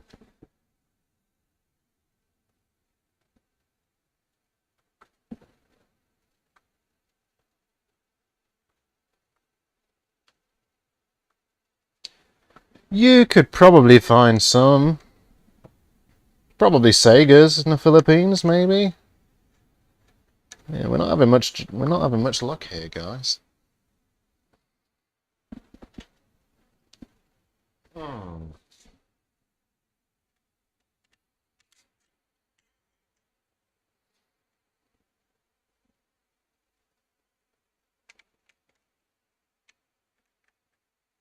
I'm going to see if we're still getting a crazy 8 volts or not, actually.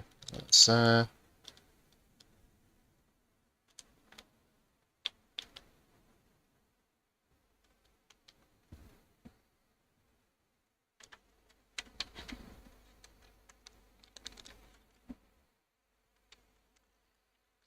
this is so janky.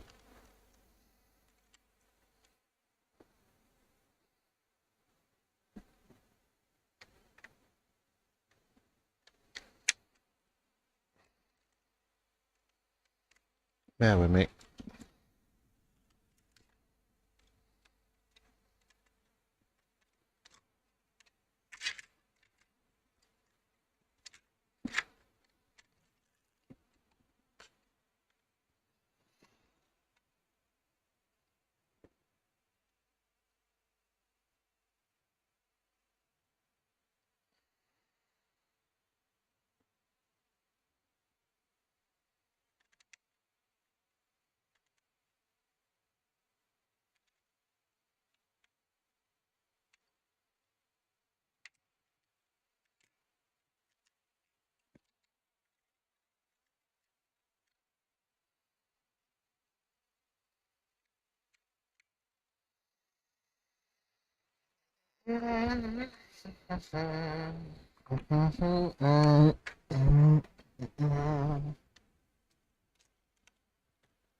Right, let's probe around this bloody thing.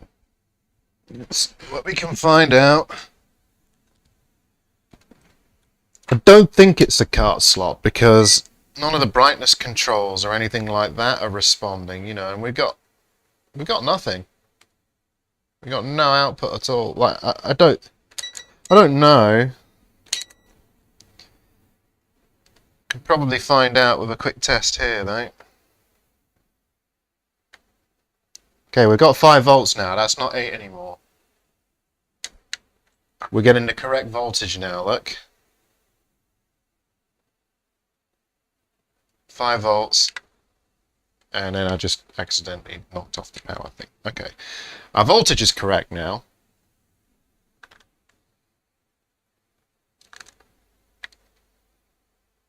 Bear with me, I've got to jerry-rig switch this bloody thing on again.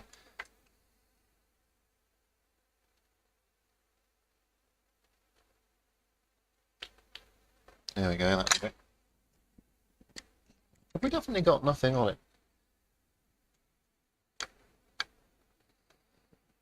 No. Nada.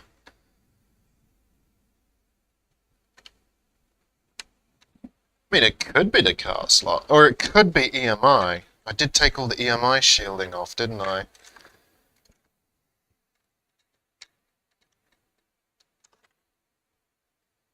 Could it be EMI? Really? I guess it could be.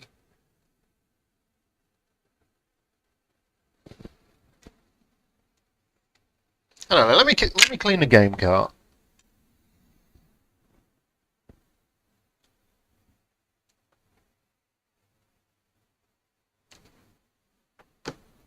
The Philippines. I'd be very surprised if the Philippines didn't have Sega. And the reason I say that is because Sega tends to be the retro game console system that would have been present in places such as the Philippines because it was the cheaper of the consoles, you know, versus Nintendo and others. So I'd be very surprised if you couldn't get a hold of a Sega system. I mean, maybe you can't. I mean, obviously you live there, you know the market, but maybe I am erroneously making assumptions.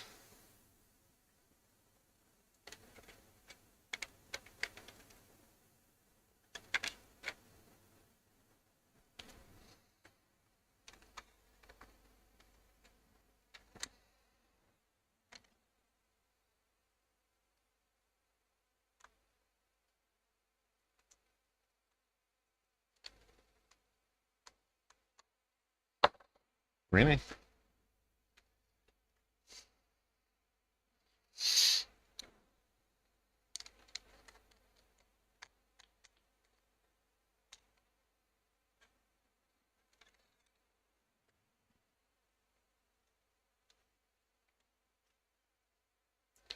It's very strange that the brightness wheel and the volume wheel are not responding to potentiometers.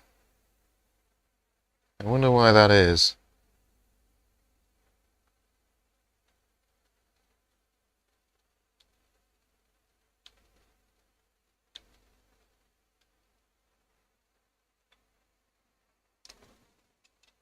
Just getting a bright white. Yeah, I mean the voltages are correct now for sure. It's not putting 9 volts through it anymore.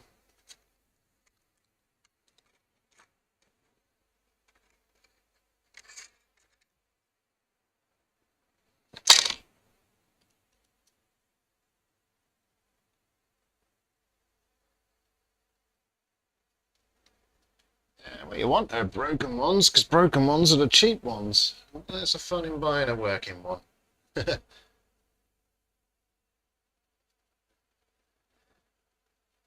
I've got a feeling, RB, this is going to be a no fix, but I'm gonna give it a bit more of a go.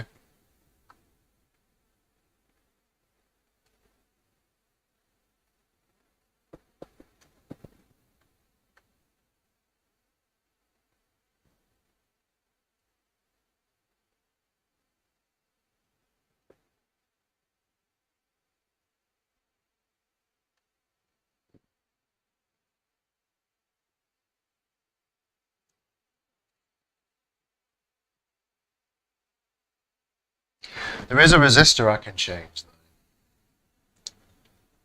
Maybe the voltage is just off. We can do that, it's just one resistor. Let's try that. R56 we got to replace. Remember that number, 56.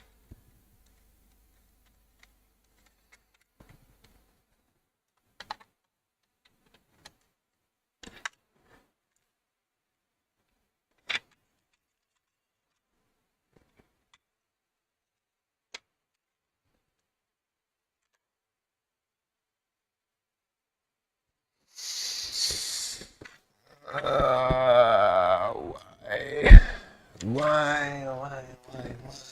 Okay, R56 will be... Oh, right there. Okay.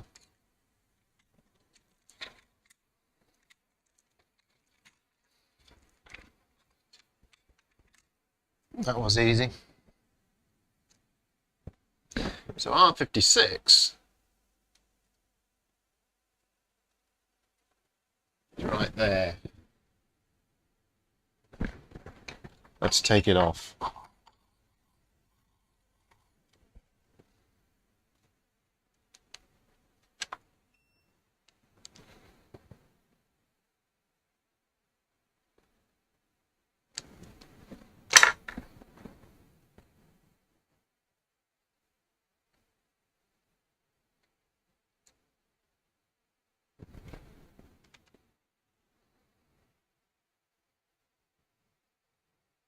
There we go.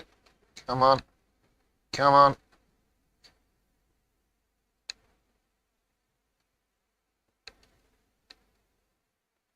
There we go.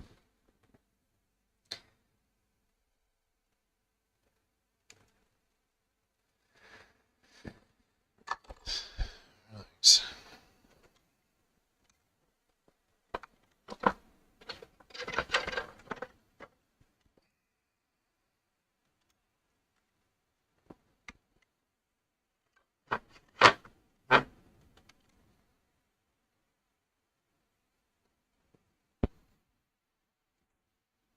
Don't worry, they'll be light in a minute. I've got to juggle with the plugs. Apparently 6 plug sockets is not enough.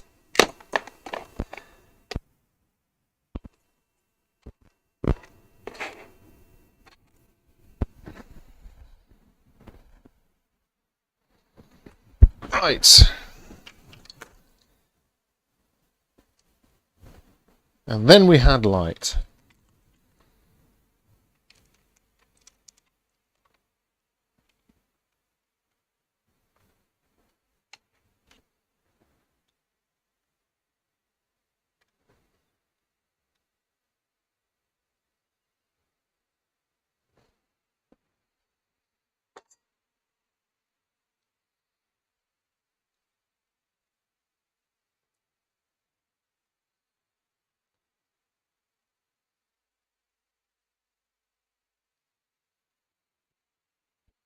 Alright.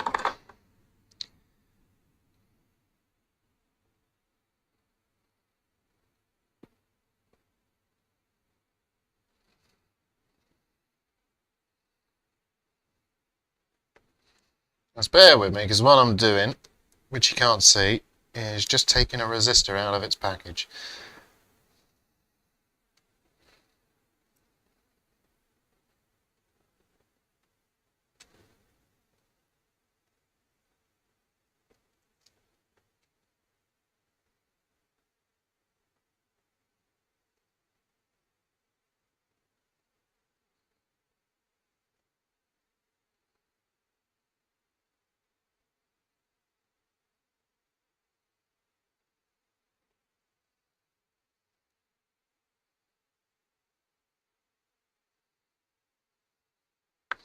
Fiddly business, this. Alright, there we go. And then we'll drop that in. Assuming it'll come off my bloody tweezers. There we go.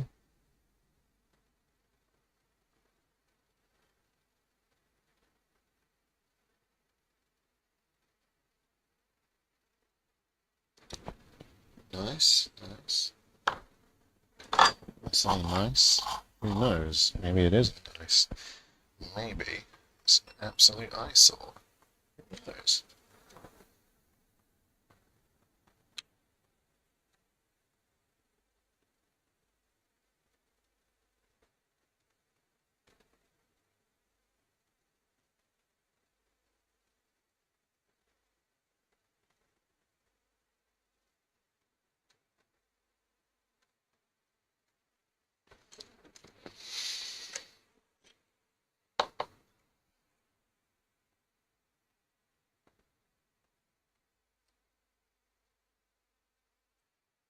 Oh, just a little too much there.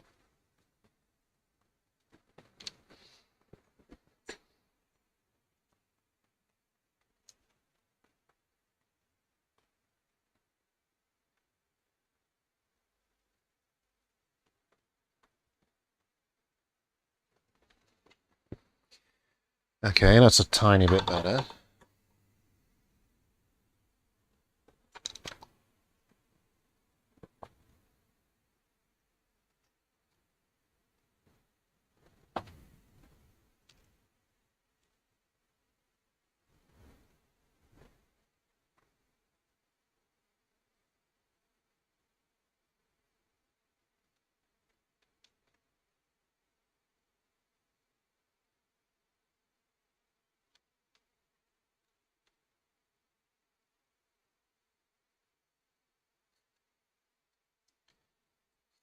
Northridge Fix chap likes to say better than factory. I'm thinking even covered in flux, this thing's better than factory.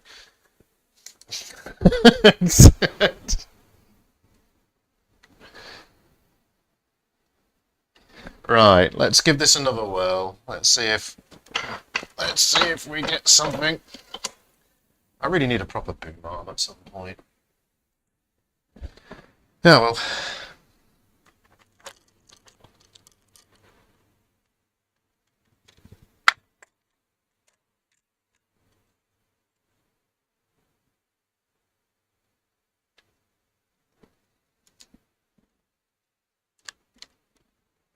Okay.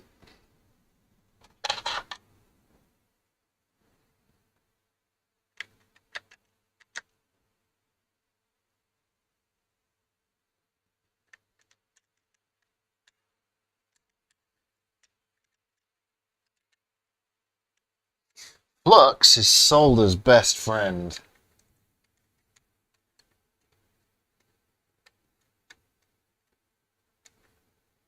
You know what, in all seriousness, I think I can repair a bloody Nintendo Switch faster than this.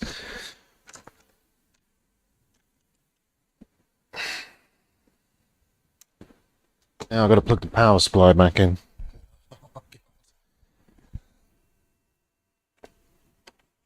Which wire is this? I'm going to unplug the desolder gun. If I can work out which one it is. I think it's this one.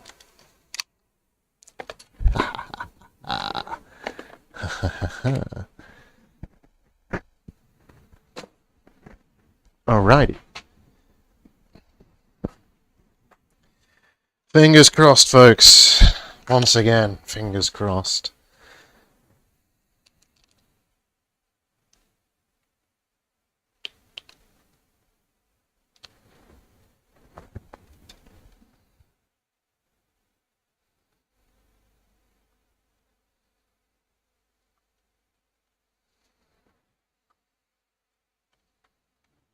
Hmm.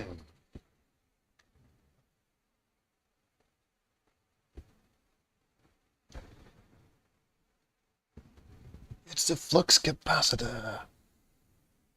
You know, I love those movies. They were great movies.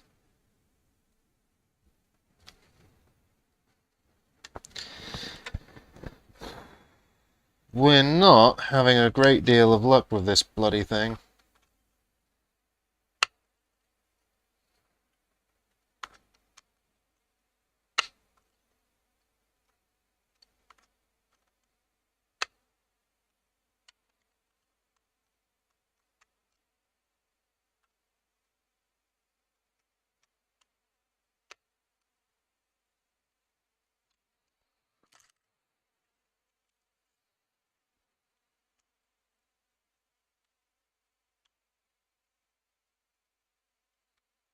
We'll try it again.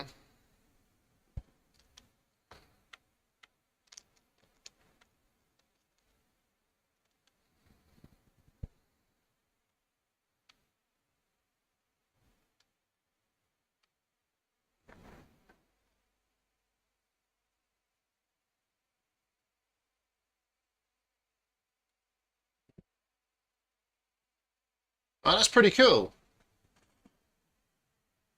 On and off, I don't know, according to Google, there's a repair service just down the road from me for C64 and Sinclair, etc. stuff. Makes me wonder if there's any here for others. Yeah, maybe.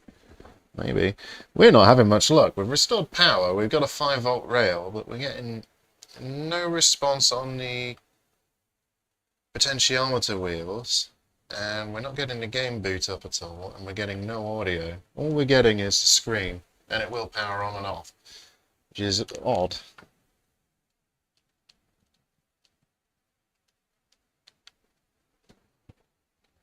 Hmm.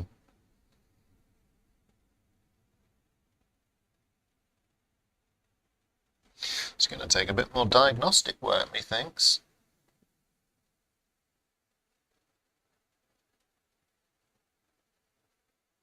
Unless it is EMI.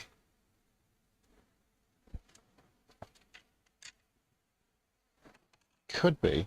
I mean, all the caps have been replaced.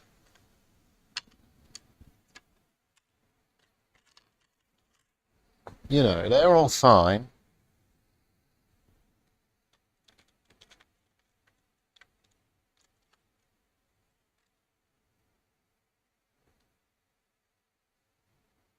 Oh, who'd have thought it? Foxconn did the cart slot.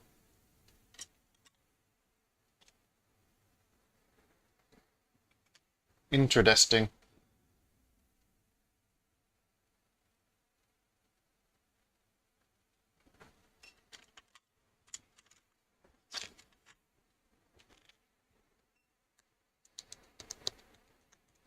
Let's try cleaning out the cartridge slot then, shall we? This brush is clean. I'll use this.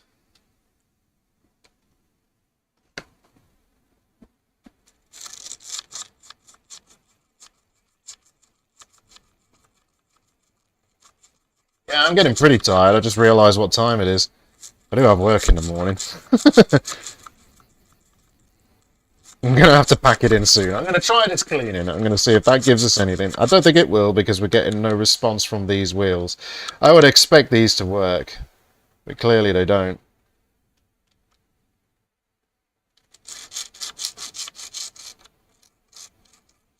Yeah, well, clearly. You know, that says Foxconn. I'm not sure how well you can see it. I was a little surprised, but yeah, look. Not sure how well that shows.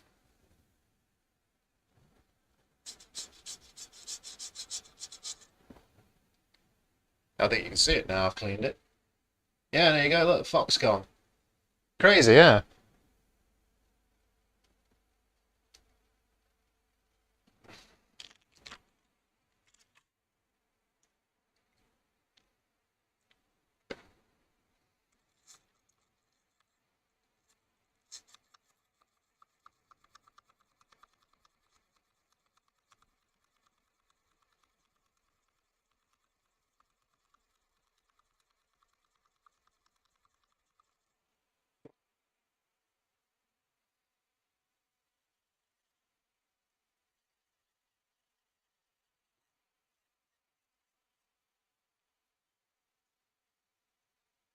Now we know this game works.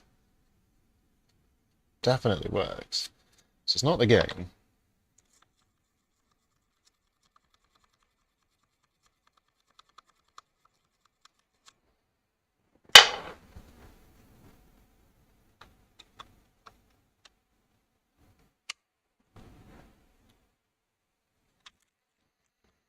Yeah. Oh god. What am I doing? Yeah. God, this is annoying. Okay. There we go, and there we go.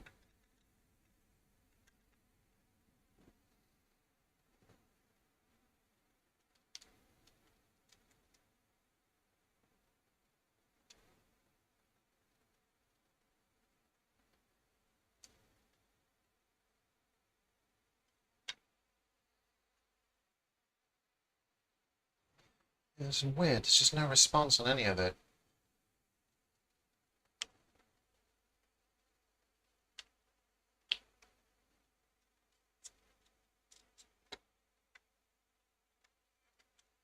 Oh, and the speaker's broken loose because I've been moving things around too much. Great, okay.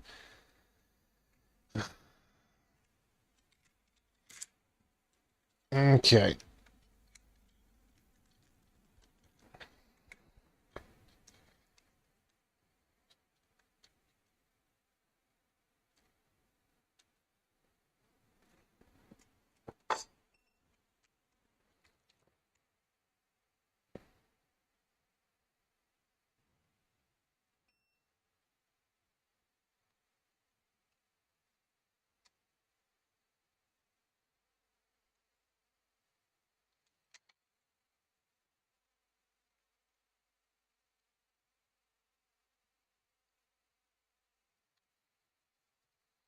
Man, that is some acrid old solder. Oh, it stinks.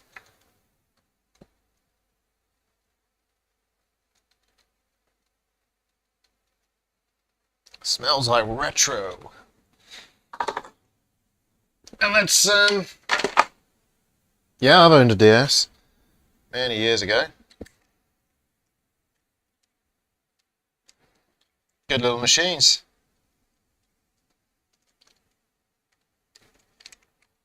Also, don't you dare say a Nintendo DS is retro. I know I'm old, but I don't need to be reminded.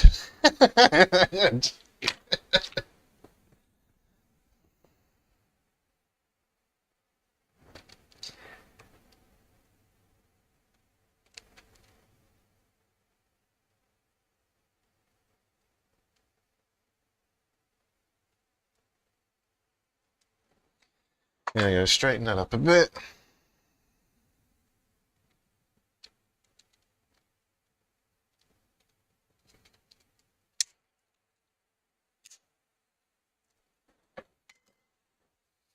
Using the wire strippers that were donated to me very kindly by Mr. RB King 80.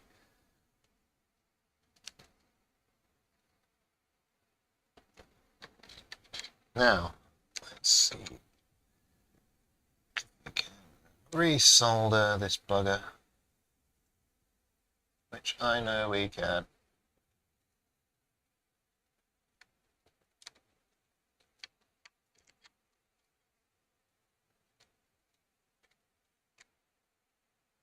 Yeah.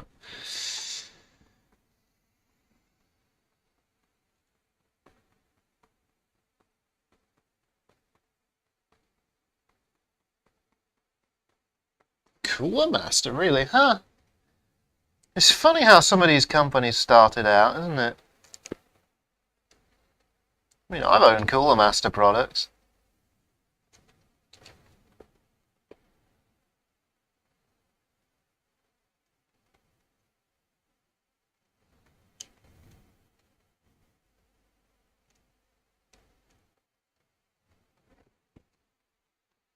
Right, that's resoldered at least.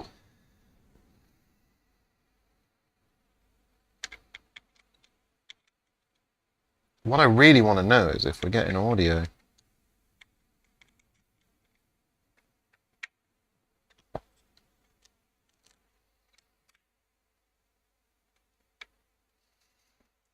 try shorten it out again.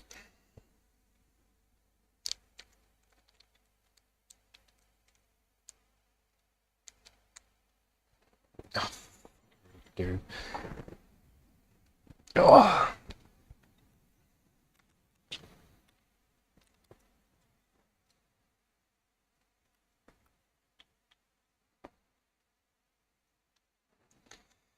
Strange. Strange. We're getting diddly squat.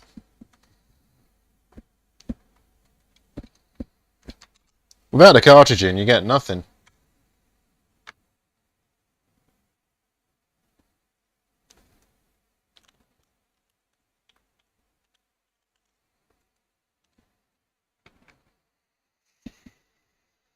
I don't know. I think I'm going to have to call it quits here tonight. We've done pretty much the whole electrical circuit. We were getting 9 volts across the board. Now we're getting 5 volts. My worry with this one is that whenever it failed, it may have cooked its processor. That's the worry.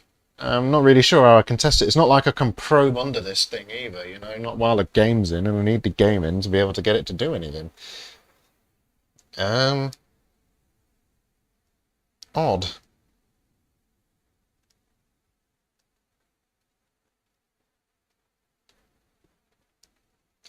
I may do a little bit of research and see what I can find out, but yeah, this, it's not looking good anyway.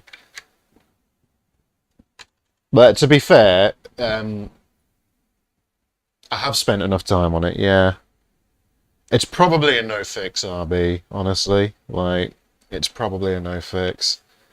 I think these Ataris, I bet it can be fixed, and that's the annoying thing. I bet it can, right? I mean, this has had a complete power board refresh. We've got the correct voltages and so on. All the caps are in the right polarities, so I just don't know. I honestly don't know. You know, I've switched everything that needed switching. We don't have a short.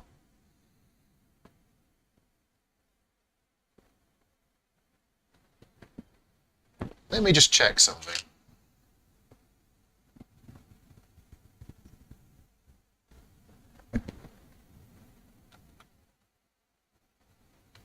Let me just check something.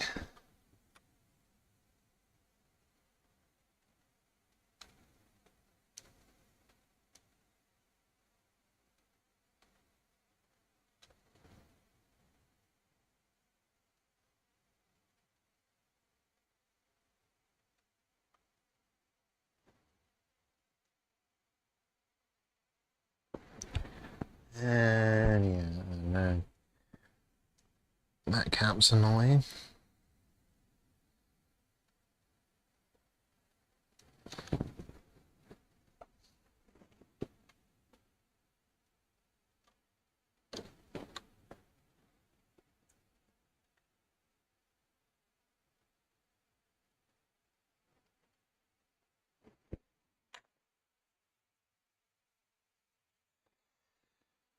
This is the thing, you know, not everything can be a fix, right? I mean, yeah, it looks like me and Phil are both losers tonight.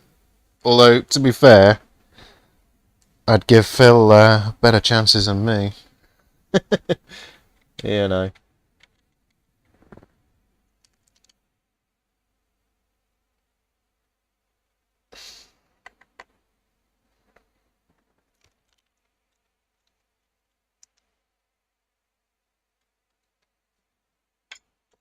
Let's see what we can do.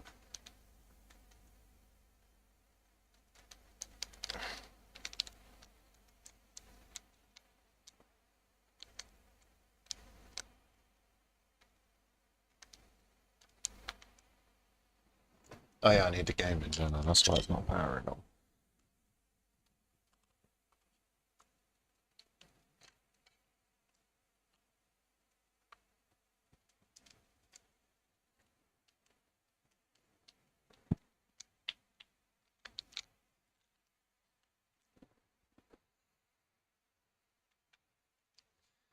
Nope, I thought something might have been shorting.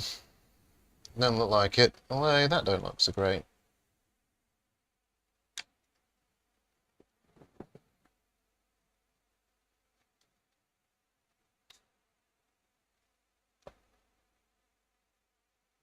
Uh,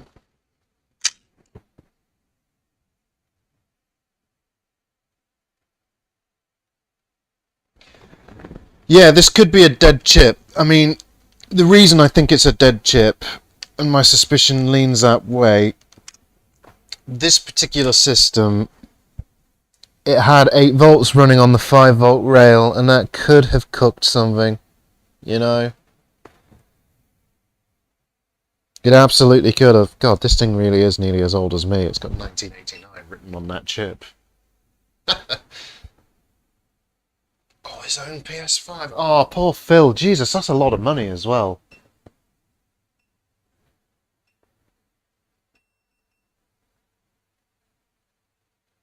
Damn, are they really breaking that early?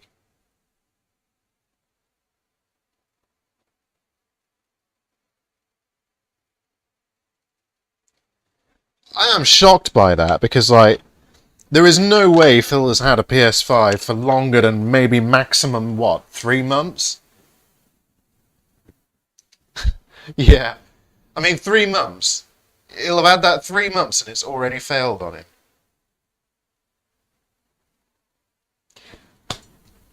Assuming, like, it's his personal PS5. That's staggering, actually.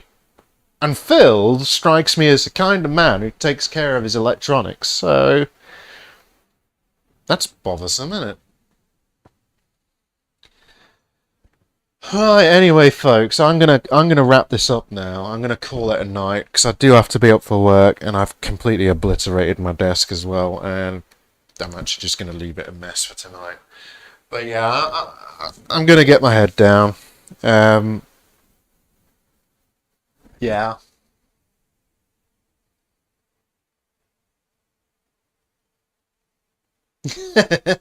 fair enough. Yeah. Anyway, so I don't think we've had much luck yet. I am gonna check over this again. It's just I don't have the time tonight. I have to get to bed because I start work at 9 in the morning, so it's like 35 minutes past midnight. So yeah.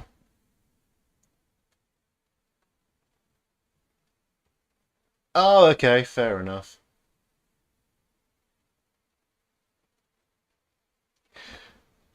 Anyway, thanks for joining, guys. It's been good having you all. RB King, I will see what I can do. I can't guarantee anything. I'm probably going to give it maybe another hour, not tonight. I'll pick it up on the long weekend and just probe around, see what I can find. See what I can find for you. And if it can't be fixed, it can't be fixed. At the very least, it can be sold for parts. It's probably just as easy as a chip replacement, but who knows. But yeah, anyway, as I say, thanks for joining the stream, guys and gals. And, I hope you have a good night. And take care. And as always, bye for now.